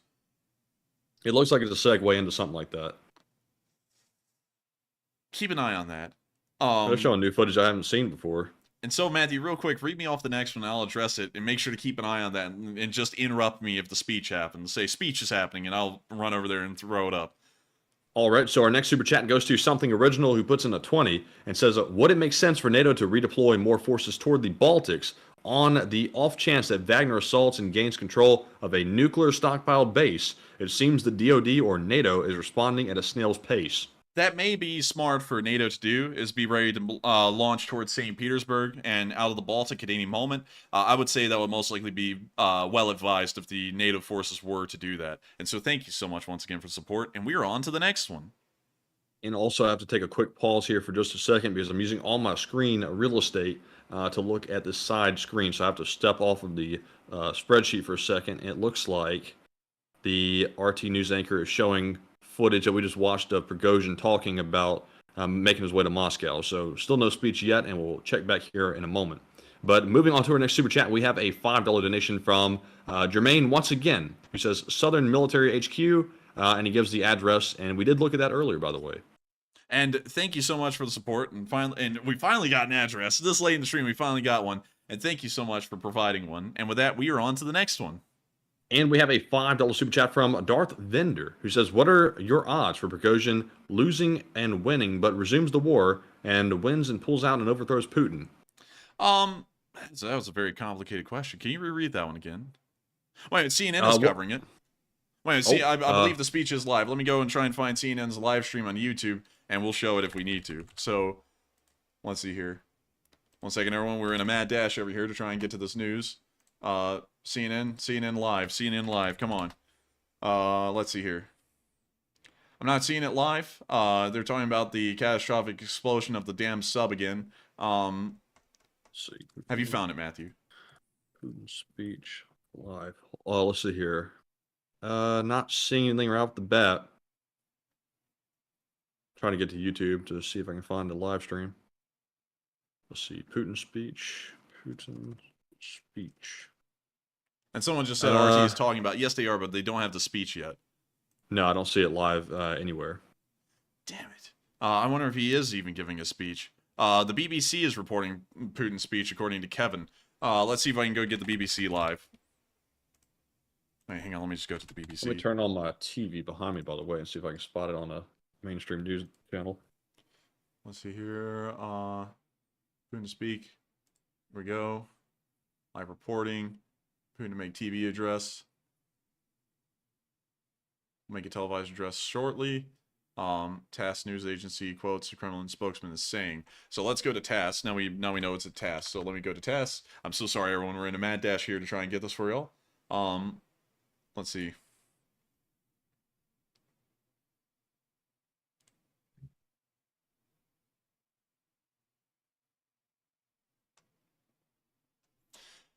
Let's see. Saw someone say they just confirmed it from Russian state media. I think the speech is going to happen. It's just a matter of finding a spot where we can watch it here in America. And a lot of people are saying it's not happening right now, at least. So, and also I just checked TASS, and TASS just said minutes ago that there will be an address from Putin, but they didn't say it's happening now. Let's see. I'm trying to get over to a mainstream channel real quick. Just see if I can spot it. I'm sorry, everyone. Please bear with us here while we try and find the speech from Putin, if there is one, and if there isn't one. All right. So I am watching CNN on my TV behind my two monitors here. It looks like they're showing some Prighozin footage, so I'm not seeing anything from mainstream news of them showing a speech yet. All right, and so we'll be waiting to see. Hopefully we can find that here on air. Let's see, taking Kyiv. That's trading. Let's see here. They're still currently talking on Russia. I know this. I know Russia Today is going to broadcast that speech. If anyone would, it would be Russia Today. So we're going to keep there. We're going to have faith in Russia Today for the speech, and hopefully we'll be able to find it there and show it all to y'all, because this will be the first time that Putin has given an address to the country after the Civil War began. And so with that, we are on to the next one. And up next, shout out to It Takes All Kinds for putting in a 10, and thank you very much for helping to support our work and keeping us running. And up next, we have a 10 from Bomber Harris, who says, will Wagner abandon Putin-sanctioned activities in Syria, Libya, and Africa? If so, what are the repercussions in those hot spots?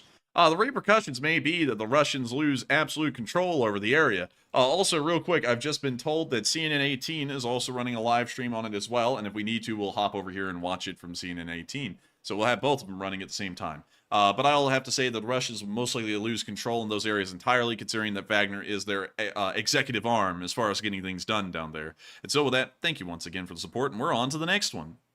All right, and our next super chat is going to go to, let's see here, it's going to go to Quick, who puts in a 5, and says, hopefully this coup attempt will make it easier for the RLF to tidy up. Perhaps they need some support right now.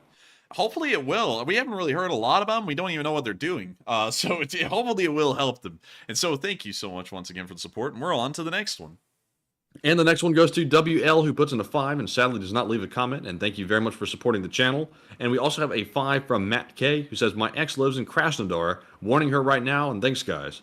And thank you so much for the support. Hopefully they're all right. I think they'll probably be okay. It doesn't appear that things are getting extremely violent in Russia right now, and I'm saying that from a Ukrainian relative perspective. Things aren't that violent there, but hopefully everything will still end up being largely just movements, maneuvering, rather than any firing. And so with that, thank you so much once again for support, and we're on to the next one. And up next, we have just a moment here real quick while I get back to that screen. We have a 5 from Eric Jensen, who says, are there any nukes stationed near the Wagner column? We don't know of any nukes stationed near the Wagner column at the moment. Unfortunately, we don't have any nuclear storage facility maps available to us at the time, so we don't know if there are any near the path of the M4 highway. And so with that, thank you once again for the support, and we're on to the next one. And our next one is a $5 super chat from Timo Assen, who says, thanks for keeping us updated. And thank you so much for enjoying our updates and news. And thank you for helping us to keep this thing rolling, too. And with that, we are on to the next one. All right. And we have a $5 super chat from, let's see here. We have one from Badger Resistance, who says, should Moldova and Georgia take advantage and take their occupied territories back to add to the chaos? Oh, yeah, they should. Honestly, I would back that up 100%. And then all the guys from South Ossetia, they're all in the storm unit getting slaughtered near Vasilivka and Lubkove. So why not? I mean, like, the time is ripe. And so I hope that answers that fairly well. And we are on to the next one.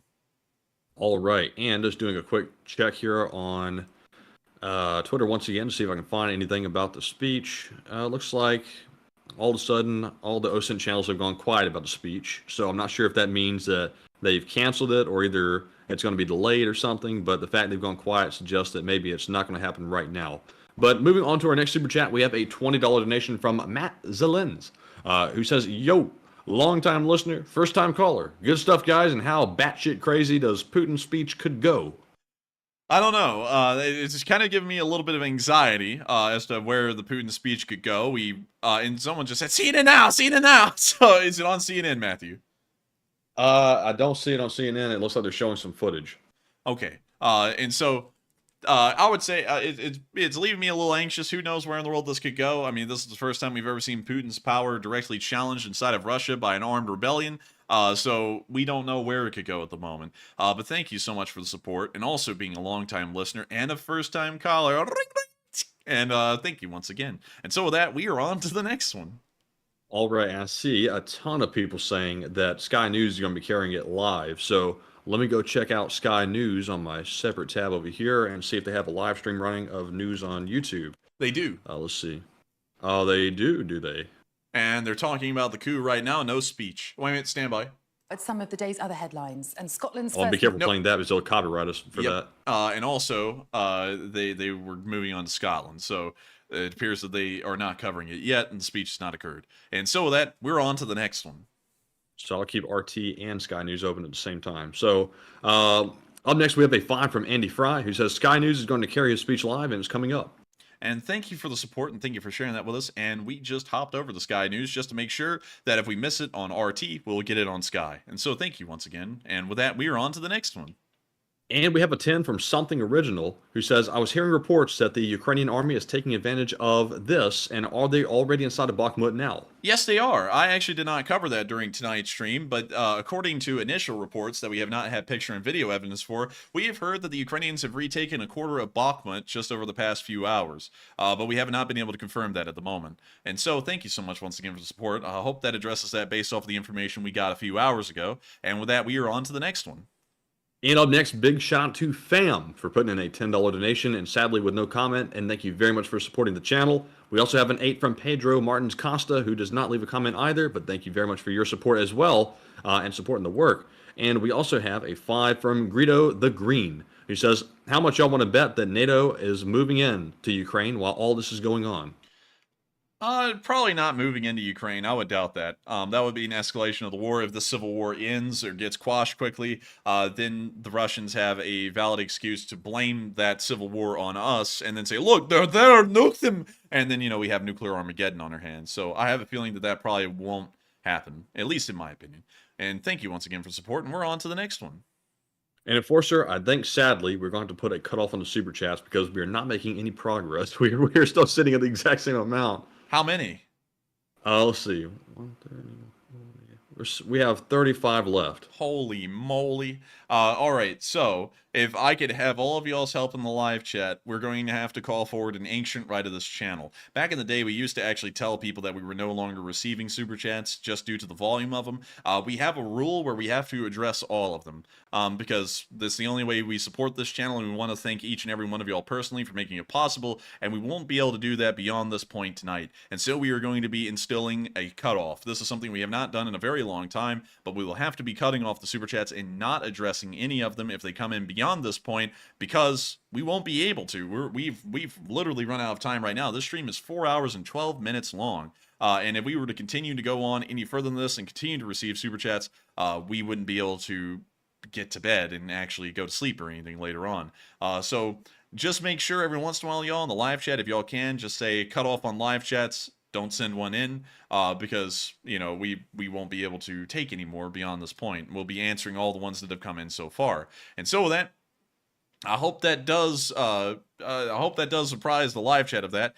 So hopefully we don't have people sending in super chats here because unfortunately we will not be able to address them beyond this point. And with that, we are on to the next one.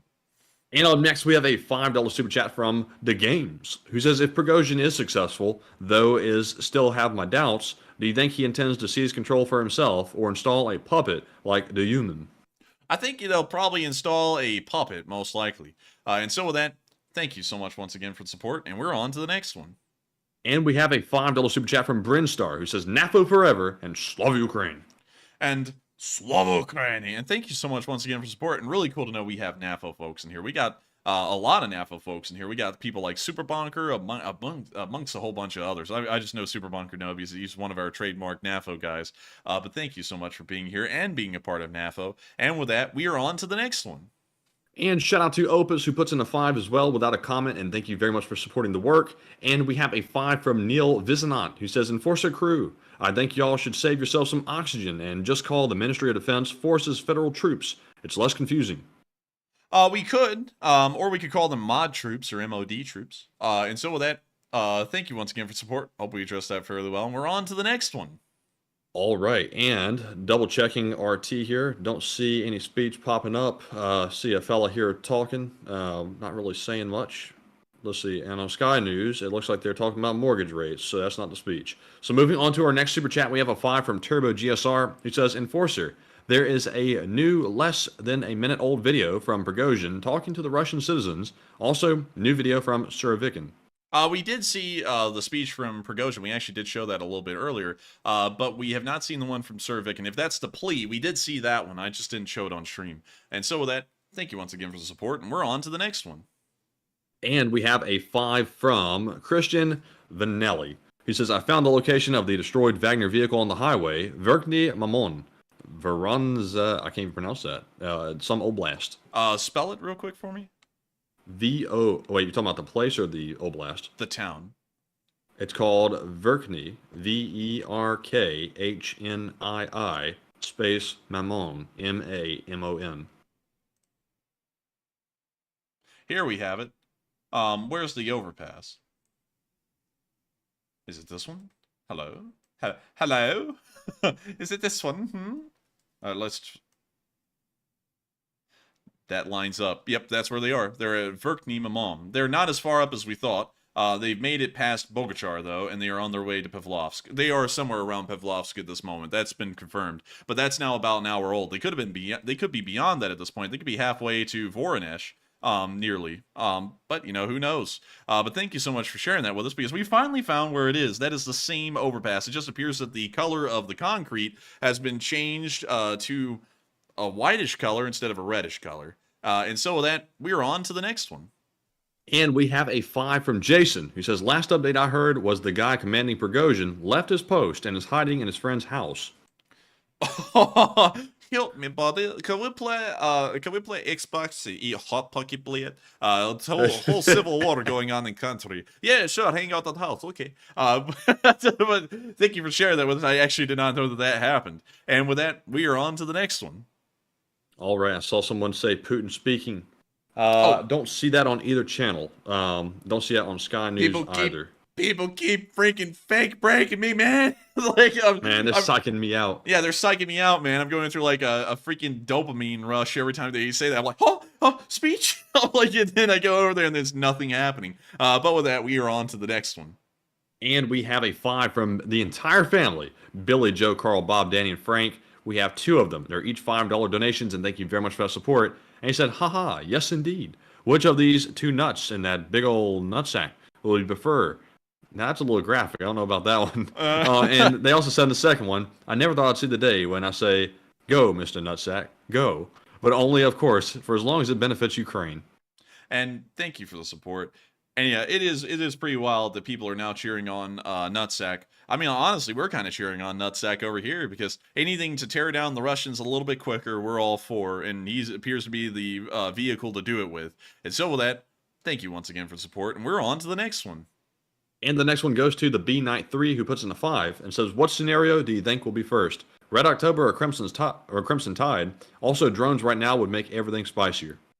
And yes, drones would make everything spicier. And I would say Crimson Tide was a pretty good movie. To be honest with you, I really liked it. And so with that, thank you so much once again for support. And also, Matthew, some people are saying that the speech is going to be at 9 a.m. But what time zone is that in? Let's see what the OSINT people were saying if they've made any more tweets. Andrew C. McPherson said, Reese's Puffs, Reese's Puffs. Give it up, give it up, give it up, give it up. Okay, so here's why we're not seeing a speech right now, because the Kremlin now says that there's no time frame, and now that Putin will address the Russians, quote unquote, soon. Oh, Oh, so in other words, something's happened. Man, wait a minute, hang on. Let me back up from the mic so that way I can recreate Putin right now. They went, Putin, are you ready to give the speech? And meanwhile, in the corner of the room, you see... And then they went, okay, oh, gosh. Okay, buddy, we'll do it whenever you want. Man, he's doing that ugly crying. Yeah, man, he's doing that ugly crying. He's going. Anyways, we'll be waiting for whenever the hell that will happen. That'll probably never happen, honestly. But with that, we are on to the next. Oh, wait a minute, Voronezh has fallen. Someone just said Voronezh has fallen. Really? For real? Yeah, I think they're saying that for real. Let me go try and find some news on that real quick. Oh, if Voronezh fell, it's over.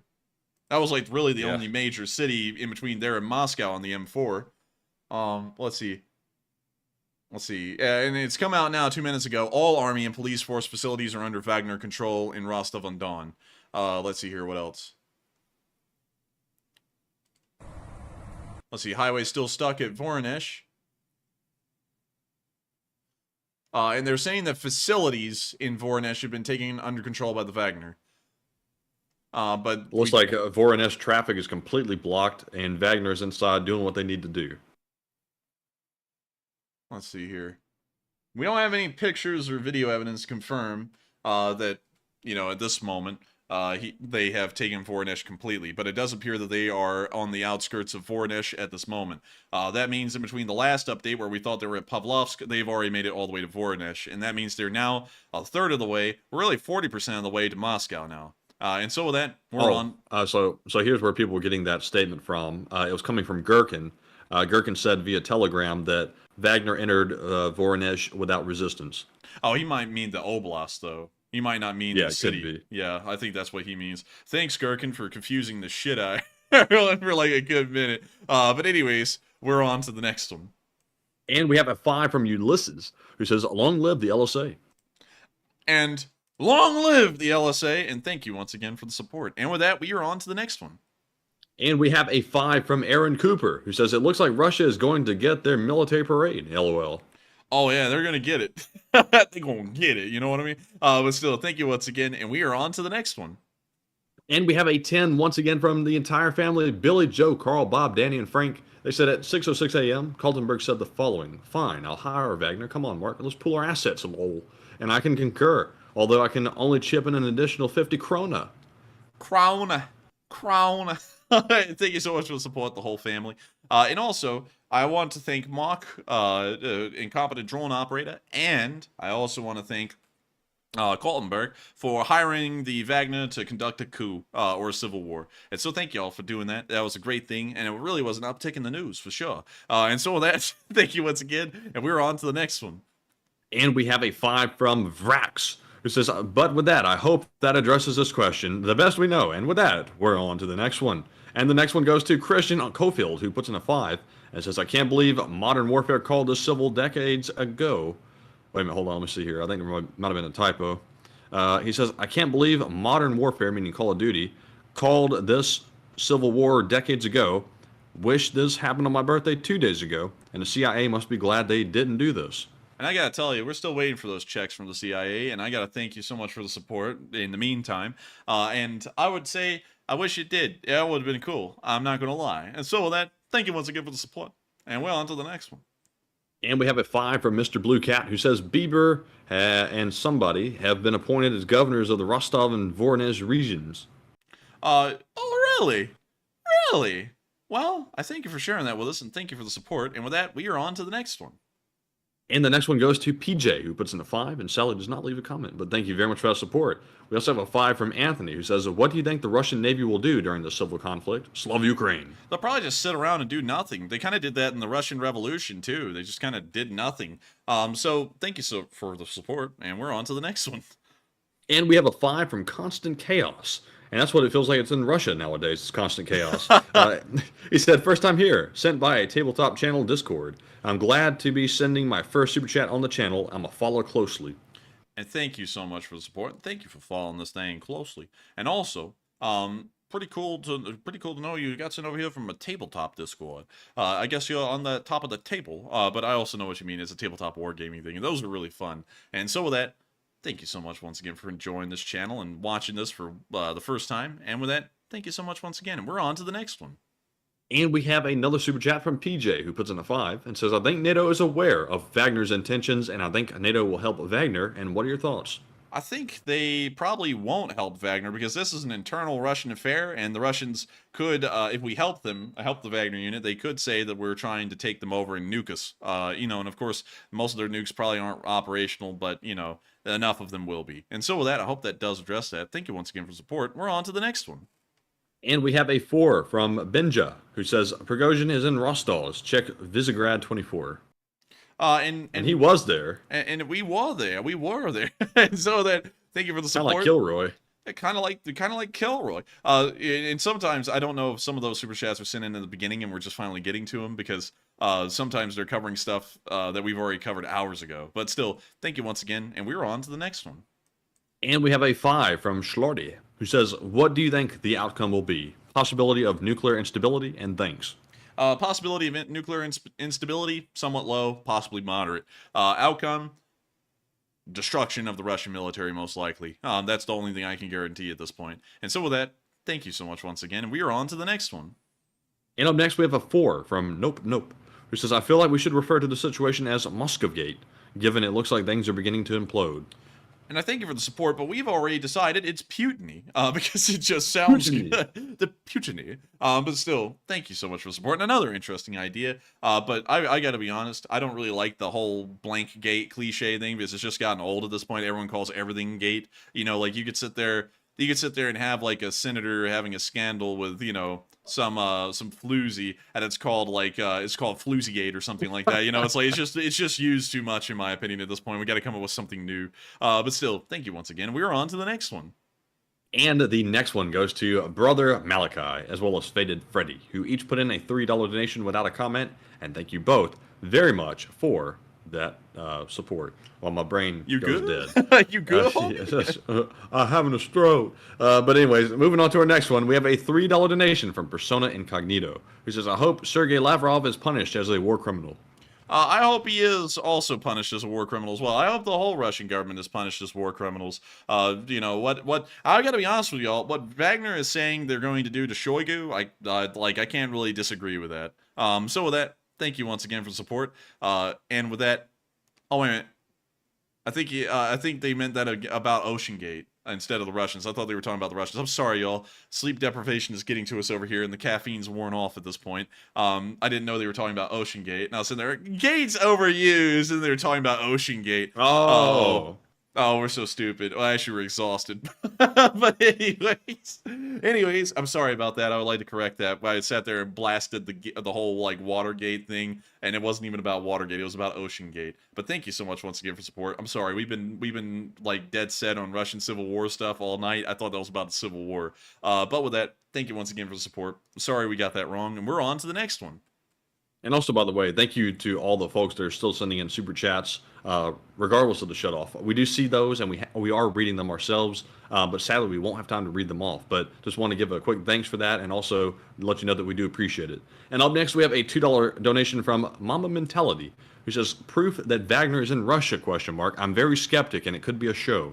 Mamba mentality, that has been the news tonight. We've been here for 4.5 hours now covering that news.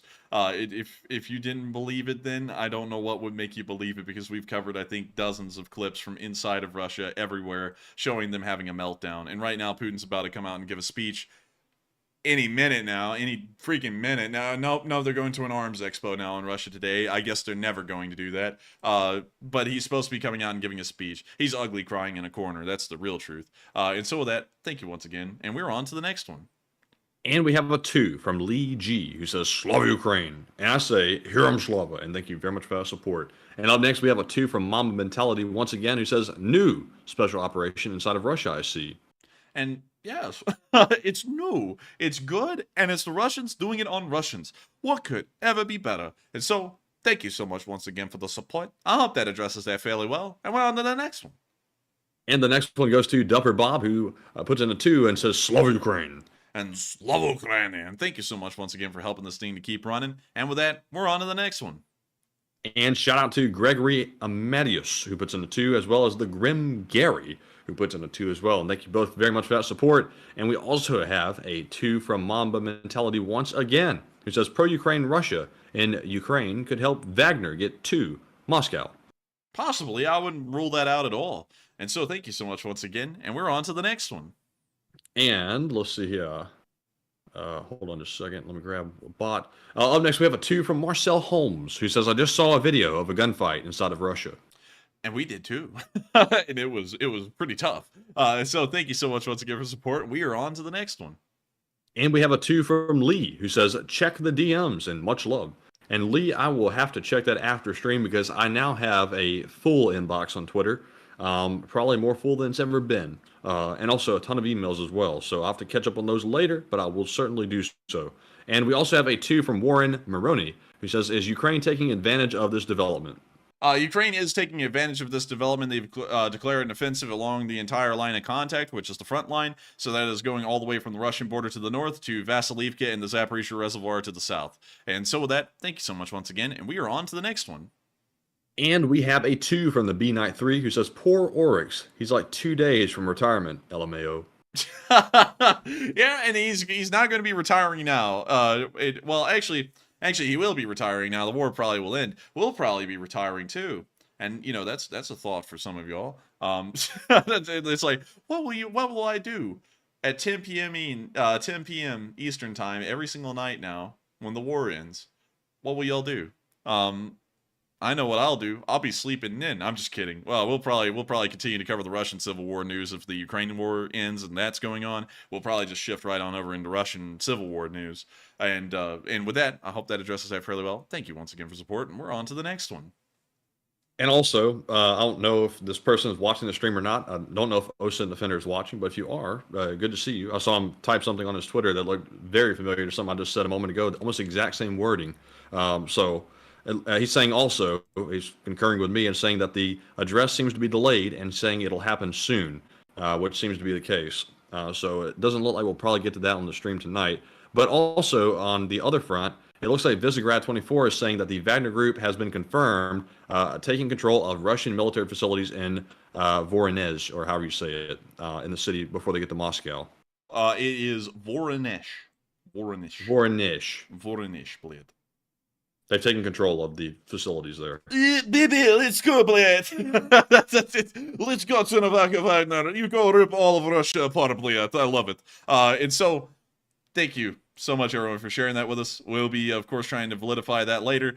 But I got to be honest with y'all at this point.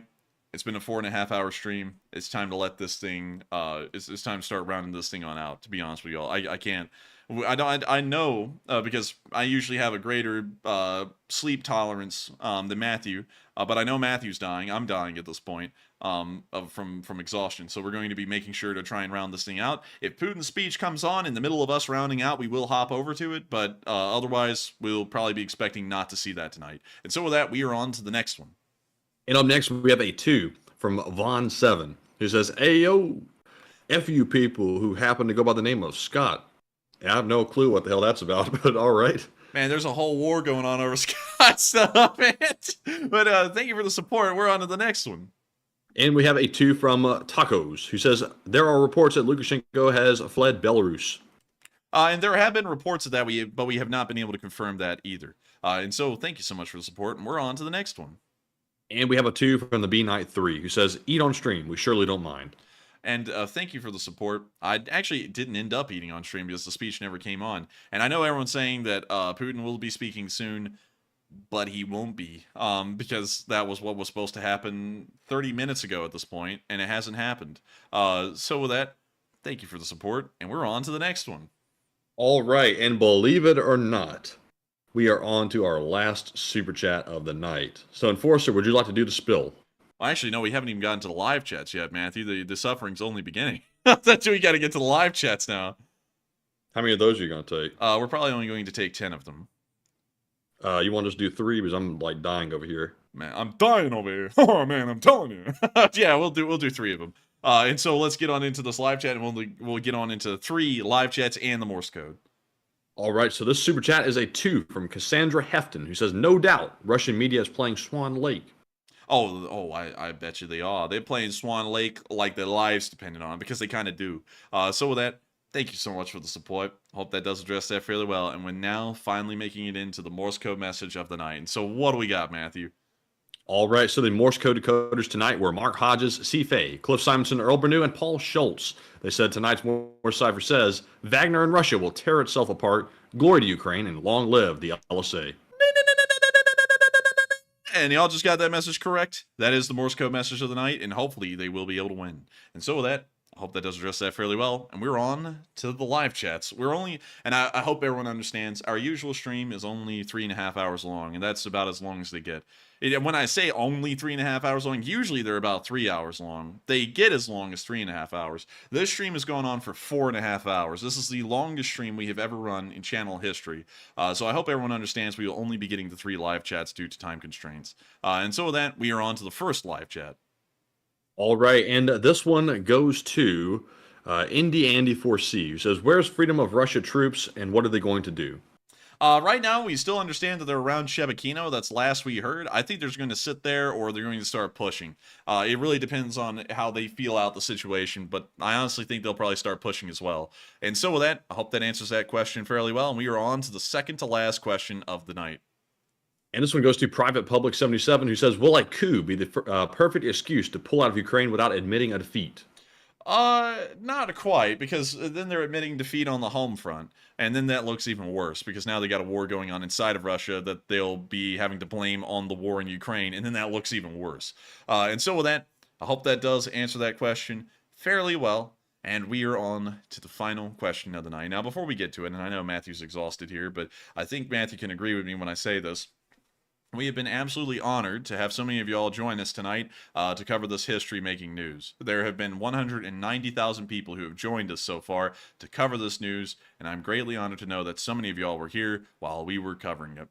This is going to be insane amount of viewership tonight. Good Lord. It was absolutely crazy, insane, and the news we were covering was absolutely insane as well. And I've got to thank every single one of y'all for being here with us tonight, and I hope y'all have enjoyed this stream so far before we get on to that final question. If y'all did, of course, I don't mean to mercilessly plug the channel, but, you know, at this point, I kind of feel obligated to. If y'all did enjoy it, make sure to subscribe. We run this stream every single day of the week, except for Mondays, at the exact same time every night at 10 p.m. Eastern Time, and you can count on us to be here tomorrow and to continue to cover the same news that we were covering tonight when it comes out tomorrow.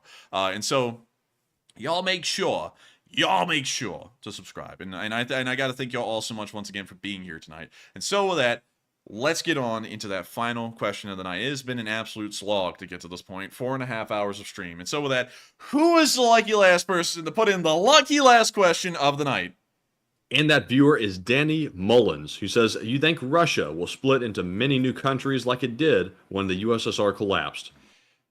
Possibly. But at the same time, Russia is kind of broken down into its bare core. This is what Russia really is. And there isn't really a lot culturally that you can break this thing on down into.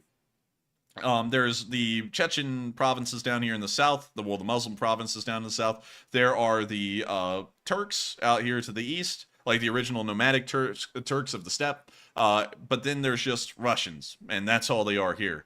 So it would kind of be like America splitting up into multiple pieces. It just wouldn't really happen. While there's some differences from one part of the country to the other, it's just too culturally similar throughout most of Russia for it to really fracture like that. So I think we were seeing Russia at one of its barest elements right here.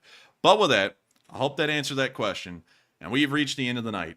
It's been an absolute honor. I gotta thank you all so much once again, and I gotta thank you all for being here with us as we covered history in the making tonight. We sat here and watched it live. We sat there and watched the Wagner forces go from Shakhty all the way to Voronezh over the course of the stream. Over 4 hours, we've actually seen true advances of the Wagner unit as they make their way to Moscow. And y'all been here to watch it as it happened live. I got to thank you all so much for watching us once again. I'd also like to take a quick moment to apologize To all the people who sent in a super chat after the cutoff, unfortunately, we could not address those, and I hope y'all do understand it is a 4-hour and 40-minute long stream at this point. If we were to stay up and continue to address super chats, more would come in, and we would continue to be here until the next day. And we still have to sleep and then get up and make a short war summary tomorrow, and then make another stream tomorrow as well. So we have to make sure to take care of that kind of stuff first and foremost. But I still thank you all so much once again for coming tonight. If you're new to this channel and you did subscribe, thank you so much. If you hit the like button, we've gotten up to 7,600 likes. Thank you so much for that as well. And we were highly honored to have so many of y'all here with us tonight. I hope y'all join us tomorrow to continue to cover this news, because we will be here at the same time tomorrow doing the exact same thing. We've done that for 485 days, 6 days a week since the beginning of the war, and we will not stop until this war ends, until the last shot is fired. And luckily for all of us, that might be soon. And so with that, good night, good luck, take care, stay safe, Slava Ukraini, and long live the Lee Spring Army. And good night, LSA. It was a historic night, and Slava Ukraine. Yes. The Lee Spring Army sends its regards.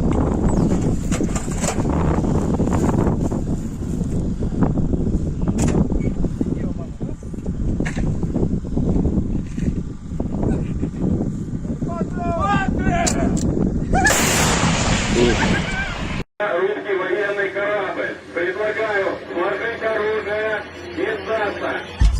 Русский военный корабль, иди нахуй.